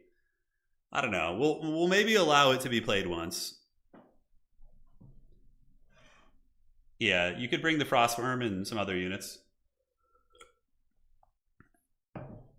Think Festus here against dwarves. I think against dwarves, I don't know. I personally use a hero squad. I try and win the hero fight, so I go double exalted hero on foot with like Festus with the Rancid Visitations, because a lot of dwarf players have an absolute hard on for their hero squads, which are very good too. But Nurgle should win that. But the problem is, if you go with the Nurgle hero squad and they go wide, you can sometimes run into issues dealing with their numbers. But yeah, overall, we'll have to see. We will have to see. Uh-oh. It's a close one. I wish I could see the exact amount of votes. Currently, we have 1,585 votes, 86 votes. Grand Cathay submarining up. Dark Elves trying their best, but it looks like they're still down by 2 or 3%, which is probably not going to... It's going to be insurmountable at this point. But Vampire Counts and Khorne could flip. Fifth Chaos God is Unga Bunga. Yeah. The counts rise. Vote my undead brothers and sisters, says Panda.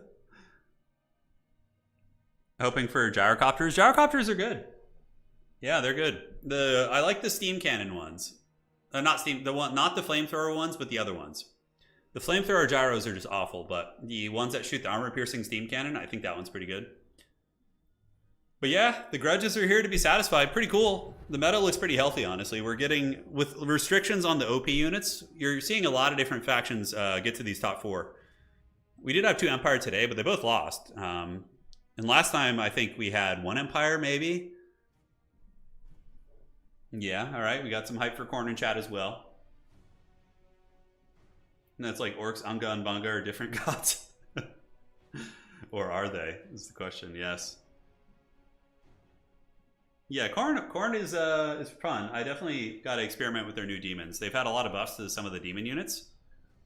So, shame no Skaven or Beastmen, though. We've had Beastmen make top 4. Not consistently, but they're not super popular. Beastmen get played maybe...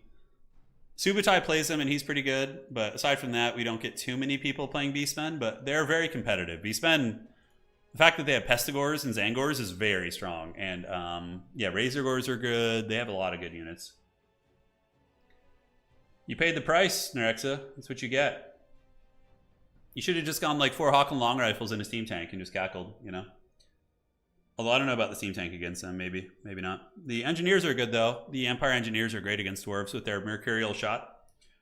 And the restocking. Yeah, it's nice. I wish to greatly see Skaven in Dom. We had a Skaven game today. I mean, I was losing to that player, the Skaven player. They were beating me with High Elves. But they just made 1 misplay and let 2 of their characters get sniped. And that was basically GG for them. So, yeah, so we got a Herald of Nurgle, double hero. Okay, so pretty close, but not going to be Festus. Versus the Chad Dwarf Lord with double Ironbreaker, Doomseeker, triple Ironbreaker. See, this is why Hitman Hippo is such a fun player. Like, Hitman Hippo plays fun builds. It's not like that mouth-breathing, like, super wide Dwarven, just, you know, the infantry spam. It's like actually some cool units mixed in, like a Doomseeker and triple blasting charges. You gotta love it. You gotta love it. Vampire Counts. You guys want a dog with a silly hat in the thumbnail more? Okay, we can do that. If we, I have some ideas for thumbnails. If you guys vote for Khorne, if you guys vote for Khorne, for the next SFT, I'll get a picture of our Chihuahua Terrier, who's literally a corn fleshhound. She's like horribly mean to everyone else. And we'll like Photoshop her to look like a corn fleshhound, which will be great. And if you guys vote for vampire counts, I'll get Wookiee and put a little vampire cape on him. I'll find a picture of him from the days of old. Yeah. All right, guys, here we are. Take a look at the build here. It's going to be Hitman Hippo with triple Nurglings, or triple Blasting Charge Ironbreaker, excuse me. Doomseekers, Dwarf Lord, probably going to be rocking Star Metal Plate. Yeah, so that gives -8 melee attack on the blob fight, which is good against Nurgle and Dwarf Warriors. All right. So that is it for the Dwarf build. Very elite. I mean, Ironbreakers are pretty chad. Oh my god, what the hell is this? Oh my god, look at the bushes. Oh, Doomseekers have freaking Vanguard? Oh my god, I forgot about that.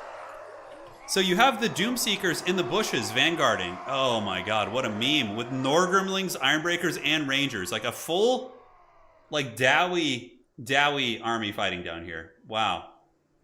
That's wild. So taking a look here at the rest of the army here, we got Hitman Hippo's forces, Dwarf Warriors, and double Ironbreakers are going to be moving up. I assume he'll vanguard a minor unit to grab this. Now, Hadri's fairly standard. You know, Pestigors, Marauders with Great Opens probably going to be meta here, but mostly Marauders out of the gates. With double Exalted Hero, which I think is very, very strong. Oh, dude, this is like my tabletop list. I run double Corn Hero on Chariots myself. Oh, that's so cool. So we have double Chariot Master. Oh, yeah, that's heavy metal. Look at those Chads. Look at the Chads. Oh, that's so good. We got Marauders, and it is going to be a Nurgle caster who's going to be spamming spells to provide the army-wide healing, which is very good. It's very strong. And Locus of Fecundity also provides healing. So this is going to be funny. They're both going to be threatening the other player's back objective, which is hilarious. Dwarves are naturally stealthy. I mean, normally when somebody presses your back objective like this, it's like, oh yeah, you know, it's like a ranger and like a dwarven miner or something, whatever. But this is like, this is next level here. This is pretty serious. You got like Doomseeker. Sorry if there's a little bit of lag, you know. We got through the entire event without lag, and now we have to pay the total war price. CA, please. I feel like I should just start making a video like once a month. Just like, can we get servers? Please, just like every month, just beg for it. Make a video. Maybe we'll get it eventually. Corn Wawa, dude. Our Chihuahua Terrier is like a corn fleshhound, 100%. So the Dowie Spec Ops, dude. The Doomseekers are currently probably visible. Hadri's might see those. But yeah, the Dwarven Special Operations Unit was able to get that, and they're going to be playing that Ironbreaker blob. We now get Grudge Rakers coming in, probably. No, Long Drong's Pirate Slayers. So this is incredibly strong because they have an aura which gives -10 melee attack. Oh my god, so Dwarf Rum with the Star Metal Plate is -18 melee attack in an aura. That is really gross. Like, these guys are going to be down to 11 melee attack, which against Ironbreakers is just going to be like basically minimum chance to hit. So here we get some Marauders of Nurgle pushing out, and they're getting shot by the Rangers. Rangers doing some good work as the other Marauders are moving up, but they don't know what lies beyond the veil. The dreaded Doomseekers and the Norgrimlings are both hidden in the trees. Oh, I love it. That's such a meme. That's such a meme. Oh my god, that's so funny. So we do get Long Drongs coming out, and more Dwarf Warriors going to be hustling up to the middle. Hadri's going to be stealing the back objective probably. He's got his Pestigors coming and his Marauders as well. But the clash in the middle is about to unfold. The double Ironbreaker is certainly no joke. And we see the Chariots coming over here to help on the back objective, which is smart, and these Rangers are going to run. I think Hadri's saw them for a second. I'm pretty sure Hitman Hippo popped out of the bushes for a moment and kind of revealed his card. But Blasting Charges won't do a whole lot against the Exalted Heroes. And now Doomseekers, they're not anti-large, but they still really thump in combat. Ooh, that's going to be a big Dwarf Blob that could get charioted. Oh, they ran into the trees a little bit. Okay. So yeah, that is a lot of angry Erect Dwarves. And now on the point, we see Long Drong's Pirate Slayers shooting into the Marauders. Meanwhile, on the side, Hadri's does take the back objective. Dwarves have the middle. This is a weird game, like the way they're contesting these points. But Doomseekers, you don't want to mess with them. They still pack a big punch, but the Chariots are getting a good grind in against the Rangers, but the Doomseekers are getting progressive damage. Nurglings, Ironbreakers probably want to force Blasting Charge here. Does Hadri's have any AoE? Ooh, this is going to be... Hadri's is going to wreck him here, probably. You're probably going to see an overcasted Stream of Corruption, which is going to go right down like that and just do a ton of damage, I would wager. But the Exalted Chads are hanging in there. We do see the Doomseekers surge forward, and they engage against some Marauders, but the Chariot's still doing very respectable damage. And are the Dwarves going to make a play for their back objective? It doesn't look like it. Hadri's playing very cautiously, very, very cautiously, making sure he secures his back point, which it looks like he's going to get. The Dwarves with their Elite Vanguard, yeah, Stream of Corruption, brutal damage. And now the Chariot characters of Nurgle are going to continue rampaging. The dwarves need to secure their back point if they can. Maybe send like one Ironbreaker over there or something. I don't know. Long Dron's Pirate Slayers shooting their pirate pistols. The of Karak dive bars, we like to say. These guys, there's a place in my hometown called The Hub, which is just like a biker bar, and these guys look like some of the patrons for sure. But they do shoot downtown into the Plague Toads, now unleashing on the Marauders. And Hadri's just... This ultimately probably ends up being a misplay, right? Hadri's is just farming value here, and he's a healing faction as well. This is... It's looking very good for Hadri's, because he has the dwarves back objective here. Him and Hippo maybe got a little bit ambitious, you know, the two exalted heroes on chariots. He literally just inspired me to change my list for tonight that I'm going to be playing. Like, the double exalted hero on chariot is super cool. But nonetheless, ladies and gentlemen, we do see the Nurglings Ironbreakers here getting hit with a fat stream of corruption right in their old face. And that hurts bad. And there are going to be some basic slayers coming up. Doomseekers are almost killed to the man, 700 value there. And the dwarves are going to move forward, but it's going to be such an awkward position for them right now. It's going to be very, very awkward. Slayer's trying to pile in and help, but now we got Furies coming in. Fury's going to be pretty cost-effective here against some of the Slayer-type units. These are Rangers shooting into Pestigors, no basic Marauders. Marauders will win that trade. And yeah, we basically see Hippo taking a big L in terms of the value trading on this side, because Nurgle's healing will make that even worse than it already is.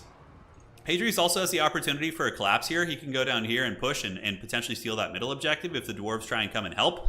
But their elite units are very, very isolated, and they're getting punished pretty damn hard. So the Rangers here, how are they looking? We do see them at 24 models, so almost dead. Doomseeker's pretty heavy metal, 800 value despite the bad trade, and Nurgling's Ironbreaker 700 value. So all things considered, it's not the worst. Maybe the dwarves can kind of pull back something here. But yeah, they're moving into Toads and Marauders in a tree line, which is really not good for them. A couple blasting charges coming down. That was a beautiful blasting charge by the Ironbreakers. Really, really nice. Dowie not going to make a play for the other objective. Meanwhile, Hadri's coming in for the flank here. We do see the Nurgle Toads, the Lord of the Toad Dragons, Total War, as you guys called it, which I thought was great. But the blasting charges, they do tee off into the Marauders, and the Marauders getting shreked pretty bad by that. The Dwarf Lord's going to be coming in. Blasting charges to the Dowie are no joke at all. What are the dwarves going to call in? We don't see any call-ins here. Yes, in the bushes, we do see some Doomseekers coming. I like the Doomseeker pick. Doomseekers are just so hard to deal with. They're really, really tough fighters. Like, they were getting countered here, and they basically still probably got, like, at least 1k value. 900, which, yeah, is pretty damn good. So Nurgle's under a little bit of pressure on the back objective. The Exalted Chads, how are they looking? They're at 800 value here, and this one's at 800, so very good performance so far. Plague Toads and Marauders getting Shadow Realms here by the Long Drong's Slayer Pirates. And on the middle point, looks like the dwarves are going to be able to hold this back as the Marauders get taken apart. And though Plague Toads are very good against Dwarf Warriors, there is a mighty Dwarf Lord here, and he's going to be able to probably methodically kill these Toads one at a time with his choppa there, his axe. And it looks like Nurgle is going to bring more Marauders to the middle to try and contest that, as the dwarves have a very awkward fighting pocket right here. A lot of dwarves not fighting on an objective has got to feel a little bit dicey. But Slayers, and dude, that Doomseeker unit's still going. There's friggin' 5 of these guys, which is actually a decent percentage of their remaining stopping power. But they are chopping through the Marauders, and the dwarves might be able to threaten this objective now that new Doomseekers are arriving. So yeah, we see Doomseekers coming out of the trees here. Going to be heading over to flank this position. And oh, Chosen! Oh yeah, dude, Hadri's bringing all the cool shit today. That's what I'm going to be playing today, Chosen of Nurgle with great weapons. Oh yeah, dude, look at these guys. They're so freaking cool. Oh yeah, give it to me, baby. Doomseekers, though, will trade extremely well into them. Hadri's does use Curse of the Slug to try and buy a little bit of time, but those Doomseekers will get there eventually. Middle point is a pretty contested area, but there are, I think, 2 Ironbreaker units fighting here. Yeah, I know 1 Ironbreaker, which is good staying power, but Nurgle's about to get the capture weight here, it looks like, as more Doomseekers are being called into the middle. Doomseekers are excellent against elite infantry and chaffs. And now these Doomseekers do manage to flank the Chosen of Nurgle, and I think Doomseekers need to be shrunk a little bit. These dwarves are literally the same size as a Chosen of Nurgle, which is supposed to be like a hulking 7-foot-tall warrior. Just look how big the Doomseekers are. It's almost comedic. They should not be that big. I mean, it doesn't affect the game at all, but they just look kind of silly. Like, make them the same size as regular Slayers, which I think are, like, more appropriately sized. Like, yeah, these guys, they look pretty big, too, honestly. I don't know. Yeah, Doomseekers are freaking huge. On the middle, though, has it flipped? Nurgle has stolen the middle objective. Hadri's does have the triple cap here, but the dwarves are persistent. And he better make sure he doesn't leave his Herald of Nurgle over here to die to some of these elite units. But Nurglings and Doomseekers, they didn't hear no bell whatsoever. Still fighting, and actually, this objective is in danger of being captured. Meanwhile, the Doomseekers are crushing these Chosen of Nurgle. Not only did they get a flanking charge, but their bonus for infantry and their stats, their BVI is freaking 15, dude. That is thick. And those Chosen are fighting well, but you know, probably going to be cut to pieces here. They're at about 900 value, so not a bad performance, but Hadri's does burgle the middle objective, so he does get that one. And the Marauders trying to hold it with some of the Pestigors here. Pestigor is incredibly cost-effective against dwarves. On the back objective, we do see Nurgle reclaiming its objective, although there is going to be an influx of Dowie here. As the Chosen of Nurgle slowly lose the fight to these... Oh, there's 2 Doomseekers there, of course. So they're certainly going to be losing that. Long Drong's Pirate Slayers are also debuffing their stats to 34, which is very cost-effective. We got the Chad Doomseekers here, just 2 of these guys. They're ready to fulfill that oath for sure. 1,000 value on them. Blasting charges coming in from the Norglings, and the back point is going to be threatened by the dwarves pretty heavily here. They probably will win it. With the 2 Doomseekers and the Long Drong Slayers, Nurgle is going to have a hard time holding that one. But Nurgle does have the dwarves' home objective, and they are getting to a situation where the dwarves are going to have to triple cap them. And that's going to be very, very tough. Very, very tough. But the middle point, going back to the Dowie, blasting charges on their way up to try and nuke some of these Pestigors into another dimension. And it is going to be a lot of the blasting charge boys coming. So we got one right here, and we do have one over here and over here. So who's going to win this? The Lord of the Dowie or the Toad King? That's going to be Hadri's new nickname from now on. The King of the Toads. The Toad Lord. I don't know, what's better? Toad King, Toad Lord? Toad King's like Tiger King. Yeah, remember that? Oh my god, that was a wild time. 2020 was the hell of the time. Bad times for sure. Plague Toads chewing through here, and Furies intercepting. So Furies will honestly probably defeat Miners, so that's a really, really good play from Hadri's. He does also get the Pestigors engaging against the Ekron's Miners, and the Miners don't seem to get a full blasting charge because of a really good Hound flank. So that's a good idea against blasting charges. You flank with a trash unit, and then you charge in when they're like distracted in combat. Pesties and Marauders, they could probably leave that objective, although leaving one there might be a good idea, but I think coming up and trying to trade here is the way. But we do see this objective flipping back to the Dwarves, so the Dwarves do get the point back, and the Dwarves currently have a double cap. Okay, the Doomseekers are seeking some Doom, all right. Looks like they're going to be heading to the middle to try and support that, as we do see the Ironbreakers and Norgrimling's Ironbreakers hanging here. Pestigors should re-engage here, probably. They'll trade very well into Ironbreakers. They probably still lose, but, you know, they would do some damage. Hadri's getting a nice stream of corruption there. Does kind of tickle these guys, although those are Ironbreakers, so they don't care too much. They do have, I think, 25% magic res? Oh, 35. Wow, okay. So they're going to be tanking it like champs. But the Dowie are resilient. They're moving up. This is, is it a triple cap? I don't think so. I think the Dwarves will barely win on 2. And I think Hadri's is kind of falling a little bit in this game. It's close, but those elite units and those Doomseekers, they certainly add a big new variable to this matchup. Doomseekers tend to trade very badly into Plague Toads. They don't do very good against big monsters. I mean, they do okay, because their still stats are insane, but ideally, like, Plague Toads on them is what you want, but it's easier said than done, for sure. More shots in the back. It's going to be Rangers nuking away, as the middle is going to be Pestigors and Toads overwhelming some of the positions. Nurgle needs to recapture an objective and hold it a little bit longer, but this is a big issue for Hadri's too. Oh, the Curse of the Slug! And it spreads at 30 meters, so watch this. The Slayers are going to get close, and then the Z's is going to spread to these guys. Yeah, so now they're all slowed. I love it. And Hadri's going to be running interference with some Warhounds, trying to buy a little bit of time. And the middle objective is staying in the clutches of the Dowie, but it looks like it's slowly flipping. And here we do see the Exalted Hero of Nurgle. It looks like he might have died to some Slayers, but he came back from the summon, so he's back in business. It's going to be running over some of these dudes, and now we got Marauders and Pestigors coming in, and I think that Hadri's probably flips this point. Dwarves are not good at rapid reinforcement, especially on somebody's home objective, so I think Nurgle gets this point 100%. And that's going to be their Helm's Deep, probably. This objective is still owned by the Dwarves. The back one is owned by the Dowie as well. Man, this is a close one, but I'm pretty sure... Yeah, the Nurgle needs to flip one more objective for a short period of time, and this one's going to flip here pretty rapidly. They're going to have that soon. And the Dowie, with their persistence, do manage to get this point, so the Slayers and Dwarf Warriors do get their clutches on that. Now the fight in the middle is as hard as ever.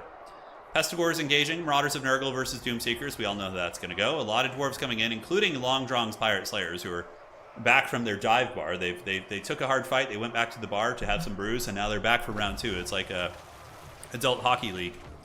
So Miners of Blasting Charges here, getting slapped with a stream of corruption, but Doomseekers holding on like absolute chads. On the back point, Nurgle does flip that point back, so they are able to get that. But Hadri's would need to reach like 1250 before his opponent reaches 1000, which I don't think he will at the current state of affairs. It's like a very, very, very minor win for the Dwarves as it currently stands, if my potato math is correct. The Herald here, he's a little bit trapped up. He's on a Rotfly, which is cool. He's got 1300 value, which is nice. Dropping a Miasma Pestilence on this blob, as a couple Pestigors do come in to help, but he's got to get away. That Dwarf Lord will kick his butt. But Nurgle has Marauders and Toads coming up, and I assume This could actually flip, though, because this unit, this whole army here, now that the back objective is secured, the dwarves are not going to have any play on this point again. So what you need to do, you guys know it's coming. You get here and here, you get those 2 units, and you just go right up to the middle, and then you just go all over them like that, right? That is the way you do it. So Nurgle arriving with some units. Marauders are here. The dwarves, big pit fight, though, man. This could go either way. It's really going to come down to the brawl here. If Nurgle somehow loses its Herald, I think that's probably GG. Because then a lot of crumbling is going to take place. Hadri's really needs to make sure he doesn't lose the Herald. Then he does. Okay, so he moves it away. Marauders have arrived, but dwarf blob fighting is no joke either, especially since there's no Mortis engine. Obviously, you wouldn't bring that against the dwarves, really. It would be an exalted hero. Although, you know what? Maybe bringing a Great Unclean One, it could be meta now, right? Because if your opponent is too worried about Furies, they don't bring missiles, your Great Unclean One could be really problematic. But the Toads are getting hit by some Daka. We get the Exalted Shads coming in. These are going to be basic Rangers, more Toads arriving. The Chariot character is going to go and try and shut those down, but dude, this is so close. So yeah, the dwarves like win by the hair of their chinny chin chin. Now, maybe Hadri's goes for a ninja back cap. It looks like that's the play, but Hitman Hippo immediately recognizes it, and the dwarves are going to be rotating over with several units to prevent that. I think, though, that might be how you have to do it. The dwarves have 2 erect of a position, and the value is just so close. I mean, the players are pretty much dead even. It's not really taking into account crumbling, though, as well. Oh, look at the troll dwarves here. They get the Nurglings Ironbreakers. They're like, I didn't hear no bell. Sitting on the back point here, and the Longdrong's Pirate Slayers heading to the back point to make sure it doesn't get ninja capped. A couple capture doggies from Hadri's. Going to be grabbing that one. Hadri's probably lamenting the fact that he didn't bring his blessed Toad Dragon. That would have been the way to win it for sure. The Toad Dragon, unironically, would have been good. Doomseekers and Ironbreakers do not want to fight a Toad Dragon, right? So that would have been really funny, but it is not the case. But yeah, it looks like Nurgle's going to make a play for the back point. It is Dwarf Warriors and Garagrim Iron Fist. Holy shit, okay. The son of Ungram is on his way in. And yeah, he's a good anti-infantry character. He'll for sure kill infantry-sized models very quickly, especially with his spin to win. But more Toads being called in. I think that's probably it. I don't see Hadri's getting back in this one. On the back point, we see this objective being contested. Look, these Nurglings are moving up as well. Here they come. It looked really bad for the Dowie in the beginning, but the Doomseekers, their grind was very, very good. Comes the Exalted Hero and Marauders of Nurgle, as well as Hounds, probably going to be recharging into the Long Drong's Slayer Pirates. Herald trying to intercept, running some interference here, but the Slayers do cut through the Marauders, and they're going to be surging in. And does Hadri's have any sneaky back cap pressure? It doesn't look like it. We're not seeing more Hounds, as the Dwarves are eclipsing the value gap. Middle point is just going to be Toad City, and the Toads, you know, at least the Dwarves, for the sake of Nurgle, are out of ammunition. The Rangers have used their full payload and certainly have paid for themselves, doing very, very well. And on the back point, looks like Hadri's going to be rotating back to the middle now. Does he have any fat magic for the blob? Imagine if you had some big Pit of Shades. Dude, a Pit of Shades right here would be like the most erect thing ever. It would just do so much damage. But capture weight still belongs to the Dowie. And we do see the Exalted Hero running over the Slayers as well as the Dwarf Warriors here. And these Hounds going to be maneuvering across, looking for opportunities. But will the Toad Blob prevail? There's actually a small chance. On the back here, look at this. The Nurglings actually defeat the Pestigors. I don't think Hadri's needs to worry about that because they're going to take too long to cap it, so I don't think it'll matter. But those dwarves, they're coming. They're creeping up on points, ladies and gentlemen. They're creeping. Toads moving in. This is actually looking a little bit good for Nurgle suddenly, as the Herald leads a bunch of Toads, and the dwarves are out of range stopping power, so their Doomseekers and infantry are having problems. But we do see the Slayers coming back, and a healthy unit of Doomseekers, and a healthy Blasting Charge unit. That's a lot of scariness right there. So Pestigors and Pestigors. We do see Furies being called in to just chase off those Ironbreakers, which is hilarious. That's a huge play, right? This is like one less Fury that's like fighting on the very important fight. We see Nurgle start to flip the capture weight for a moment. This could be the game here. Hadri's needs to get his Herald out of here. He can't lose the Herald. If the Herald dies, it's GG, because the demons will start crumbling. It'll be really bad. The Herald needs to get out of there 100%. So Ironbreakers as well as Dwarf Warriors starting to crumble here. We see some Marauders heading to the back objective to battle against those. Plague Toads get a nice engagement here, but Garagrim Iron Fist is going to be on his way in. Harry the Herald does escape, so he lives. And the Furies successfully shatter these guys. So these Furies need to get active like real quick, real quick. Probably jump them on top of some of the shooting back here, like the Rangers. They could probably kill that quickly. So Blasting Charge is coming in. A little bit of friendly fire damage, I would imagine.